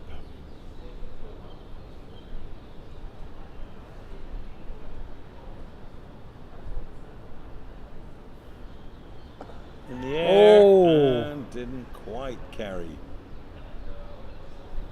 They come back for 2. It was a lazy shot from Ethan Bosch.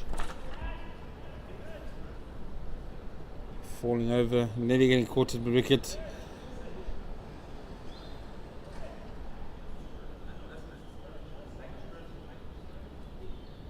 Matthew Brietzko standing at mid-wicket.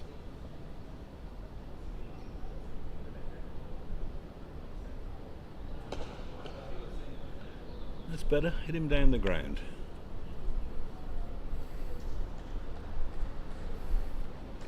A lot safer.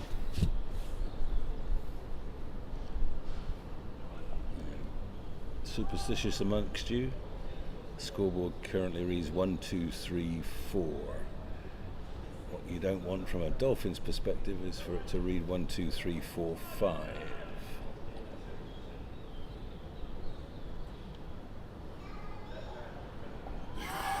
Nearly snuck it through.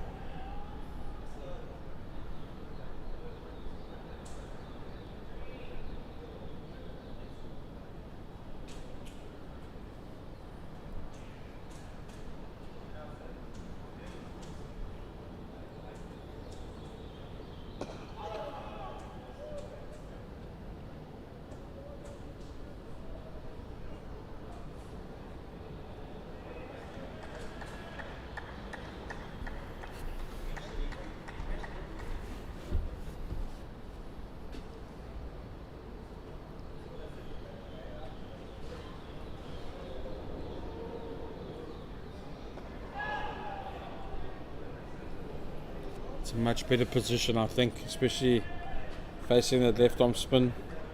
That one that slides back in with the arm. Get as far forward as you can.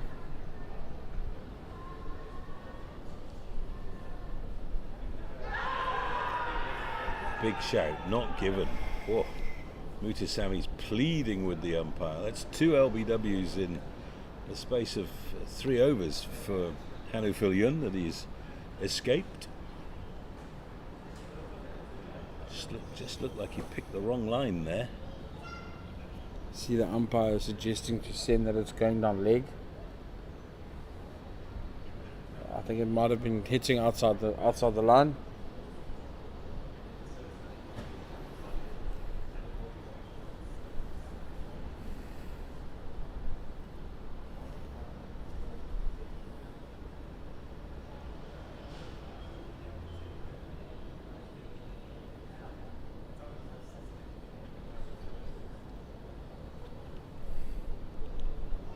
Patrick Creer is going to continue from the Mgani end.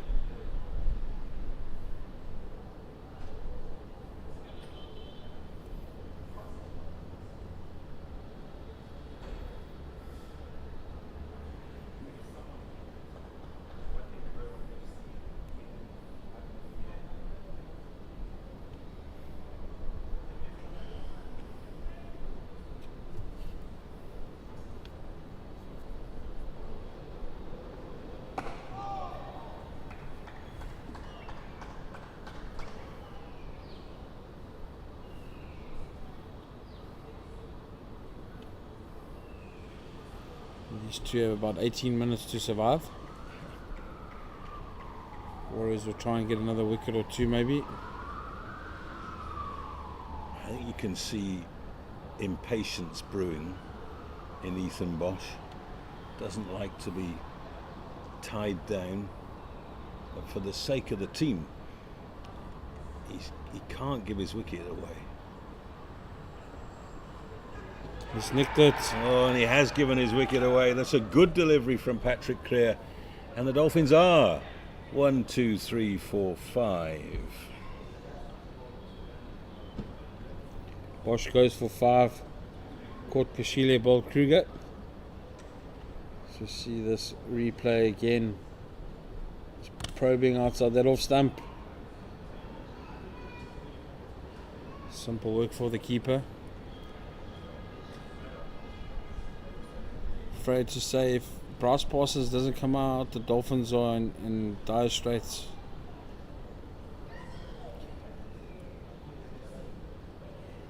Yeah, we're just waiting to see who's going to emerge from the pavilion here.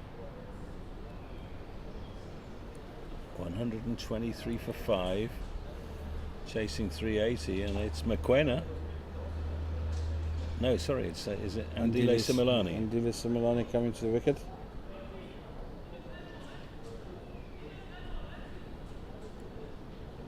Well, cometh the hour, cometh the man.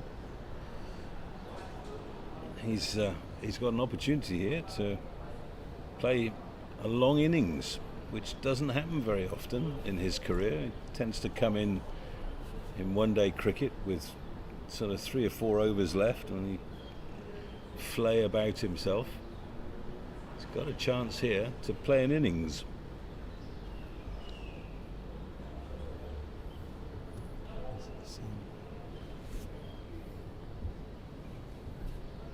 Off again. Good call.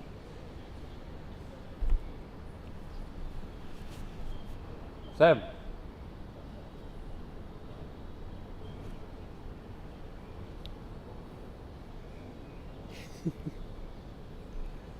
Next we're going to get Dadak involved.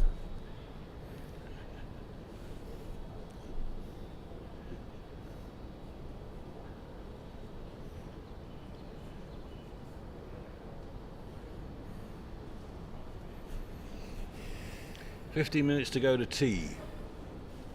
Dolphins are in trouble. They were 58 for 1 at lunch. They're now 123 for 5.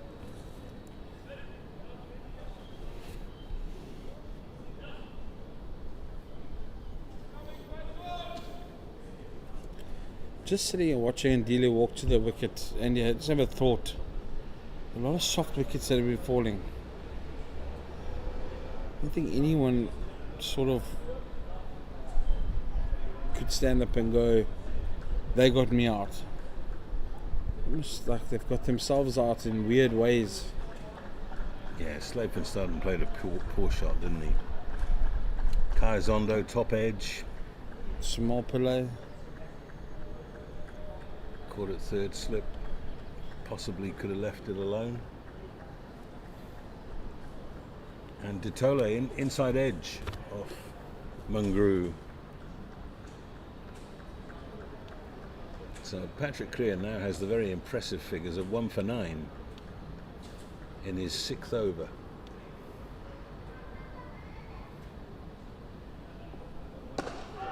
It's well bowled and well defended by Similani. 22 years old now. And, Product of Marisburg College. of course, made his international debut as a young man.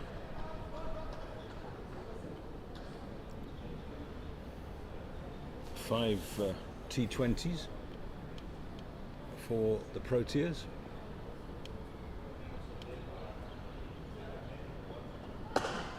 Oh, Goodness gracious that's me. out of the middle, isn't it? Wickets have been falling. What did you say? Great shot. Pity you didn't find the gap.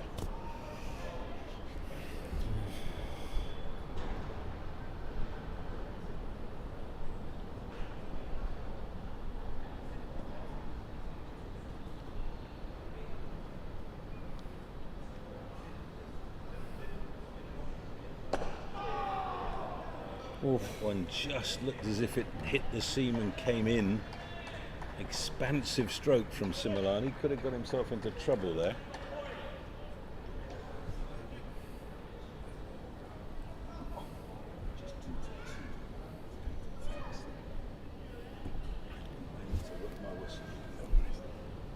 So Andy goes for a cup of tea. Welcome Sam Woffer King. Looking more and more like the West Indians there in India. The earrings, lovely bit of swag. How are you, Sammy? Yeah, I'm good and you, Vaughnie. Just finished coaching, so time to watch a bit of cricket. Seems like the Warriors are doing well. Some wicket maiden for Patrick Kruger. I was just telling Andy just before you got here, it's almost like 5 wickets of soft wickets where nobody got them out, they got themselves out. 9 for 1 and then created a nice partnership, and then all of a sudden bang bang. Yeah. Bryce Parsons, we don't know if he's injured or badly injured. He hasn't come out to bat yet, so if you minus a batter, that mountain becomes quite impossible to climb. Yeah, important knock here for Yoon, just to show his prowess in this format as well. We know what he's capable of doing in the 50 over competition, but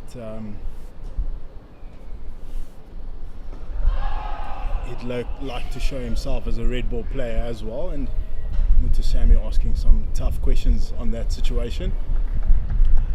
You heard someone bowling here that's grown up in these conditions. Yeah. He knows exactly where to bowl, where to pitch the ball.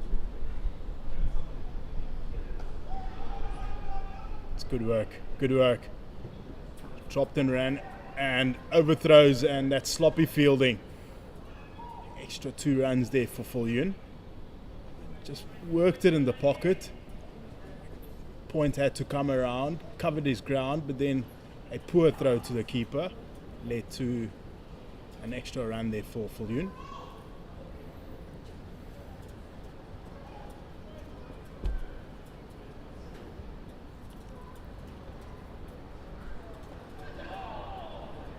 Oh, the last time we chatted to you, you were off to Coke Week. How did that go? Terrible week, not the best. 1 out of 5. The last one got rain affected. But yeah, some good signs for the future. I see one or two of the boys are here doing some 12-man duty. 100%, yeah. It's good to see. It's good to see. Get them in and amongst the Pros. Uppish. Great stuff. It's through the covers. Misfield there by the guy at the cover, and looks like a bit of a cramp He's from the fielder because he stopped it inside. No, it signaled 4 runs. Matthew Bose giving his all there, hitting the signboards, and then And cramping up. the sniper from the top of the roof got him.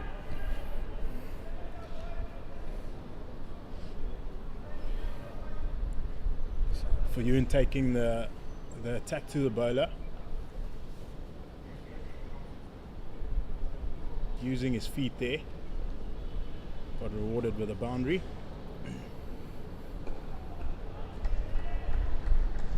It's good over, 6 from it. Got 2 that went to the covers, and then the second last ball got driven through the covers for 4 runs.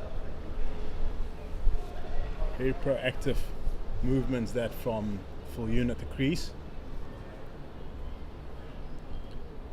Were you coaching in the indoor centre or outside in the heat? Outside in the heat. Lovely. You know, the players love a bit of turf nets rather than the indoors. I also prefer it. I think you know how hot it gets there in the indoors. Sometimes there's a bit of a breeze outside where there's not a breeze inside. So That's what I was asking. yes, yeah, that's cooking. So Kruger to Similani. It's an important partnership this for the Hollywoodbets Dolphins, especially with the batters that are not possibly going to bat, and outside half drops short of first slip, and it goes all the way for 4 runs.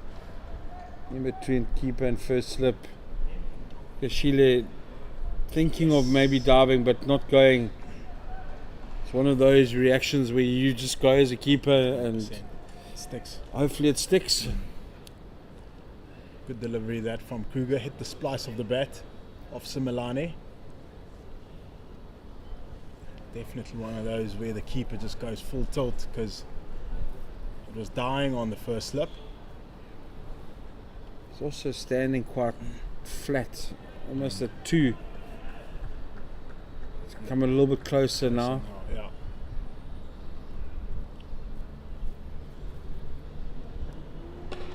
Oh no. Okay, excuse me, I thought that it was going straight to mid-off. Yeah, off Toe the end of the bat. Off the toe there. Wasn't really there to hit. It's that in between lane. Similani probably thought it was full enough to have a go. He's not going to die wondering. It's the style he bats. That's how he bats in all formats. So he's not going to bat for like 120 balls or so. If he does Vaughan, he'll probably be on 200. That's good to know. Yeah. It doesn't die wondering. Hits big sixes. Love an aggressive batter, so it's good. Kruger to Full-Yoon. Straight worked off the legs. There's protection there on the boundary. Only 1. Expensive over already thus far. 6 from it. First ball going for a boundary through the slips. Similani trying to power that one over mid-off. Just chipped it with his lob wedge over extra cover.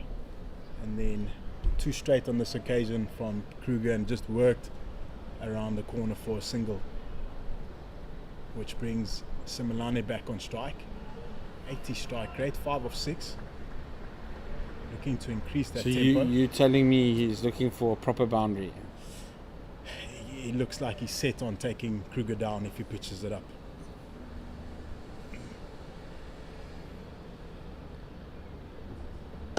Oh, Yorker.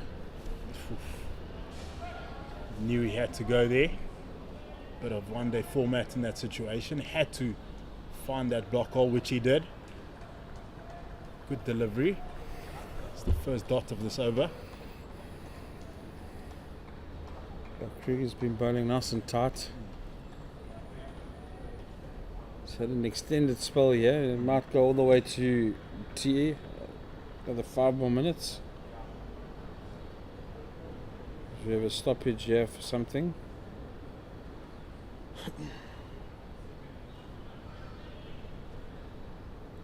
Robbie P doing his laps here, getting his steps in. Not long ago, he was the head coach of the MI Cape Town.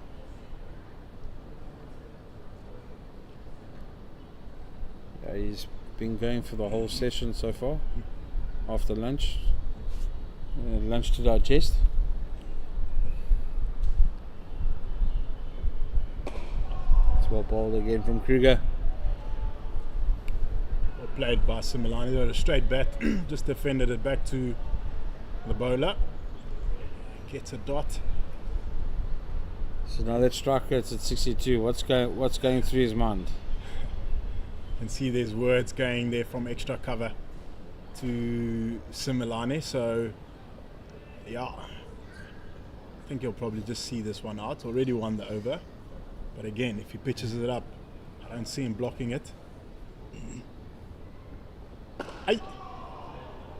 It's well Straight driven. bat again. End of Kruger's 7th over, 1 for 15. 135 for 5 for the Hollywoodbets Dolphins. All sorts of troubles here. Have to rebuild from the situation, given the fact that we're not certain about Bryce Parsons, if he is going to bat or not. So this partnership is key for the Hollywoodbets Dolphins.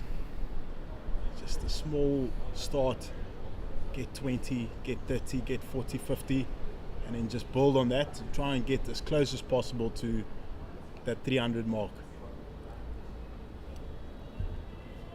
or 200 mark to start with, and then push on from there.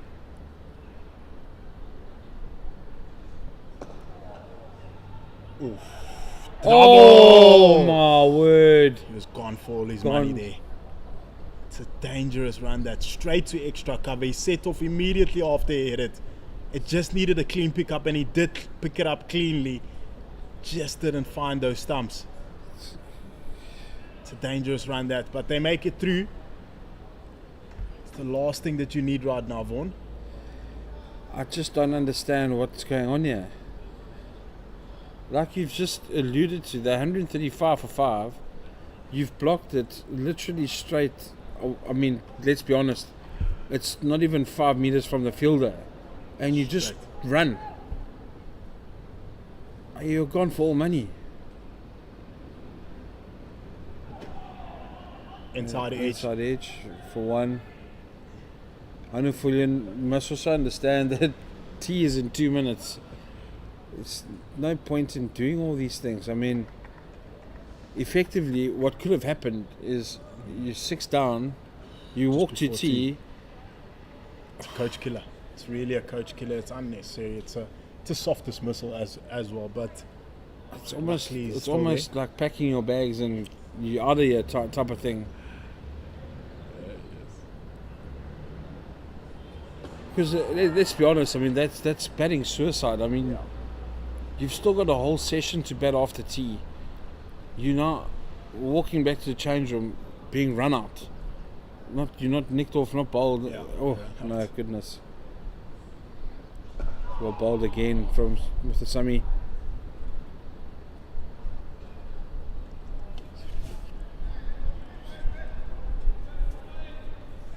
A lot of chats happening around here in the field, encouraging Mutusami.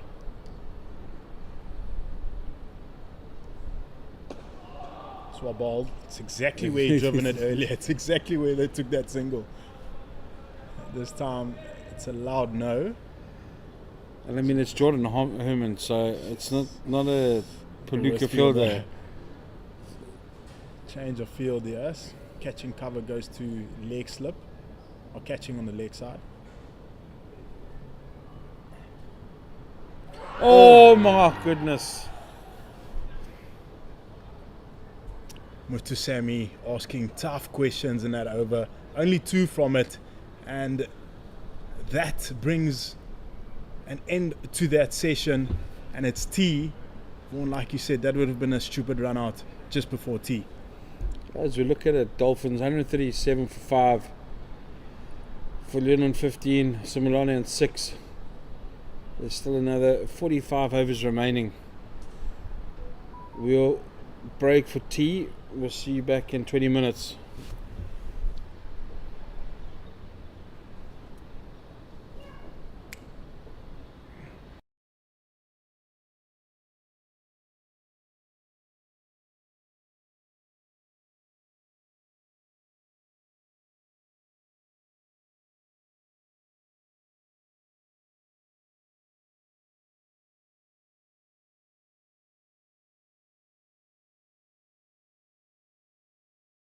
This is a summer to remember. We're standing together with a belief that's unbreakable, pushing our team to new heights. Oh, what a shot. Another magnificent performance. The noise isn't fading, the support isn't wavering, and so the big hits will just keep on coming. Champion player. Absolutely brilliant. Now we're getting together again to keep the good vibes going. Can you believe it? Because when we rise as one, our passion is untamable. Our team is unstoppable because our spirit is unbreakable. Don't miss your chance to watch our Proteas as they face Pakistan in 3 T20s and 3 ODIs. Go to cricket.co.za to get your tickets now.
Final session of the second day about to begin here at Hollywoodbets Kingsmead. The Dolphins are struggling. They're 137 for 5, replying to the Warriors 380. Hanu Filyun is on 15 and Dile Similani is on 6. And it will be Similani to face the first ball after tea, and we can bring you some news from the Dolphins camp, and that is that not one but 2 players have been officially replaced for the rest of the match, with injuries to the captain Bryce Parsons and also to the opening bowler Kush Kele. Matthew Boast is going to bowl first ball after tea, and Similani very nearly holes out to mid-on. So we have 2 replacements who can take a full part in the game. Gomalelo Piri is in for Kush Kele. Not really like for like there. Piri is a wicket-keeper batsman. And a big moment for young Tim Soles, the captain last year of Clifton School, is in for Bryce Parsons. After this ball, we'll just unpick that with my co-commentator, Sammy Mofokeng. Now, Sammy, you were the man who got the phone call to say we're short. Have you got anybody? Yeah. This morning, as we were about to start practice with the Dolphins Academy, the Dolphins, Hollywoodbets Dolphins analysis called me, Cushion, and asked me if there's any of our players that are available to come and do 12 and 13 man duties, because there's been an injury, and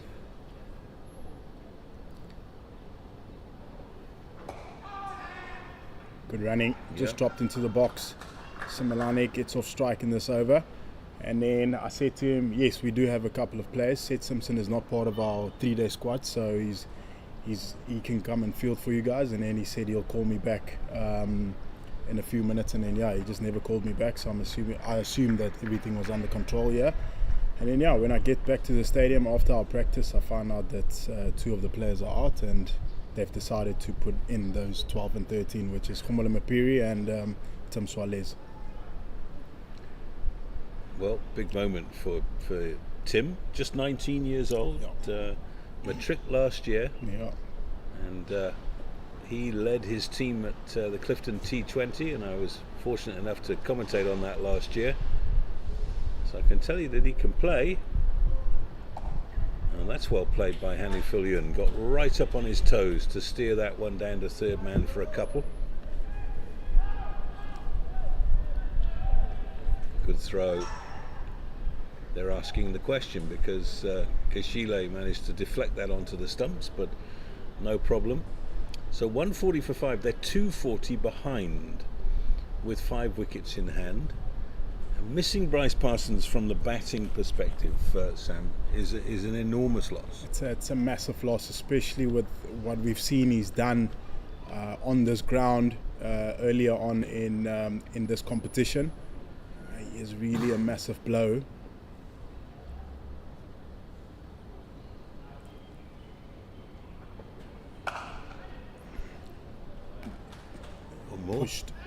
Pushed through the covers. Yeah, that's good running.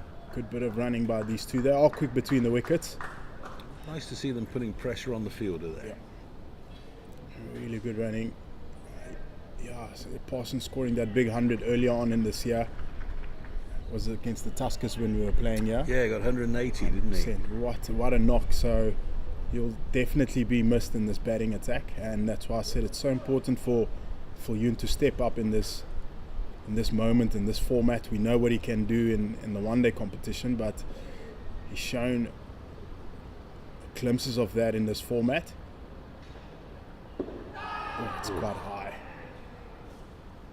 high. So it's important for him to get stuck in here, both of these guys, just to build a bit of a partnership and move ever so slightly, getting closer to these short milestones of theirs, getting to a 50 partnership, 100 partnership, and then just getting through the day. This is what red ball cricket is all about, and that brings an end to that over. It's 142 for 5. Yeah, and from a Warriors perspective, Sam, they are where they want to be. Yes. They lost the morning session comfortably. They lost the last 5 wickets for the addition of just 53 runs. And then the Dolphins came out and put up 58 for 1 in the morning session. It was 72 for 1 at one stage, but then 72 for 2, 99 for 3, 112 for 4, 123 for 5. And now they are desperate for somebody to dig in, and preferably 2 people. So Philion will be facing Mutasamy.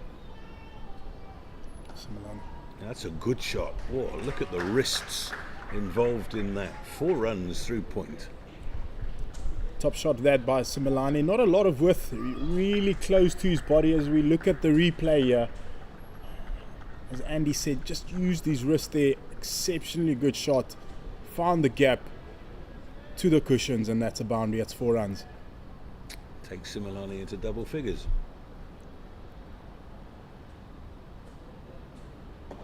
Now, what's interesting to me, Sam, looking at Andile Similani, he's picked early by the national side as an all-rounder in one-day cricket. Very rarely in his career will he have walked to the wicket in this kind of situation, where there is no time limit to anything. He can bat for a day. 100%.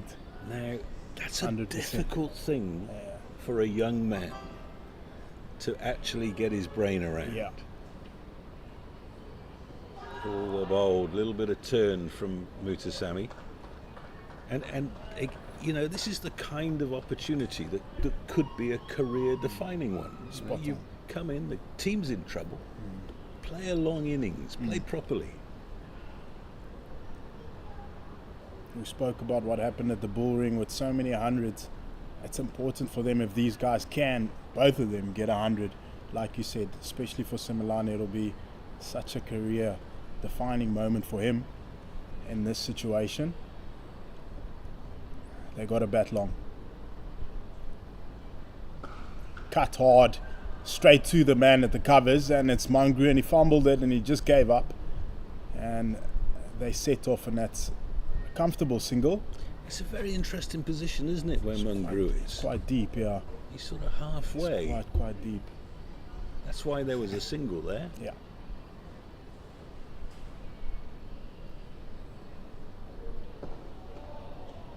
And for Similani, good that he's got a little scrapper at the wicket with him in Hanu Philion. Philion has got, at the end of last season, got all those important one-day runs when the team was in trouble. He thrives in moments like these, absolutely loves it. Pretoria Boys High, old boy. Scores 148 for 5. Managed to keep the run rate up above the 4 and over mark, where the Warriors battled to get to that mark. It was Mutasamy's century that changed things for them. Now Matthew Bose continuing from the Umgani end. Oh, that'll be 4. That's a little bit of a bottom edge on that from Philion, using the pace of Boast. That brings up the 150 in the 38th over. Yeah, quite short, straight, just helped around the corner. Philion will be happy with that one. Takes a bit of a bat off it, and it gets all the way through to the boundary for 4 runs. Brings up the 150 runs for the Hollywoodbets Dolphins. Moving at a good tempo. Boundary and over. Boast to Philion.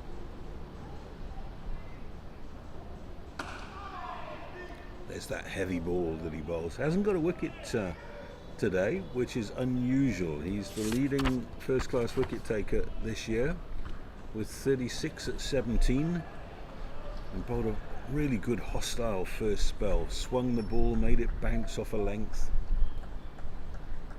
He's quite a big unit, isn't he?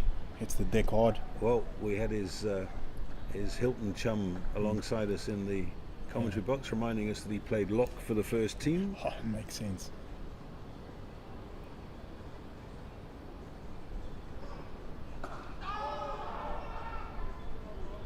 It's nicely played. It takes a bit of courage to get on the front foot against someone like Boast. It's good movements from Viljoen, good energies at the crease.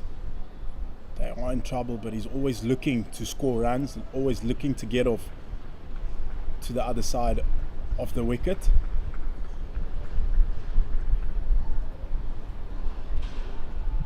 Good delivery that from Boast after that first one went for a boundary. He's really been on the money ever since. Over pitch this time, but Hanu just let it go. Probably a good leave. Slate van Staden, we saw him playing a similar one earlier, getting a faint nick going through to the covers, up to the keeper. And very disappointing. Slate van Staden rode his luck to get to the half-century mark, dropped 3 times. Oh, sure. 2 of them relatively easy chances.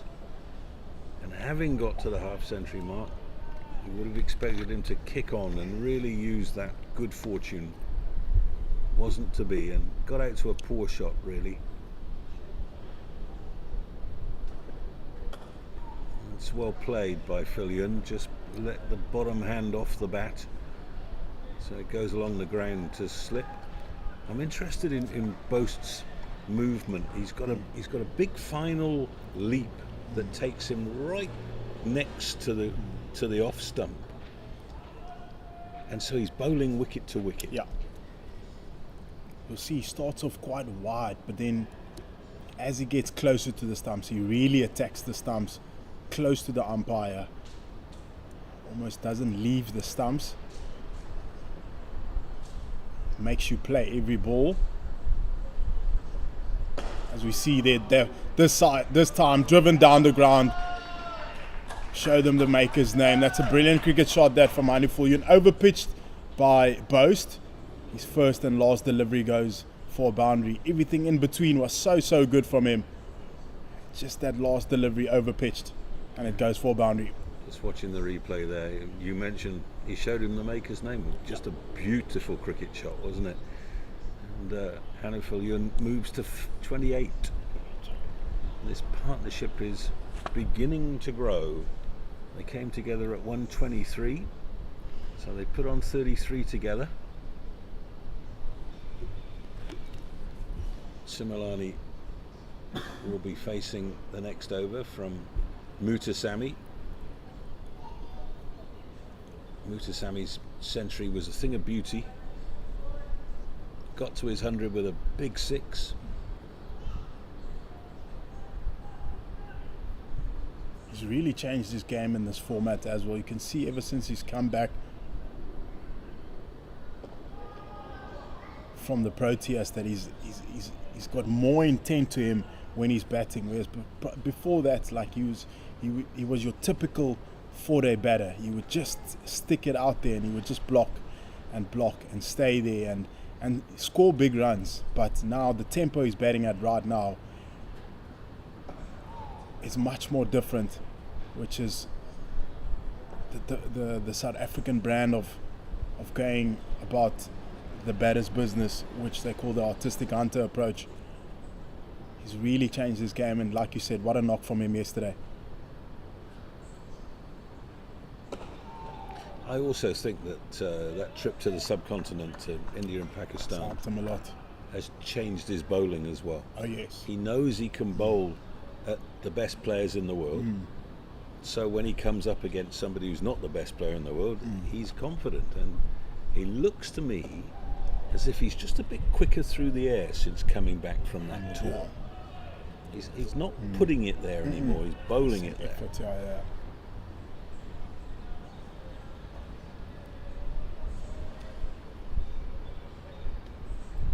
Hasn't picked up a wicket, but he's going at 2.8.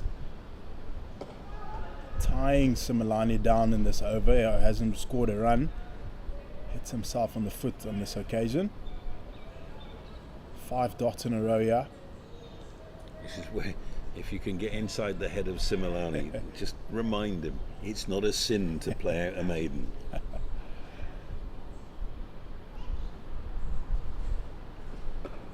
Well done, young man, well done.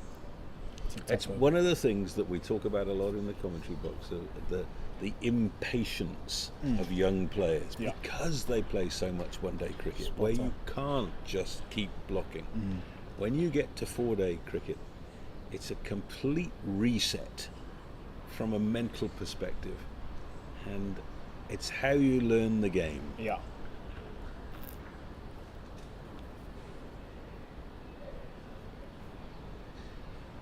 So Boast will continue into his 10th over. He'll still be smarting from that straight drive off the last ball of the over. Quick bowlers don't like being hit back past themselves. So, considering the match situation, it's quite a defensive field that he's got.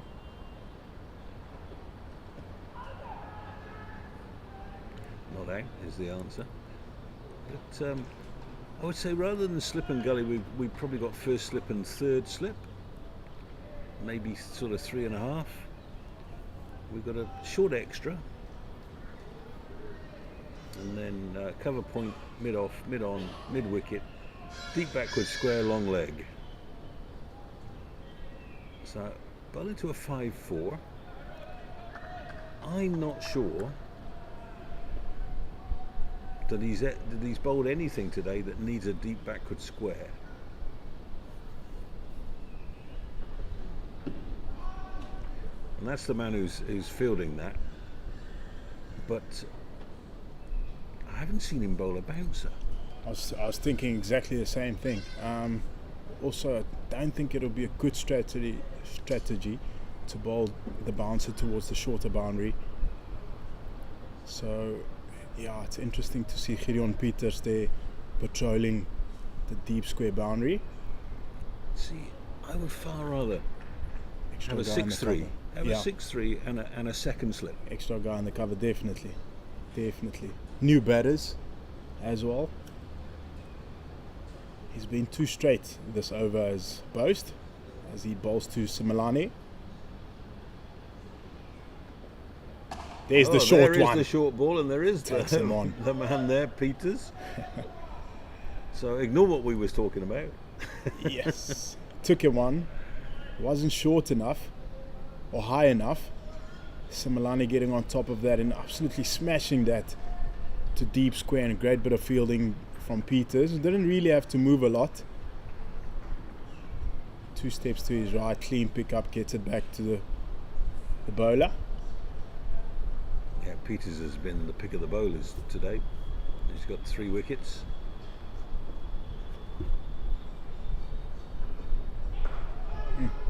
He's coming into the side because Duan Willefear got injured in the last 4-day game. Got hit under the armpit and unable to bowl. So that's made a big difference to the cutting edge. But Peters has come in, made his debut, not in first class cricket, but his debut for the Warriors in first class cricket, and a very good day from him. He's been in good form, bowling well for the Capitals as well in that SA20. Nicely played. Pick up a single, and he's got wheels. Yeah. That's the thing, isn't it? Got some quick bounces, bounced some players out, batters out. Especially in Pretoria in the Highveld, where he was really running in with some good impetus. It was really good to watch. What a campaign he had. Skiddy, short skiddy, but he definitely has a highly effective bouncer. Reminds me a little bit of Rudy Bryson, another man who was below 6 foot but could get it through. Boast to finish off this over. punch. That's nicely played, isn't it? Wow. When you see him play like that, you know why he's played at the higher level. He is oozing ability. 159 for 5 at the end of the over.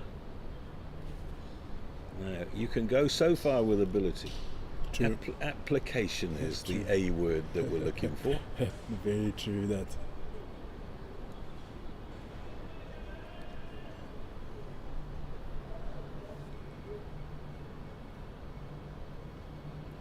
Mutasami will continue. We've got a silly point and a slip.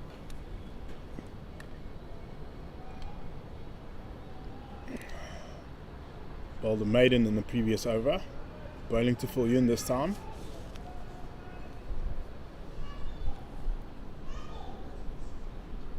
Fullion uses his feet. Typical wicket keeper. Doesn't like to be tied down by the spinners. He's very active there at the crease, very proactive. As I said, he's been looking to score. Doesn't like being bogged down. Goes on the back foot. 4. Good shot.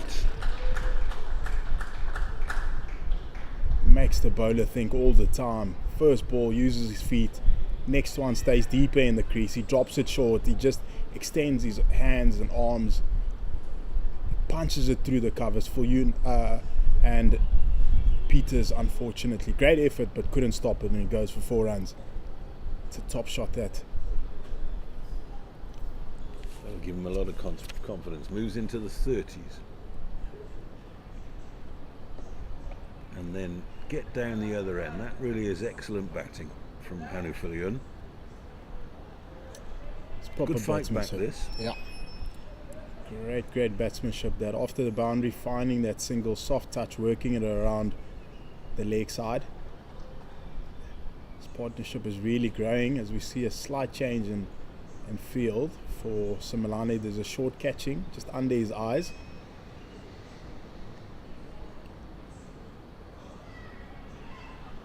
Oof, Quicker goes ball. back. Trying to get through the defences.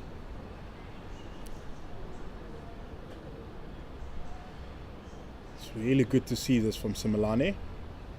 Really good fight from him. 13 of 27 deliveries. I don't think he's used to this. Normally at strike rate is well above the hundreds. It's great running. Soft hands, found the box, made the fielder move, and they get through for a comfortable single. Yeah, good to see. Good batting from both of these. Partnership worth 42 now.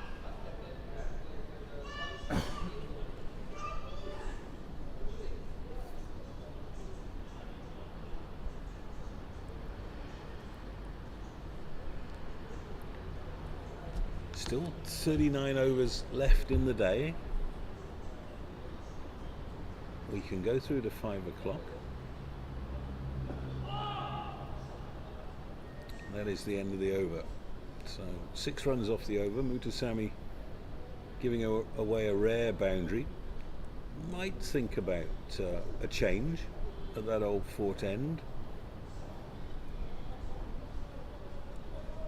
Boaster's going to go to the well one more time. You're going at 5 and over, Matthew Boast. 10 overs for 50. Yeah. It's boundary and over. Every over, there's just that one delivery that either over pitched or too short. Got punished.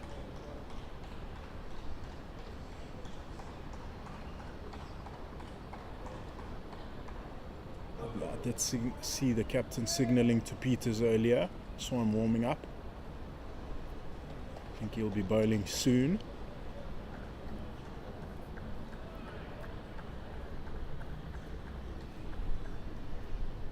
Boast to Simelane.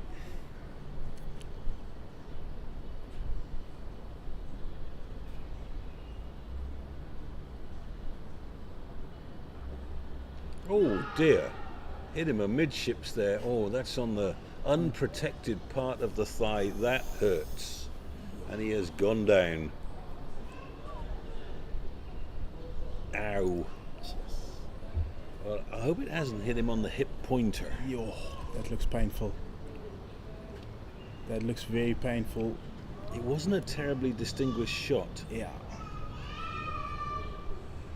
He's going to need some time and some magic spray. I think while he repairs himself, let me just remind you that we've got 2 player substitutions for the Dolphins. Tim Suarez is in for Bryce Parsons, and Gomalelo Piri is in for Kush Kele.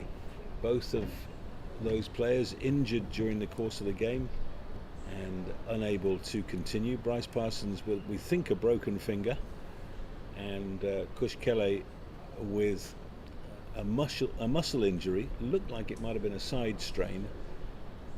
He came running into bowl, got as far as pointing his front arm, and then handed his cap to the umpire, or grabbed his cap back from the umpire and walked off the field. So Andile Similani is receiving a long bit of physio here. I think we'll just wrap up for now with the Dolphins 165 for 5.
Welcome back. 5-minute hiatus while they did some work on Andile Similani, who got hit, nasty blow on, I think, the hip pointer by Matthew Boast. And Boast back at his mark. Oh, that's a brute of a ball. Well bowled. Orphan Yarsford has stepped in to replace Sam Mofokeng. Lovely little contest, yeah. Similani trying to get that, keep that run rate at 4. Both trying to get the wickets.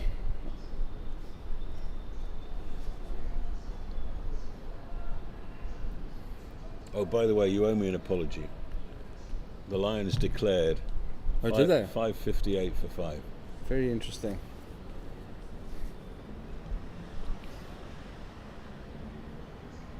Oh, Shot. what a cricket shot that is. Has that gone all the way?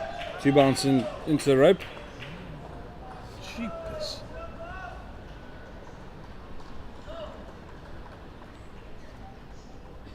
Similani moves to 18. Absolutely gorgeous cricket shot. A little bit of flair. Yep, that's what he's got.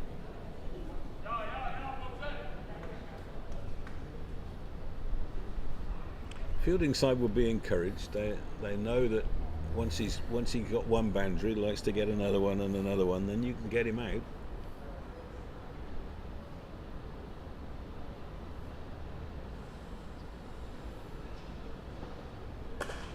Oh, my word, there's a man on the boundary, it's over his head. That's a mighty blow.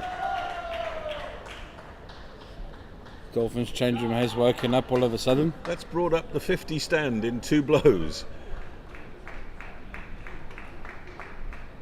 Matthew Boast is not impressed. Good shot.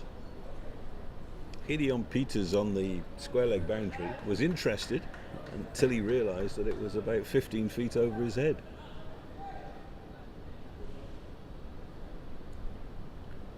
Takes the Dolphins to 175 for 5, 205 behind.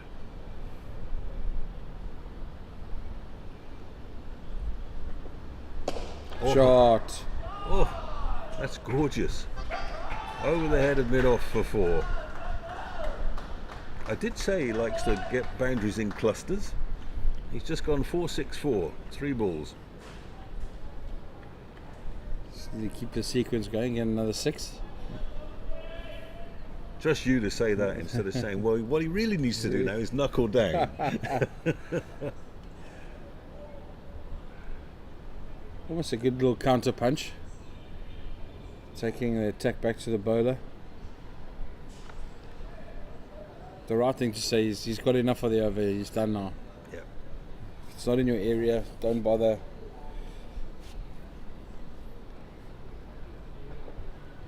He's gone again. Doesn't want to listen to me. And that's another special shot from Similani. Wow. Yeah, cricket shot. 3 bounces into the rope. And that takes the lead below 200.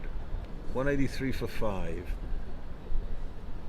And Similani has gone to 32 off 34 balls. And the run rate has gone up from 4 and over to 4.5 and over, all in the space of that over.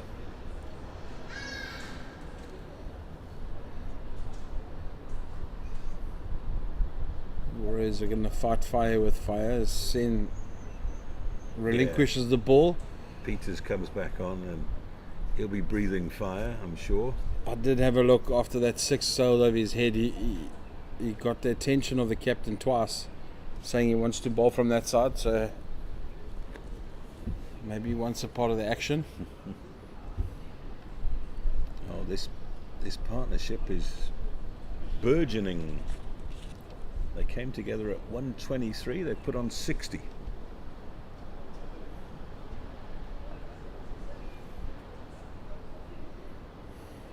And every time you think you know where this game's going, something changes. Throws a little curveball for us.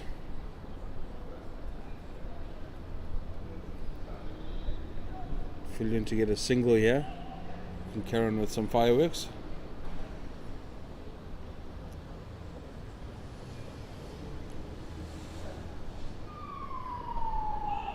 There's the single. Now, if I know my fast bowlers, there's a bouncer coming here. I think there's a double bluff. First up. Slower ball, leg stump Yorker.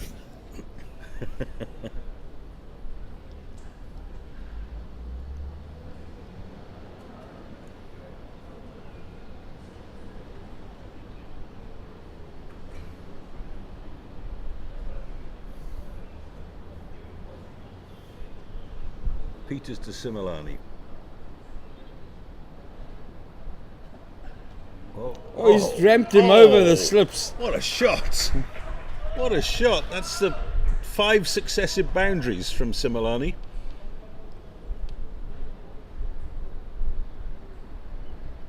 Intentionally played that. That's fantastic. He got into position to avoid the ball, and then at the last minute said, "Oh, I'll have some of that.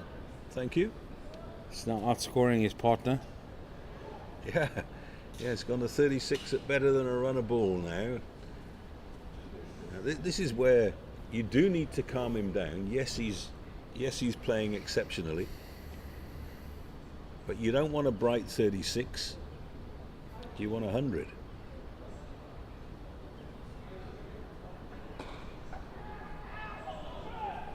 That's good running. Ooh! Oh no! Don't tell me we've got another injury. Oh, I think it might be cramp. Nothing serious from Hanu Filyun. In stretching out for the run-out chance, the leg's gone into spasm.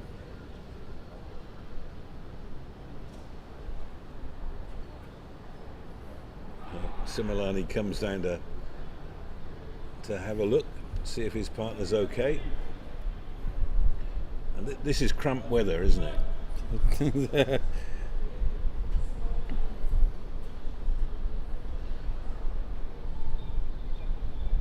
Well, what a fight back by the Dolphins, led by the flashing blade of Andile Similani, but really nuggety innings from this man, Hanu Filyun. One more.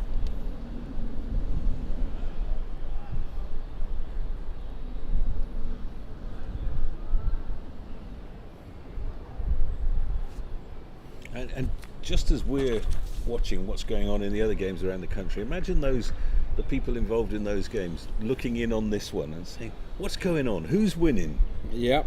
No, call back in an hour. Who's winning? No idea. They're on top. No, the other one's on top. Yeah, it's been a good game of 4-day cricket. Punch and counter punch. It's another one. He's bowling at the middle of the bat right now when you bowl at Andile Similani.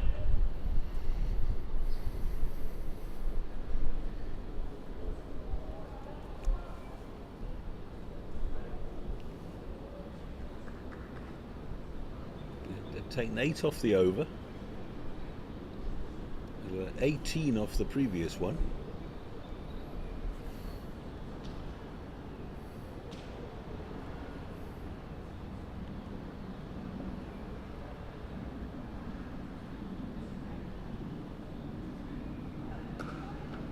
It's nicely played.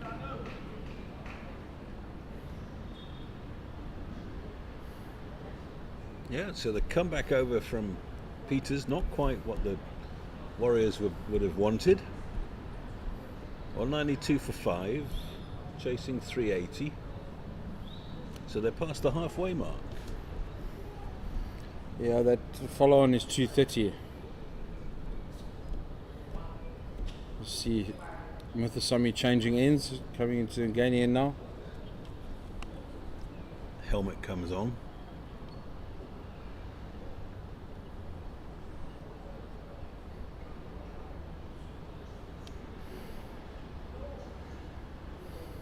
Now this will be interesting. Is Similani going to take the spinner on?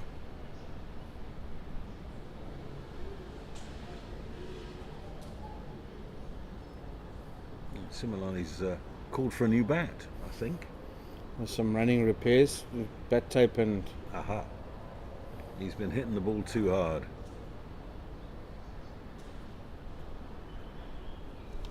Bit of insulation tape to keep his favourite blade together. Hopefully they've got some scissors or a knife. Bite into that bat tape is not fun.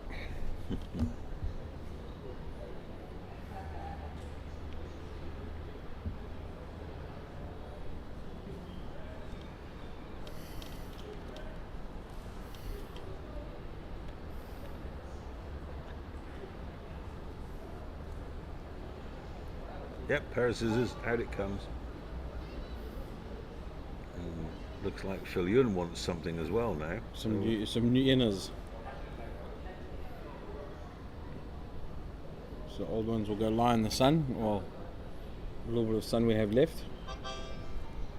Yeah, it's just like yesterday. It's got a bit hazy in Durban.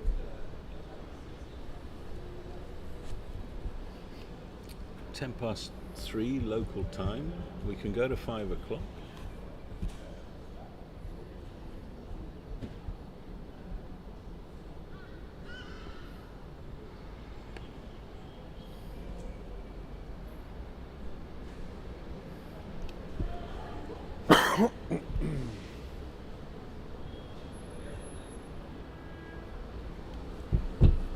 So, Mutasami ready to bowl from the Umgani end for the first time. Bowled 10 overs in 2 spells from the old fort end. He's got a silly point and a slip to Phil Yun.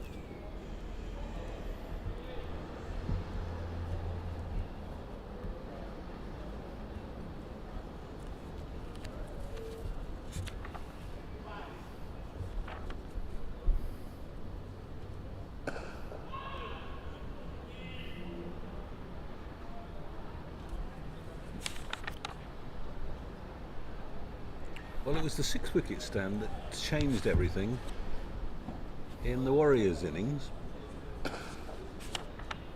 when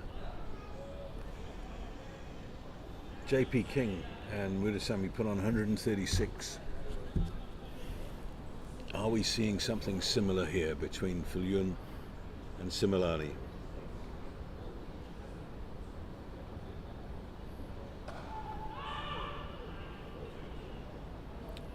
I think it will all basically be, it will come down to how Similani carries on with the seamers, but also how he's going to face Mutasami.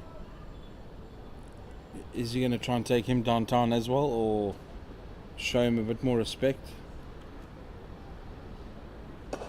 In the air and safe. He didn't get all of it, but it should go for 4. Yes, it does. So say that I thought the only man that wouldn't hit over the top advances and hits it over mid-off. Phil Yun moves into the 40s.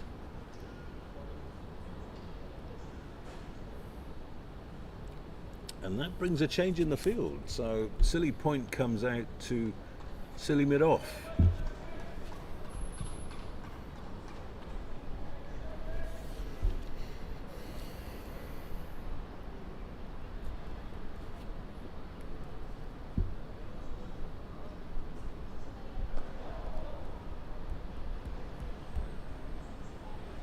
End of the over. Dolphins 196 for 5. These two have now put on 73 at a very good rate. They've put the run rate back up to 4.5. That's why I say I hope the counter punch doesn't just end now. You want them to get to 200, which is only 4 runs away. Get to 230, avoid the follow-on. Get to 280, be 100, and then you can decide, well, hopefully not losing any wickets. Then you go, okay, we might pull out at 50 or 40 or 30 or whatever it is early tomorrow morning, and then go to the Warriors and say, make a game out of it. Make a game of it, yeah. The Warriors, knowing, of course, that a draw is no good to them. They will not host the final with a draw. And I think even saying that, I don't think, well, knowing the coach of the Warriors, Robin Peterson, I don't think he'd accept a draw either. He'd want to have a win and maybe have the opportunity to have a home final.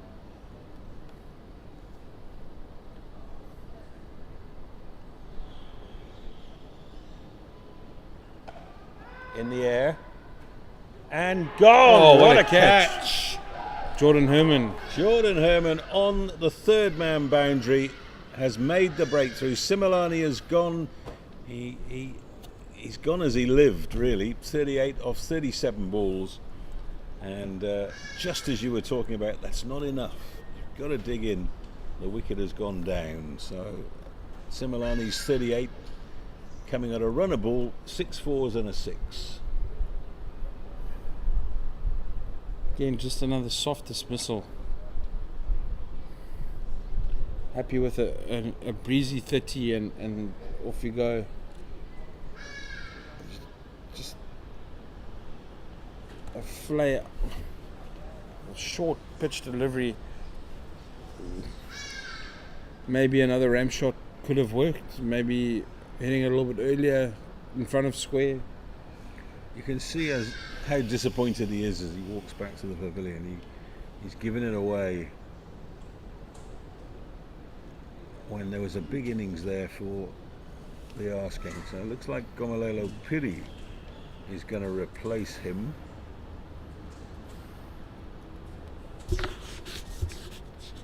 And a reminder that Piri did not start the game in the 11. He is in for Kush Kele.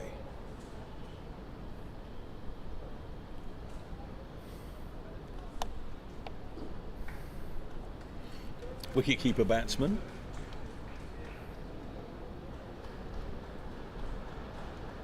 So we've got 2 wicketkeeper batsmen at the crease for the Dolphins now. And Hanu Filiun is having some treatment, I think, for that cramp. And now these two are going to have to continue the resurgence. But 196 for 6. Umpires coming over and saying, come on, let's get on with the game.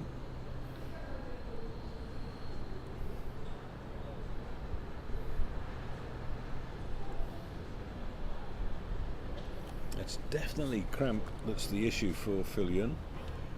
The umpire's probably going to say at some stage, well, are you going to retire hurt or are you going to bat on? Well, if he retires hurt, we've got 2 new players at the crease simultaneously. So they have to bite the bullet here, unfortunately. Yeah.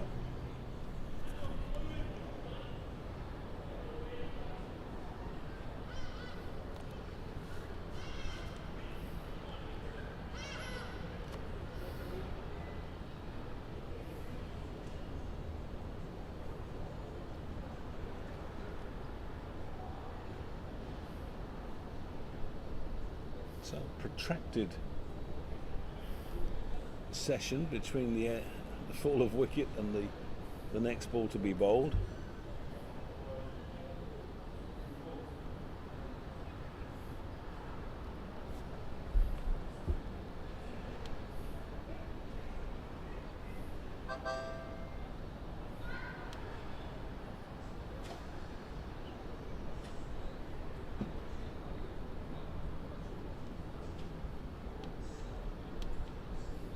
Just an update from the Lions game. Lions bowling out the Tuskers for 63 and replying with 558 for 5 declared. In their second innings now, Mutiram Tuskers are 59 for 1.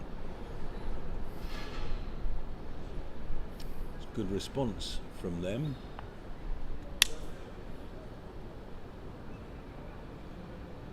Wicket to fall is Ben Compton, caught caught in the slips rather by Josh Richards off Bjorn Fortain for 22. That actually might have been caught at short leg. Aha.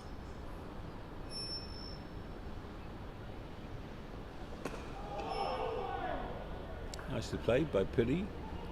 Oh my word! What It happened was there? quick thinking from Jordan Herman. The shot at the non-strikers in the Hanu Filiun, a little bit lazy. Would have been found short, I think.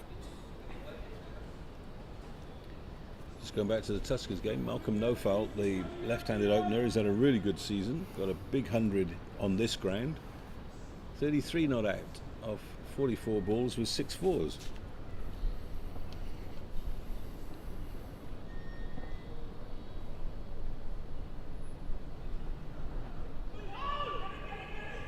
He wants to get off the mark, and Filiun, I think, doesn't trust his legs to carry him quickly down the other end, because there probably was a run there. Sort of conference in the middle again.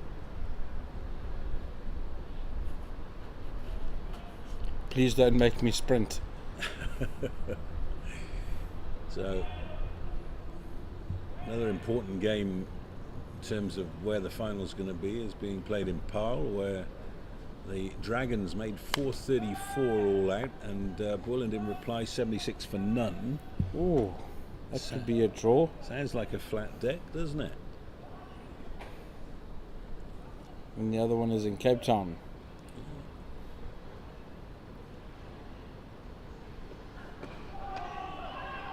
Still no chance to get off the mark there.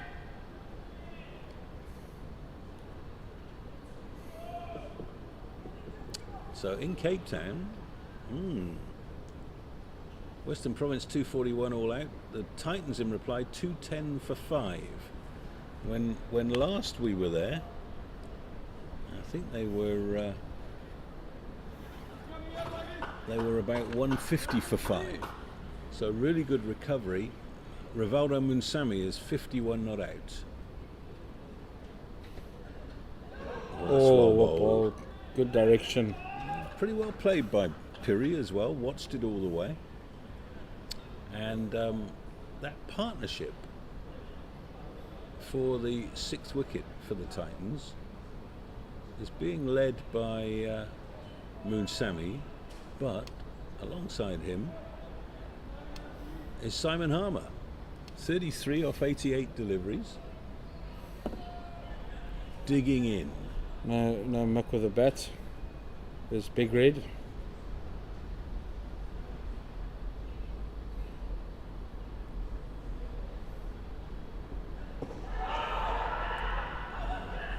I think there was some bat in it. Yep, there was. Yeah, that 6-wicket pair is put on 70. So that's an interesting game down at Newlands. Parle looking like a draw. The Tuskers fighting back against the Lions, but can they bat 2 days to save the game? Doesn't sound like... If you say to me the Dolphins are going to win here, I'll take it.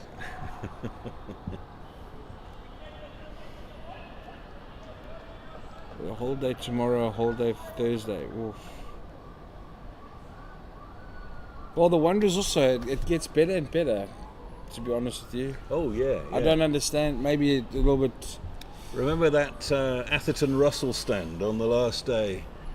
If you can remember the Greg Blewett and Steve Waugh. Yeah.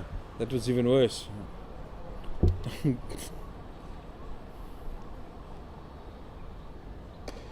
I bunked school for that. Were you there for the Atherton Russell? I was there for the Atherton Donald first ball. Yeah. I was there for that. Okay. I was there covering the game. Good shot for Nunn. Of course, Jack Russell, I was there when he made his first class debut. Yes, I was 185 from Michael Atherton. That's right. Yes, I was there. And I think Jack Russell finished about 65 not out. And hardly played a shot in anger. And the only chance he gave was to Merrick Pringle, caught and bowled. And Merrick put it down. I think we need to get a few of those Jack Russell hats.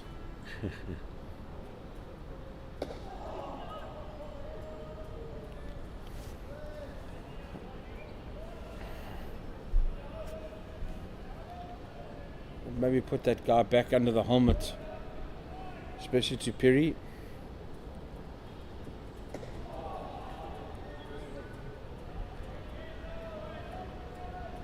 Looking very comfortable, lunging forward.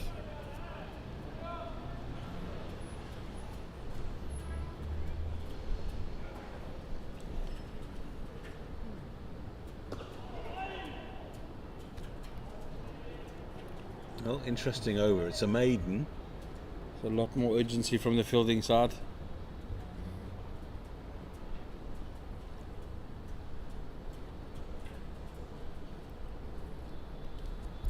I suppose the other thing we need to know about the Wanderers is, what does the weather forecast say?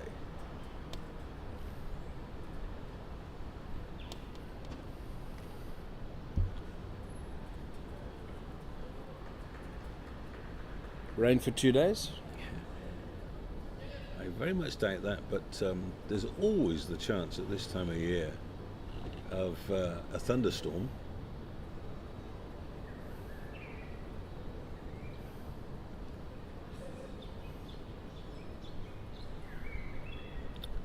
So Joburg, partly sunny, 30 degrees, cooling down. Tomorrow, bright sunshine, no rain. Thursday, 31, no rain. So if the Tuskers are going to save the game, they're going to have to bat. In the air and safe. Ooh. Viljoen gets away with it. He might even end up with 4 here. It's a long chase out to the boundary, and they're going to get 3.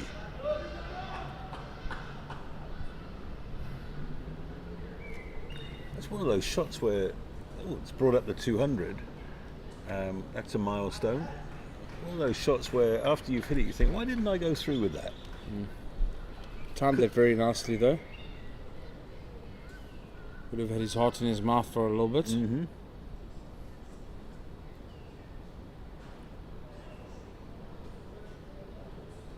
Now Perry facing Peters. I'm still surprised that they haven't got at least got a slip in a gully. They've got a slip and a third slip at the moment. New man at the crease, just come into the side because of the injuries. I'd want to be surrounding him. Do you think they can afford another slip?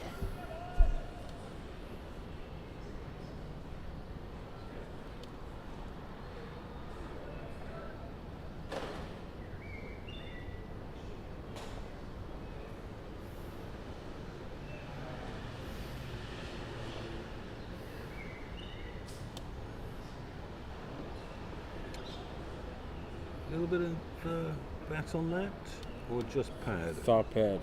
Just pad. I wonder whether Piri will keep wicket. I think he will. Because Hannu Viljoen's hands have taken a real battering in this game. But I also think they would love to have Viljoen in the field. He's not a Darren Smith, is he? No, not that I know of.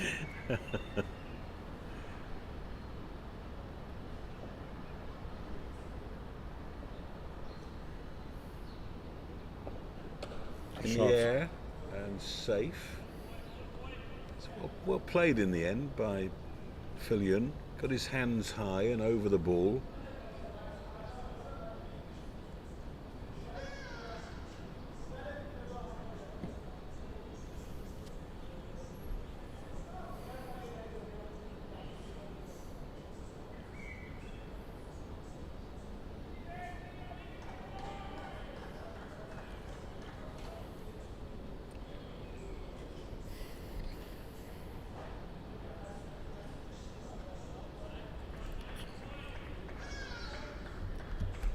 Nice to see the quick bowler bending his back at the end of the day. He's got 4 for 62, Peters. Just think his chance of getting a wicket is maybe having a leg slip with another slip on the offside and then bowling that line of length. I think I'm trying to guide it past fine leg.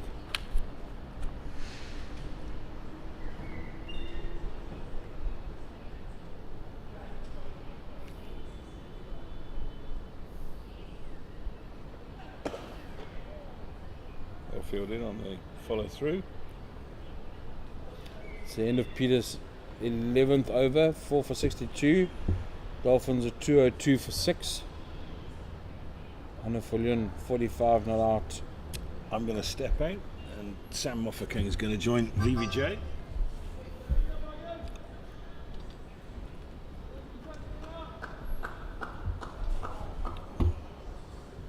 All right, brother. Missed a lot of action. Yeah, there was some fireworks with Antile and then playing an uppercut. A good running catch from Jordan Herman at deep point, diving forward.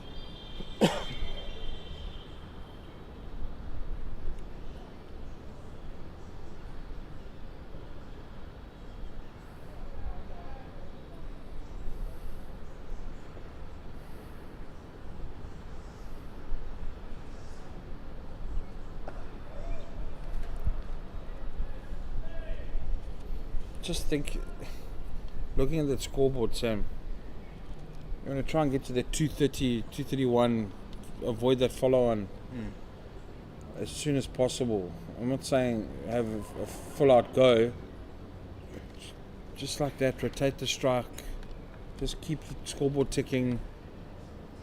Just feel if you get yourself in a little hole here, it's quite difficult to get out. The Warriors, I mean, they're smelling the blood. You just don't want to give them that opportunity of bowling you out. Spot on, yeah, definitely. I mean, there's still mountains of time left.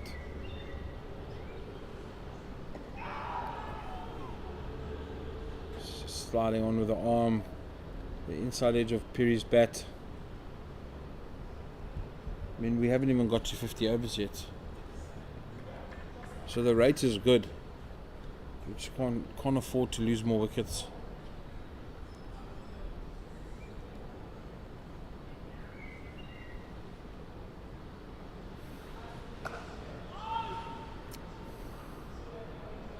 Cut hard by Full straight to the man in the covers.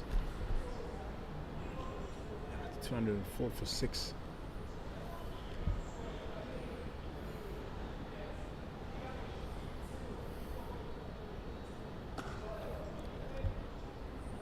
To Sammy, really bowling a good over so far.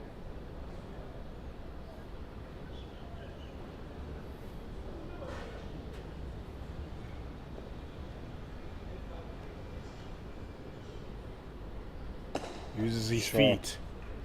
Great cricket shot down the ground, straight to burst that long off.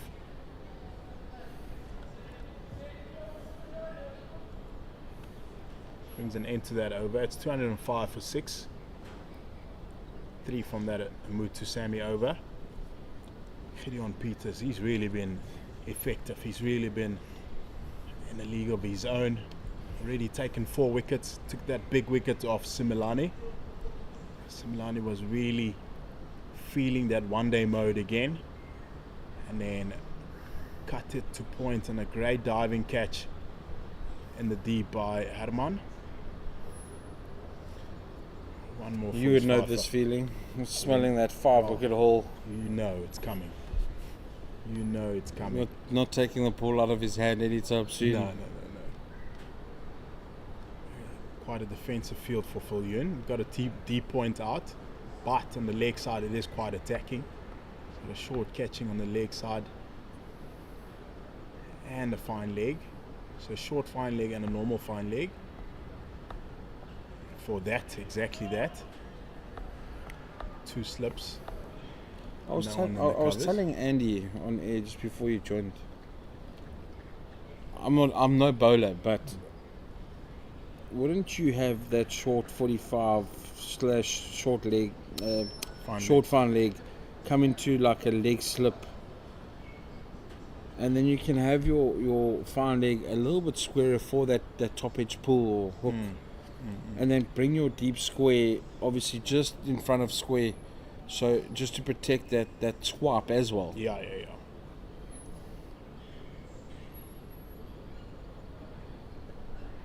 Because I almost feel that fielder there, just thinking of batting, if you know that man is there, you're not going to be playing anything off your hip. There's nothing happening. You're probably going to play with You're probably going to play with a straight bat anyway. Yeah. So he's almost in no man's land, where a leg slip is different because you get anything that's going straight to him. Definitely going to him, yeah. And then you can play with the crease and obviously change the direction of that bouncer. Yeah.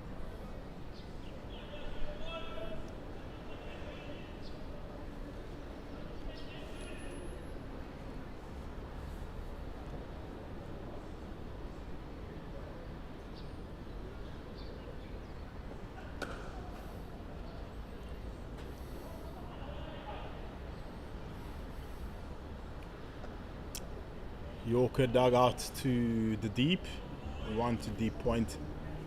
Fulun gets off strike there as he's on 48 of 77. Definitely won't be taking one to the Warriors' best fielder. No. A rocket of an arm. No. This is the man Peters will be looking to eliminate and get his fifer from. Do you not think, as a question here, batter to bowler now, Perry's come in, you should know, or somebody on that field should know what type of player he is. Yeah. Would you not have an extra slip and maybe shortman record in catching cover? There we see the change, as you say that. Looks like Brzezinski is going to a short square leg. So the plan remains the same. It feels like they're going to go short ball plan here, asking Brzezinski to come in even closer. Even the deep square is coming 10 off the boundary. Goes full. Or double bluff. The short one is still coming. There's still 2 deliveries left. He's definitely going to cook him up here. You see, I can't be a bowler. I want to throw a slow ball in here. But I understand the plan. Don't get me wrong, I understand the plan. Yeah. But he's new at the wicket. He hasn't pulled one yet. He hasn't hooked one. Just feel he's getting himself in.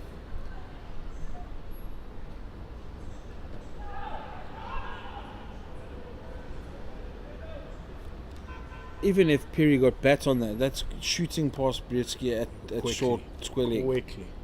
You're not giving yourself any time to react, catch it, or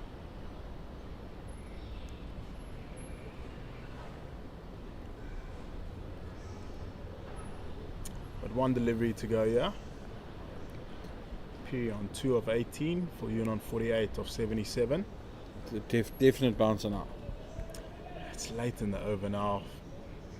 Missed his opportunity, I would say. It would be a waste if he bounces him now. Overpitched, driven straight past him, and that's 4 runs. Tried to execute the Yorker, overpitched it, and Perry obliged to that, and he just punches it over his head for 4 runs.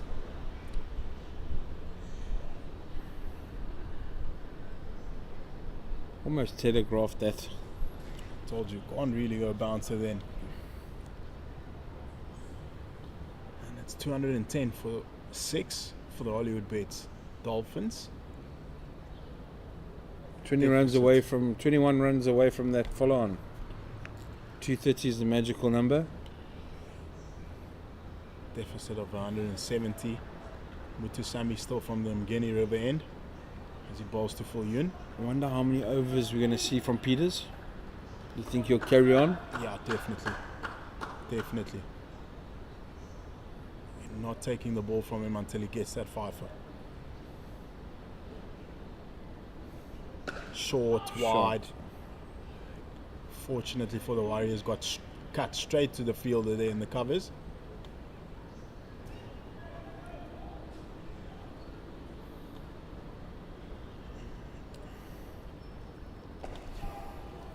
So bold. Using that pace. The flight. As we see to our right, it's getting a little bit dark. A few dark clouds coming in. Hopefully that's nowhere near us. Close to his body, got cut straight to point.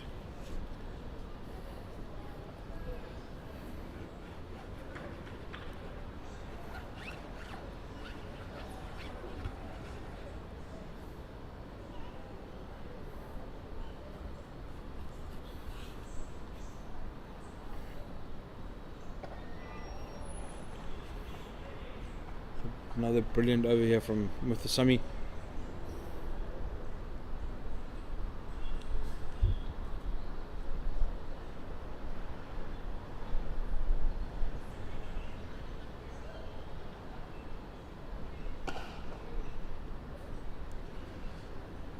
Five dots from it so far. Inside out from Hanu there, trying to get it through the covers there. Finds Brzezinski. 1 delivery to go.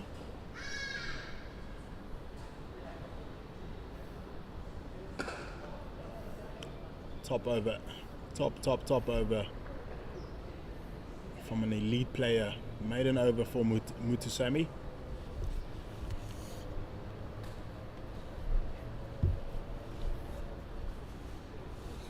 Going at 2.6 and over with a spinner.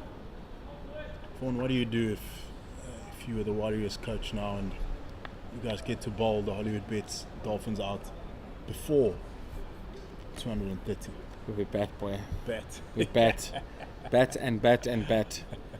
Still another 2 days left in this. I do see the advantage of maybe making them follow on. Yeah. But the question is, does this pitch stay exactly the same in the next 2 days? We will never know that, but that's the biggest question. Because if they get going and they leave you 200, 250, Yeah. you don't want to be chasing that on the last day. Yeah. So I mean, if they had to lose their next 4 wickets now, cheaply, run off, put your pads on, bowlers get into the ice baths, Yeah. relax, take it easy, bat the rest of the session for however long it's going to be.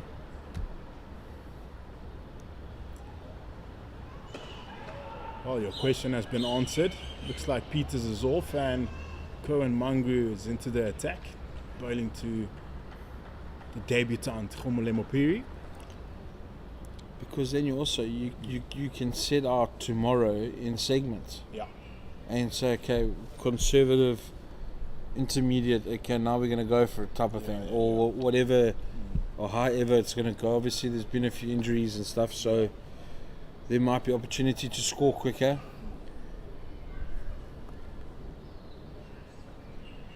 But just looking at it, I mean, you see Mangru's only bowled, this is his 7th over. Peters is into the 12th, 13th over, 14th over. Bowled a lot, yeah. Bose is also into the teens, the 12, 13, 14 over. You know what, big guys, go rest, recover, ice bath, shower, get a massage, whatever you need to do. Because when we need you in the second innings, you need to come firing, type of thing.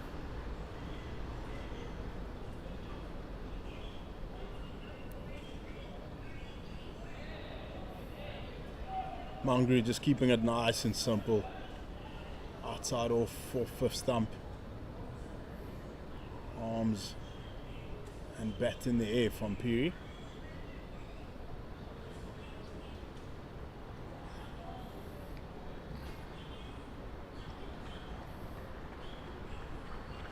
And then the same question now is, as the Dolphins bat, if this partnership grows and grows,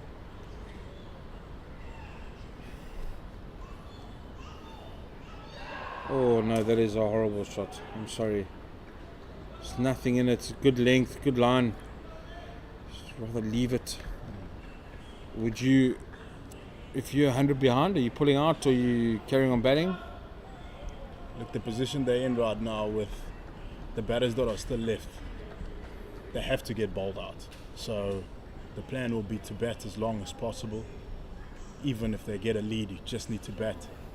They're not So you're going to go and fortunate- try. You're going to try and go closer towards the total. Yeah. They're also a bowler down in Kushtele, which is a very attacking bowler, strike bowler. So you got to think of that as well. Tim Suarez is not the same caliber bowler of SAA bowler in Okuhletele. So you got to bat. I think one of your products might outshine you there. Maybe take a few wickets. Nice little experience for him. Nice way to make your debut. Maybe, yeah.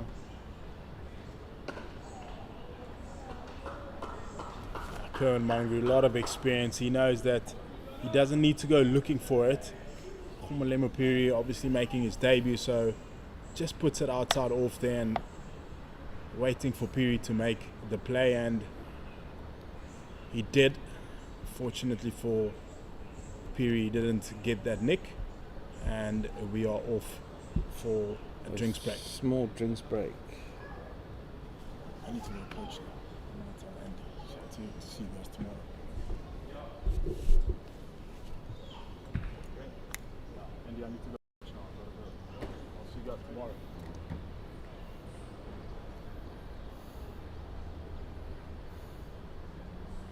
Damn, man, it's essential.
This is a summer to remember.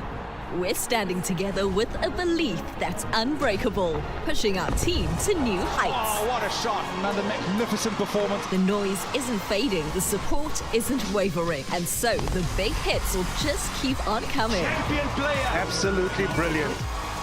Now we're getting together again to keep the good vibes going. Can you believe it? Because when we rise as one, our passion is untamable. Our team is unstoppable because our spirit is unbreakable. Don't miss your chance to watch our Proteas as they face Pakistan in 3 T20s and 3 ODIs. Go to cricket.co.za to get your tickets now.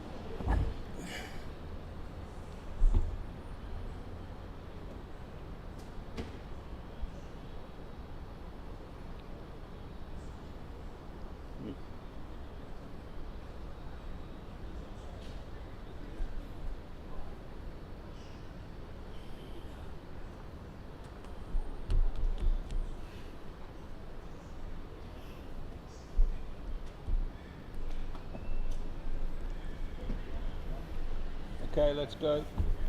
Smells like a bit of rain.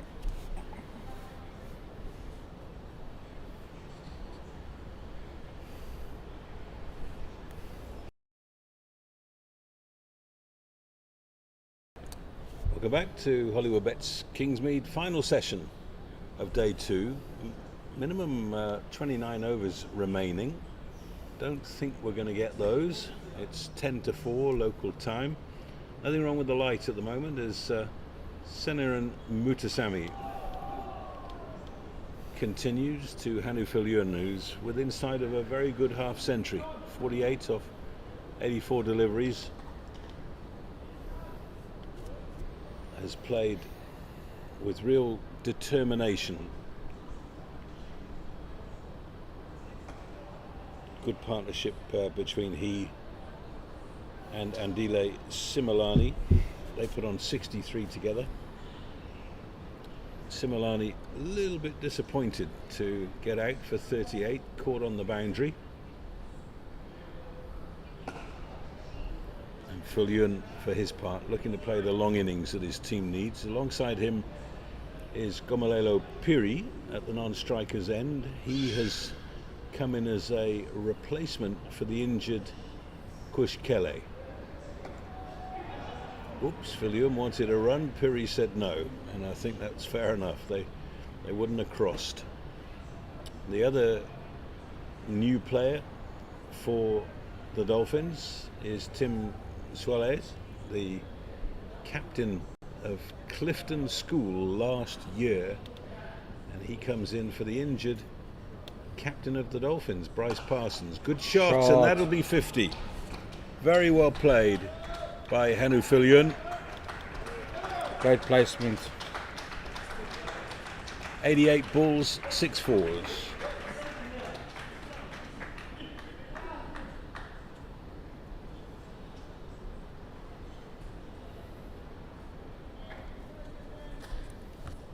Used his feet really well against the spinners, coming down the pitch and then hanging right back inside the crease to play off the back foot.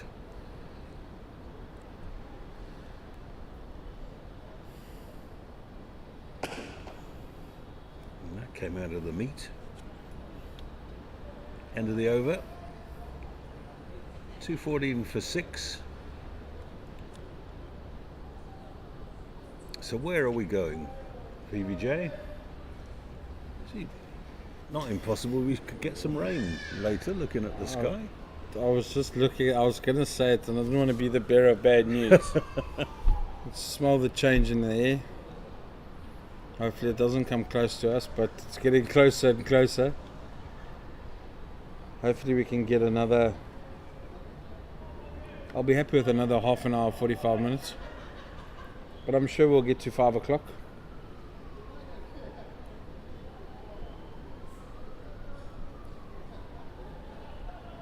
I think the interesting, if the wind was blowing, I think it would come a lot quicker. Neatly played by Piri. He'll pick up a single through square off the bowling of Mungru. Yeah, there really isn't a breeze at all now. Very still. Calm before the storm. Could be. Well, if you're listening to us and you want some entertainment later on, I shall be speaking to the Natal Cricket Lovers Society in the Mgeni Bar. Why they've asked me, I don't know, but I shall be very pleased to be there. That's a good shot. I wasn't available, that's why. Rather you than me, Andy.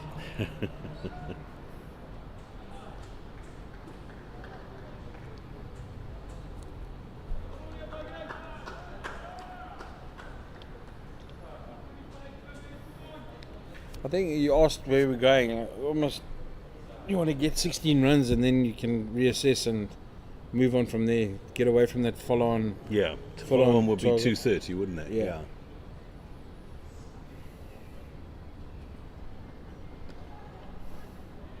Again, well bowled from Mungru.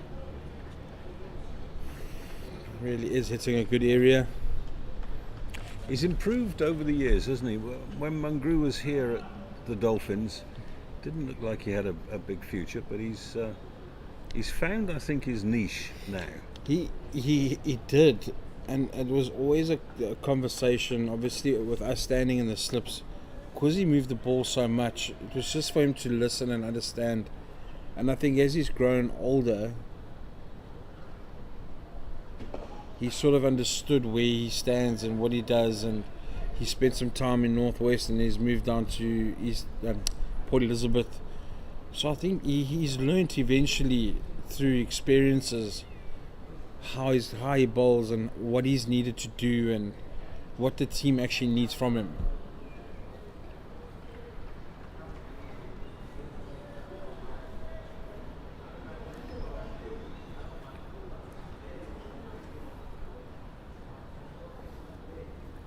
A bit gloomy out there now.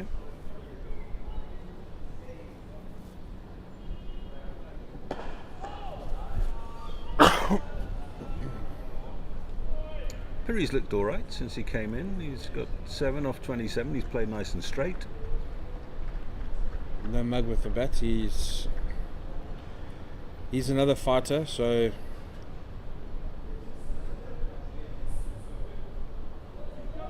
good to see him getting another chance.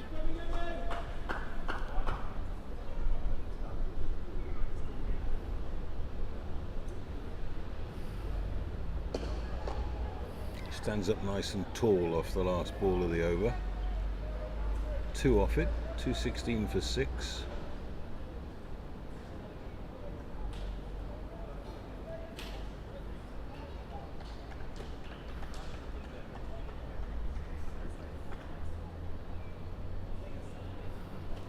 Mutusami will continue, bowling his 16th over.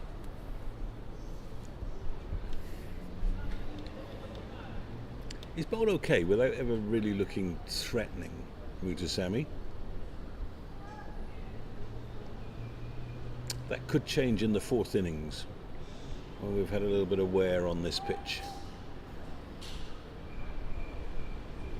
He's moving silly mid off. Behind square on the onside, we've got a leg slip. Like that. Takes away that pedal. Or that. What are they calling for? Caught behind? It's not out, is the call. It was a big shout from everybody behind the stumps. Kishili was adamant that he's did a glove or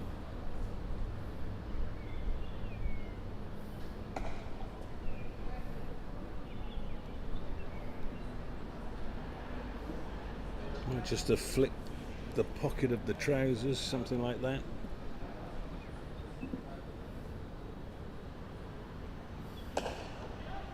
Well fielded. good fielding.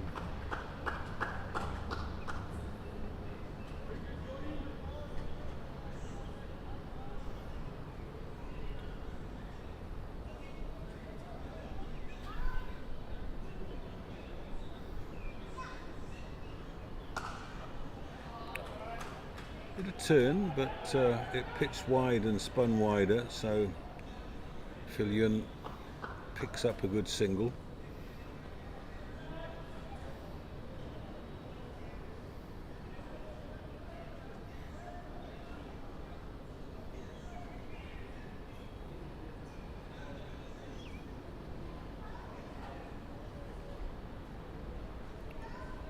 If they manage to get through the last hour,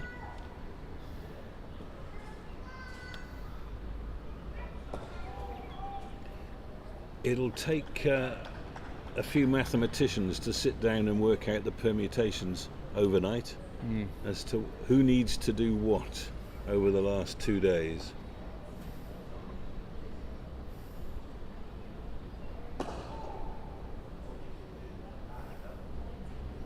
Especially if these two can stay in there and not lose another wicket. Yeah, and you're talking about them declaring behind and getting the Warriors to. Yeah, it's almost an option. If you're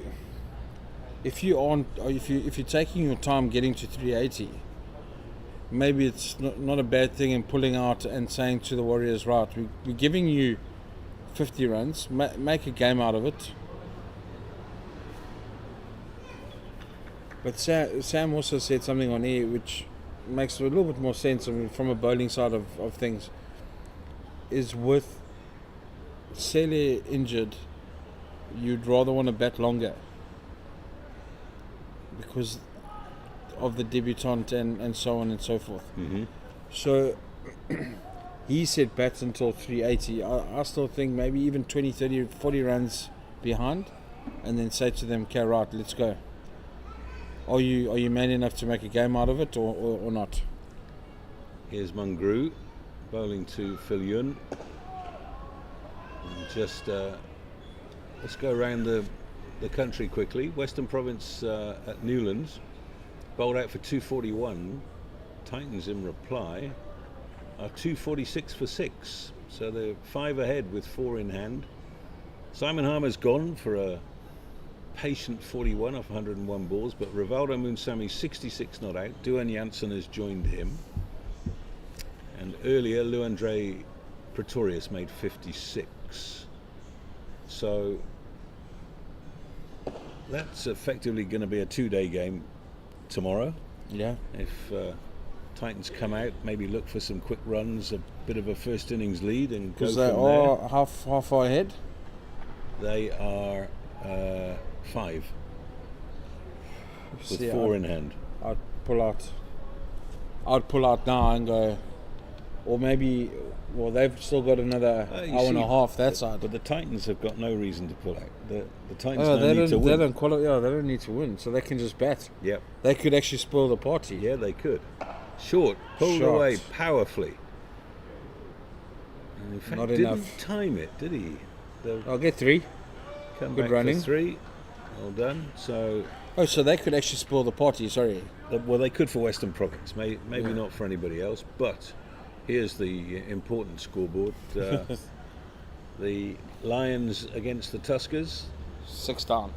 4 down. 4 down. Oh, 93 for 4 with No Foul, Compton, Rapulana and Mokhakane. it's all their batters. No, sorry. Wrong innings. Oh. Second innings. No Foul has gone for 34. Compton out for 22. Rapulana for 7. And Mokhakane without scoring. Ooh, I think that might be a pair for Andile Mokhakane. Tando Zuma is 11 not out. Sean Gilson is 13 not out. And Viha Mulder has now 3. got 10 in the match. 7 for 6 in the first innings. He's now got 3 for 27. Almost thought you were going to say 3 for 2. And he got 100. So I don't think Game we're of going his to have a life. problem giving Man of the Match award in that one. Game of his life. Bowled again from Mangru. Oh, Fulun again. He's definitely struggling, isn't he? That cramp has crept up on him. I mean, he's not aware because as Jordan's getting the ball at point, he's still halfway down the wicket. And he's throwing it with, I think he's having a conversation with the umpire and he's saying, I'm trying to run him out. And it's nearly happened twice now. If that throw was on target, he would have been walking back to the change room.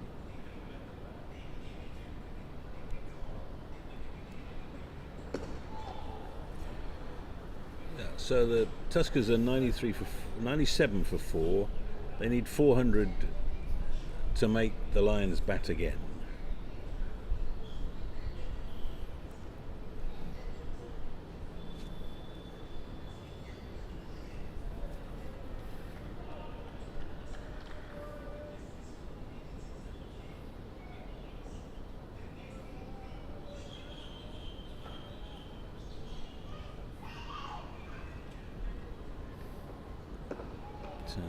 Just rounding things up, the game in Parle,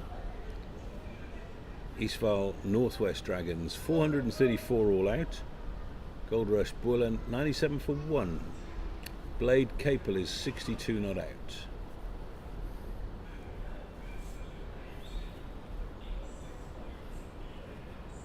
So that's going to require some fancy declarations, and I suspect that we're going to see a few of those over the next couple of days. Fancy declarations, that But is. I think if you look at the log,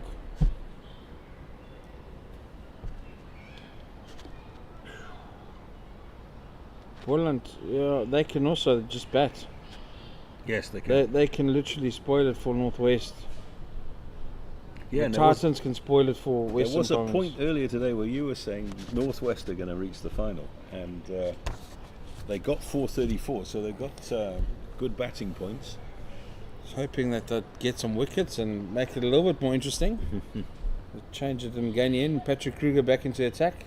Bowled very well earlier, picked up a key wicket, that of Ethan Bosch. I was really hoping for team 1, 2 and 3, and obviously 5 being my... That is a beautiful stroke to start the over. He just leaned on it, didn't really follow through at all. That'll take Phil Ewan into the 60s. Great shot. I was hoping for Warriors, Northwest and Lions with the Dolphins. This game was always going to be the crunch one out of all of them. Mm-hmm.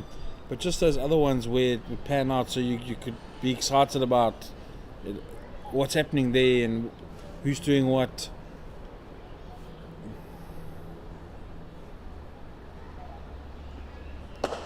Shot again. Thank goodness all of them aren't involved or could be involved in the final. That would have been absolute chaos. I mean, imagine that log that you're looking at there. Everyone was able to qualify for the final. It would be an absolute nightmare.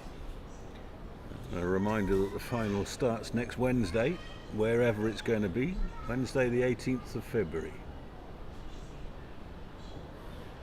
Oh, shot. Well, that is something that we didn't see from Patrick Kruger in any stage in his previous spell. A long half volley.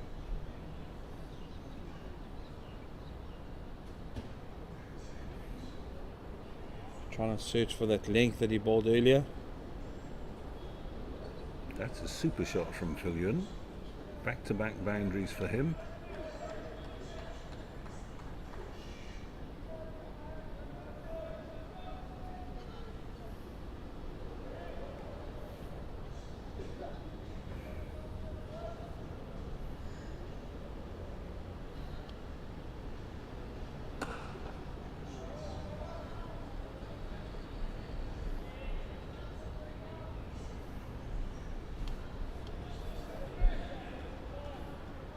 So I think, with my dispassionate eye, that the final is going to be at the Wanderers and the Lions are going to play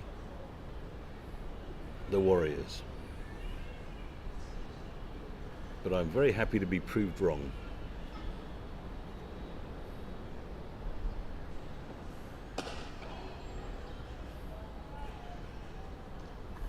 Kruger's now found that length that he was looking for.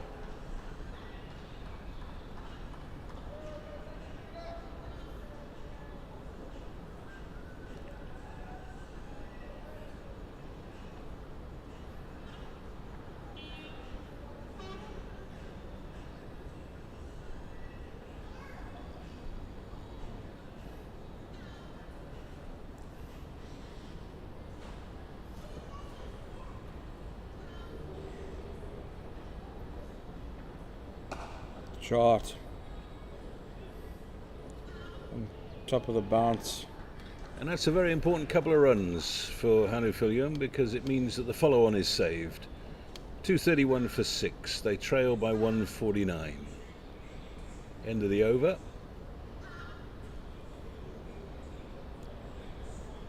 I don't suppose any of the participants were thinking about the follow-on, but we were. Highly invested.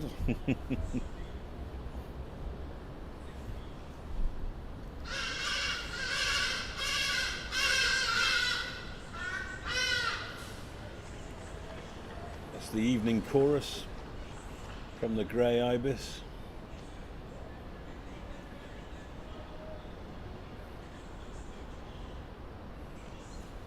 I got a couple that roost outside my bedroom window.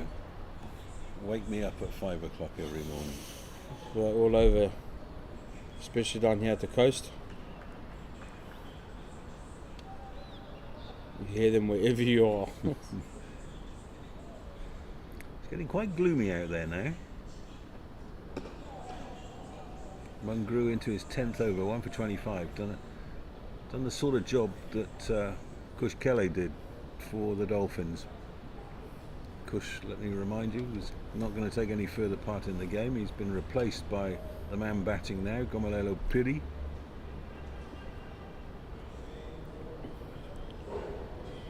I think the light meter has been summoned out to the middle. Yeah, it is gloomy.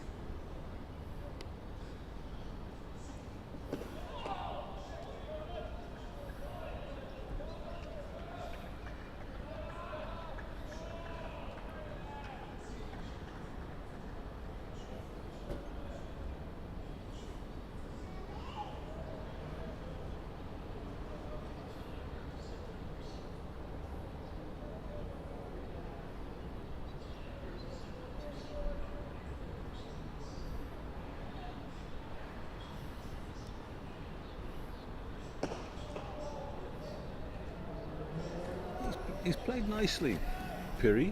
Stands up tall, straight bat. I suppose when you get called into a game after it's already started, you've got nothing to lose, everything to gain. He's probably just come from practice this morning.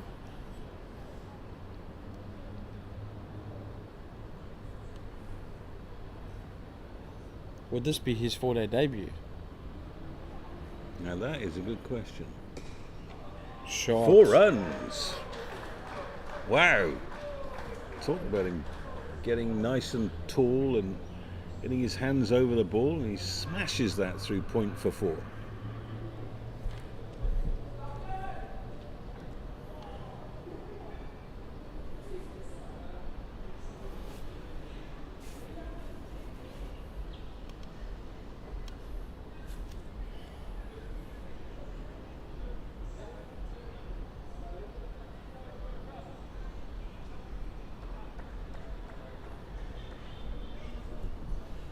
Nigel.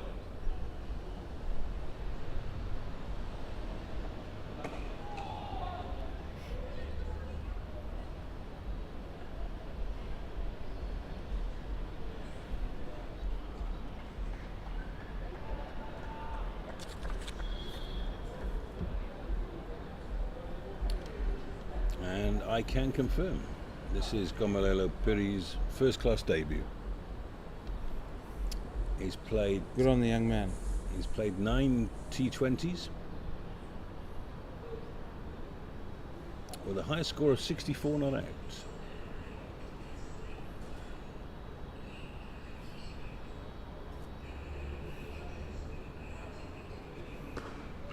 Shot again through the covers. Mungry just short of a length.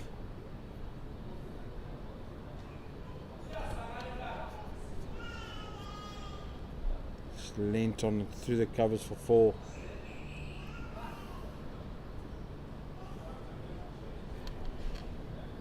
That 64 not out was against the Tuskers in November, and he also got a 50 in Parle against Bullen 2 weeks later. So the young man can bat, as he showed with those 2 boundaries off Mungru, taking the Dolphins to 239 for 6, 141 behind, and the Dolphins can, I think, officially say that they're out of danger. Now it's a question of strategy. What do they want to do? Do they want to attack in these last few overs of the day? Or do they want to be there in the morning to start again?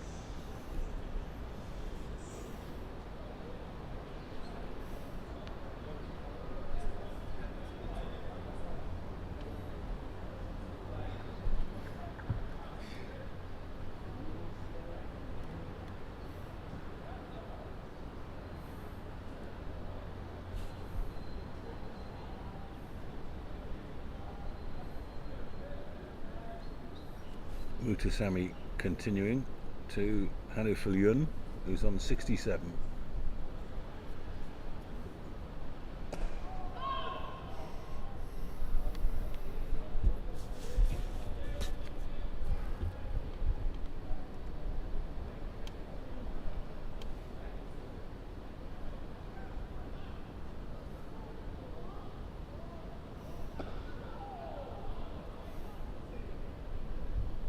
Whew, that 64 he made against the Tuskers was off 32 balls on debut Oh wow. in T20.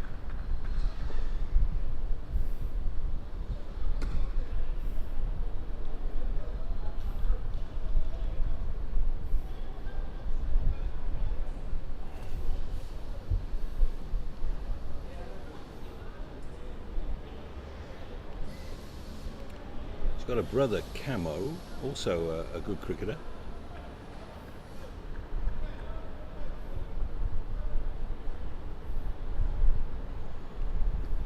Oops, a daisy. And, he was at UJ before coming down to Durban.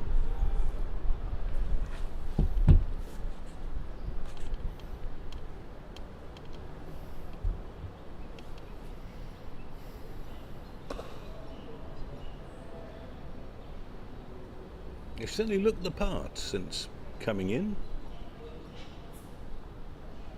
And there's batting to come for the Dolphins. Young Tim Suarez.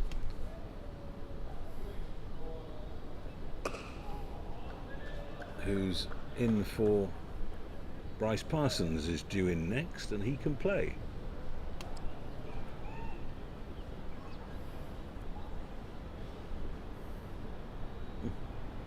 Does give the Dolphins a very youthful looking 11, doesn't it? With Samuel Pillay in the side, McQuena, who's just 19, Lease is 21, I think. No, 20. 20.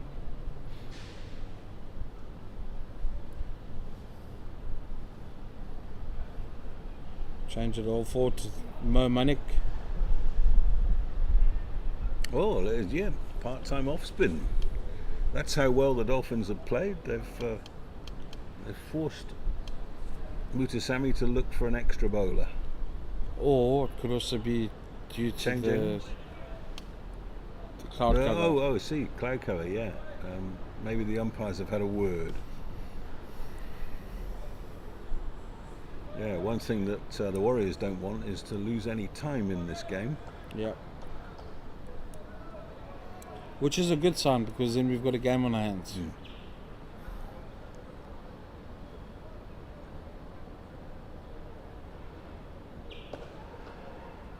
Nicely played.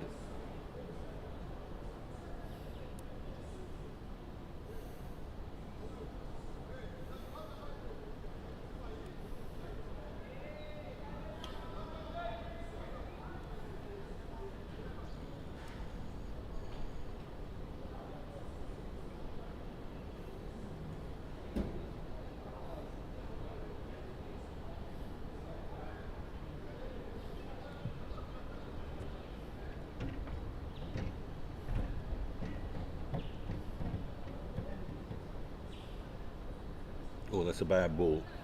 And Piri will be a bit disappointed he didn't get a bat on it. Almost looks like he's bowling leg spin. It does, doesn't it? Yeah.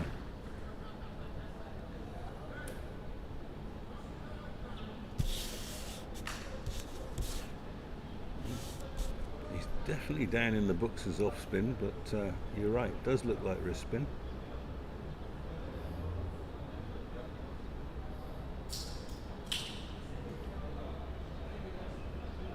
Not too shabby, that one.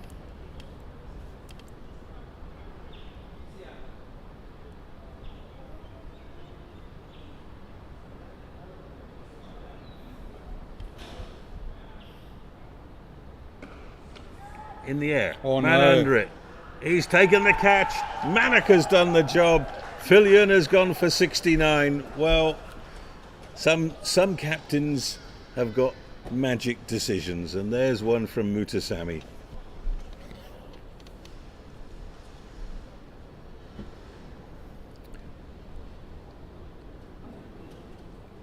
Yeah, and it's a bad ball that gets the wicket as well.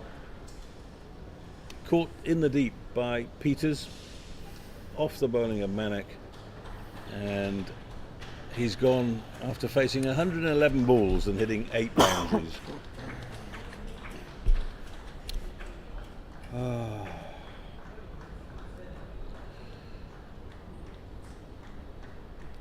Partnership was worth 46.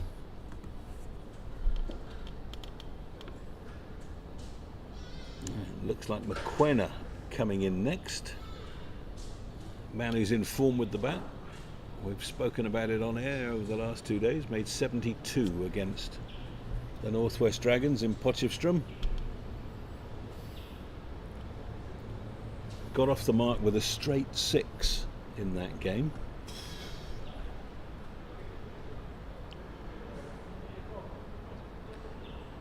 But he's hot property, is this young man. 19 years old, bowls quick, hits the ball. What's not to like?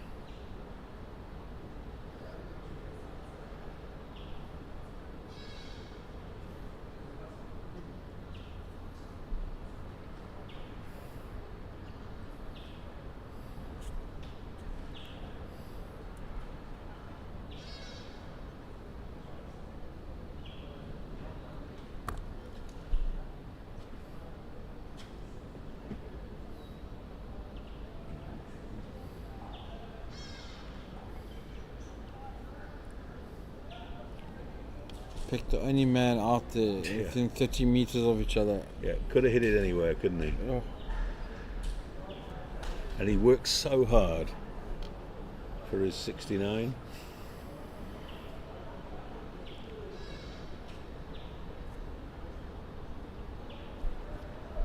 Dug his team back into the game. Now it's down to the tail.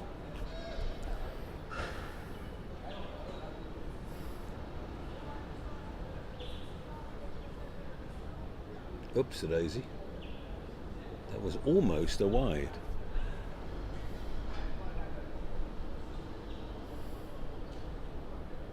I got a feeling he's bowling googlies, you know. I was just going to say, that one looked like a turn back in.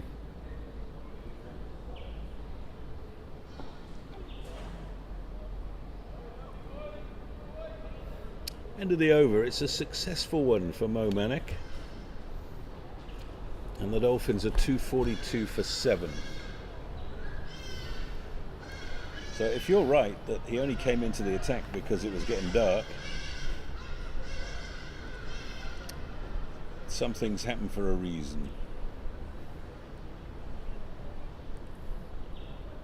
I'm sure of it because Matthew Boast was warming up. Yeah. And then as the change of overs happened, you saw the umpire say something to Mr. Sammy when he grabbed his cap.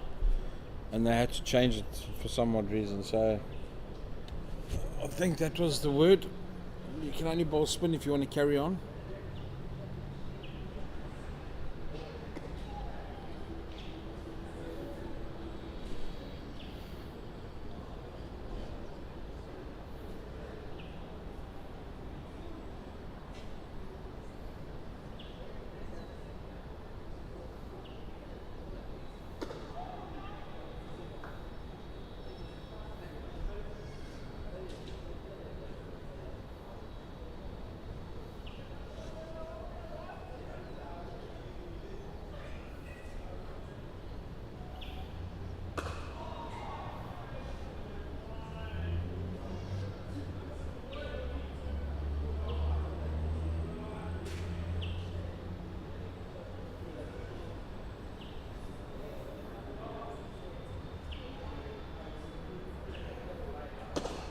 That's a good hit. One bounce 4.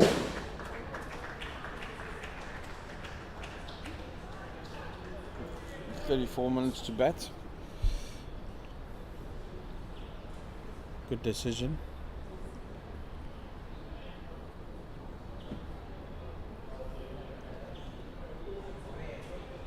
It's quite possible that these two will take the decision to apply the long handle.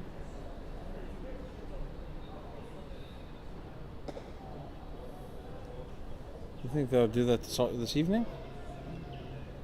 You've got a quick bowler out there, you know. How are you going to talk him into blocking? There's a few persuasive ways you can think of. End of the over from Murasamy. 246 for 7.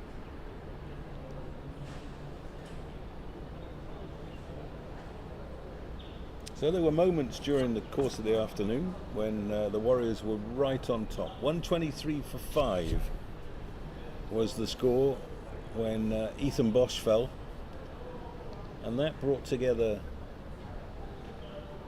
Hannu Fillion and Andile Similani, and they righted the ship with a partnership of 73.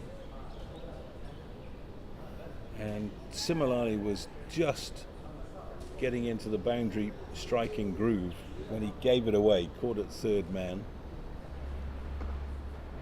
That's a good shot for no runs, and bad throw. now they will cross. So that's McQuenna off the mark. And then we had a partnership with 46 for the 7th wicket. So it's the same pattern as we saw on day one. Just when you think that one team is dominating, the other team makes a stand.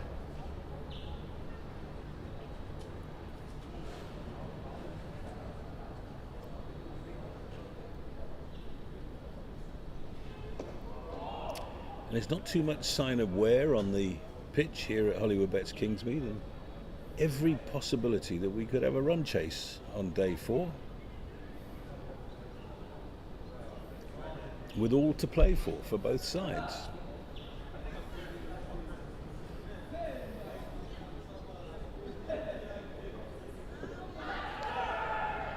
Not given. I think with them deciding to bowl the 2 spinners, just tells you the mindset. They don't want to be sat in the pavilion. They don't want to sit or go off the field for nothing. So they want to try and use every minute that they can. Oh, well, behold. I think that was the Google as well.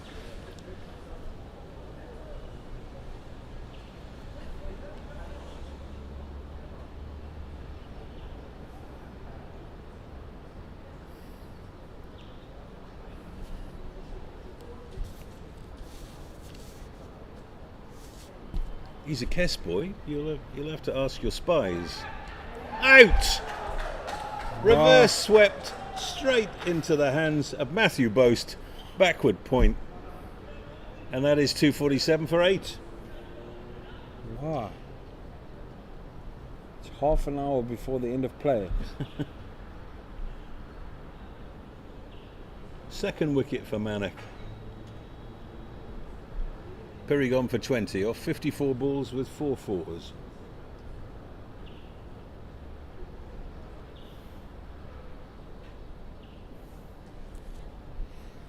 Yeah, and you have to ask the question, if they hadn't been forced to go to 2 spinners, would they have picked up 2 wickets in the final hour?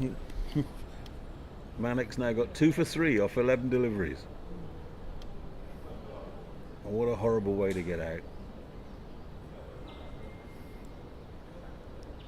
He missed the previous one with the reverse attempt.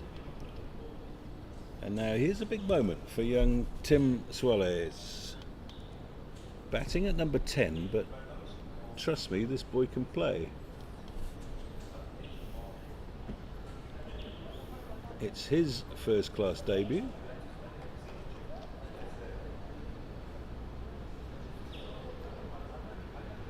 Went to Clifton, captained them last year.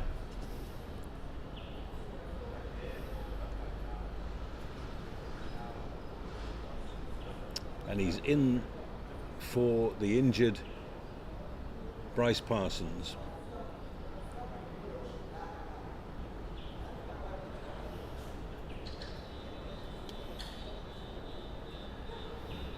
So Tim's been at Clifton since prep school in 2013.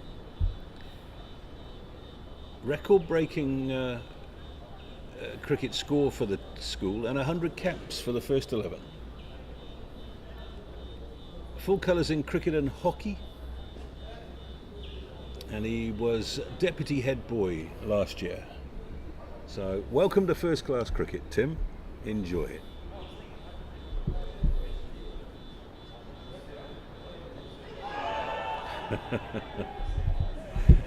Good bowling, got it over the eye line. give him something to think about. End of the over. Manic's got 2 for 3. 247 for 8. It's very dark out there now.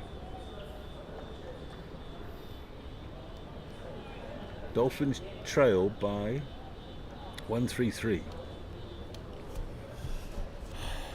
And from a non-committed point of view, the match is in an interesting situation. If they were to pick up the last 2 wickets quickly, first innings lead, go out and bat, set a target, give themselves 4 sessions. Yeah, if they take these next 2 wickets quite quickly, and you can bat till you get 300, lead at 300, and you can take your time, maybe even 350. Attacking fields.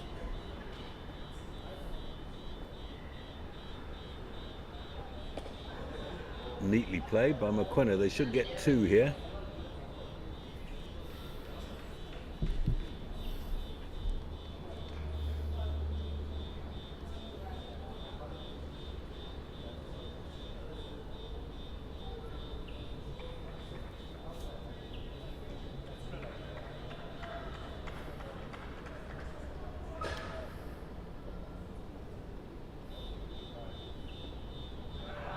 Oh, turn and bounce. That is a corker.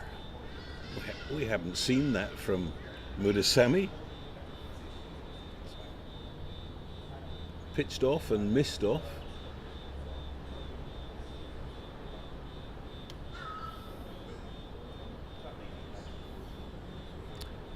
Tim Solis had a very good Oppenheimer week in 2024 with both bat and ball.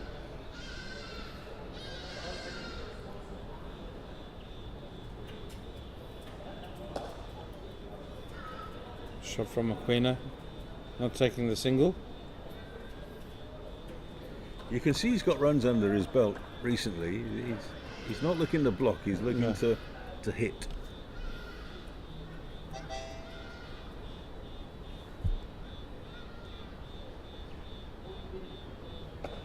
Oh, bold.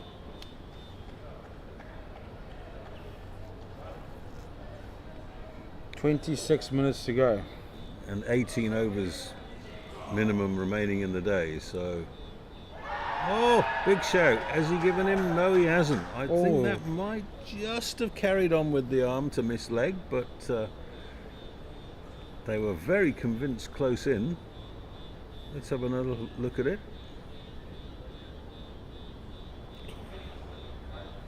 It didn't look stone dead. Too close for comfort. Short. Leaves it alone. We weren't expecting that. 2 off the over. 249 for 8. So the Dolphins are a run away from a batting bonus point. There we go. I just saw the street lights go on. Yep.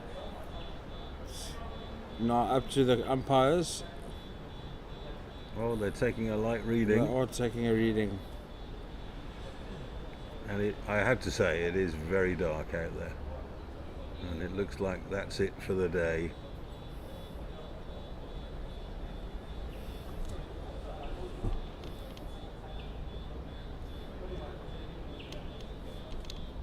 So the day finishes with McQuenna on 3,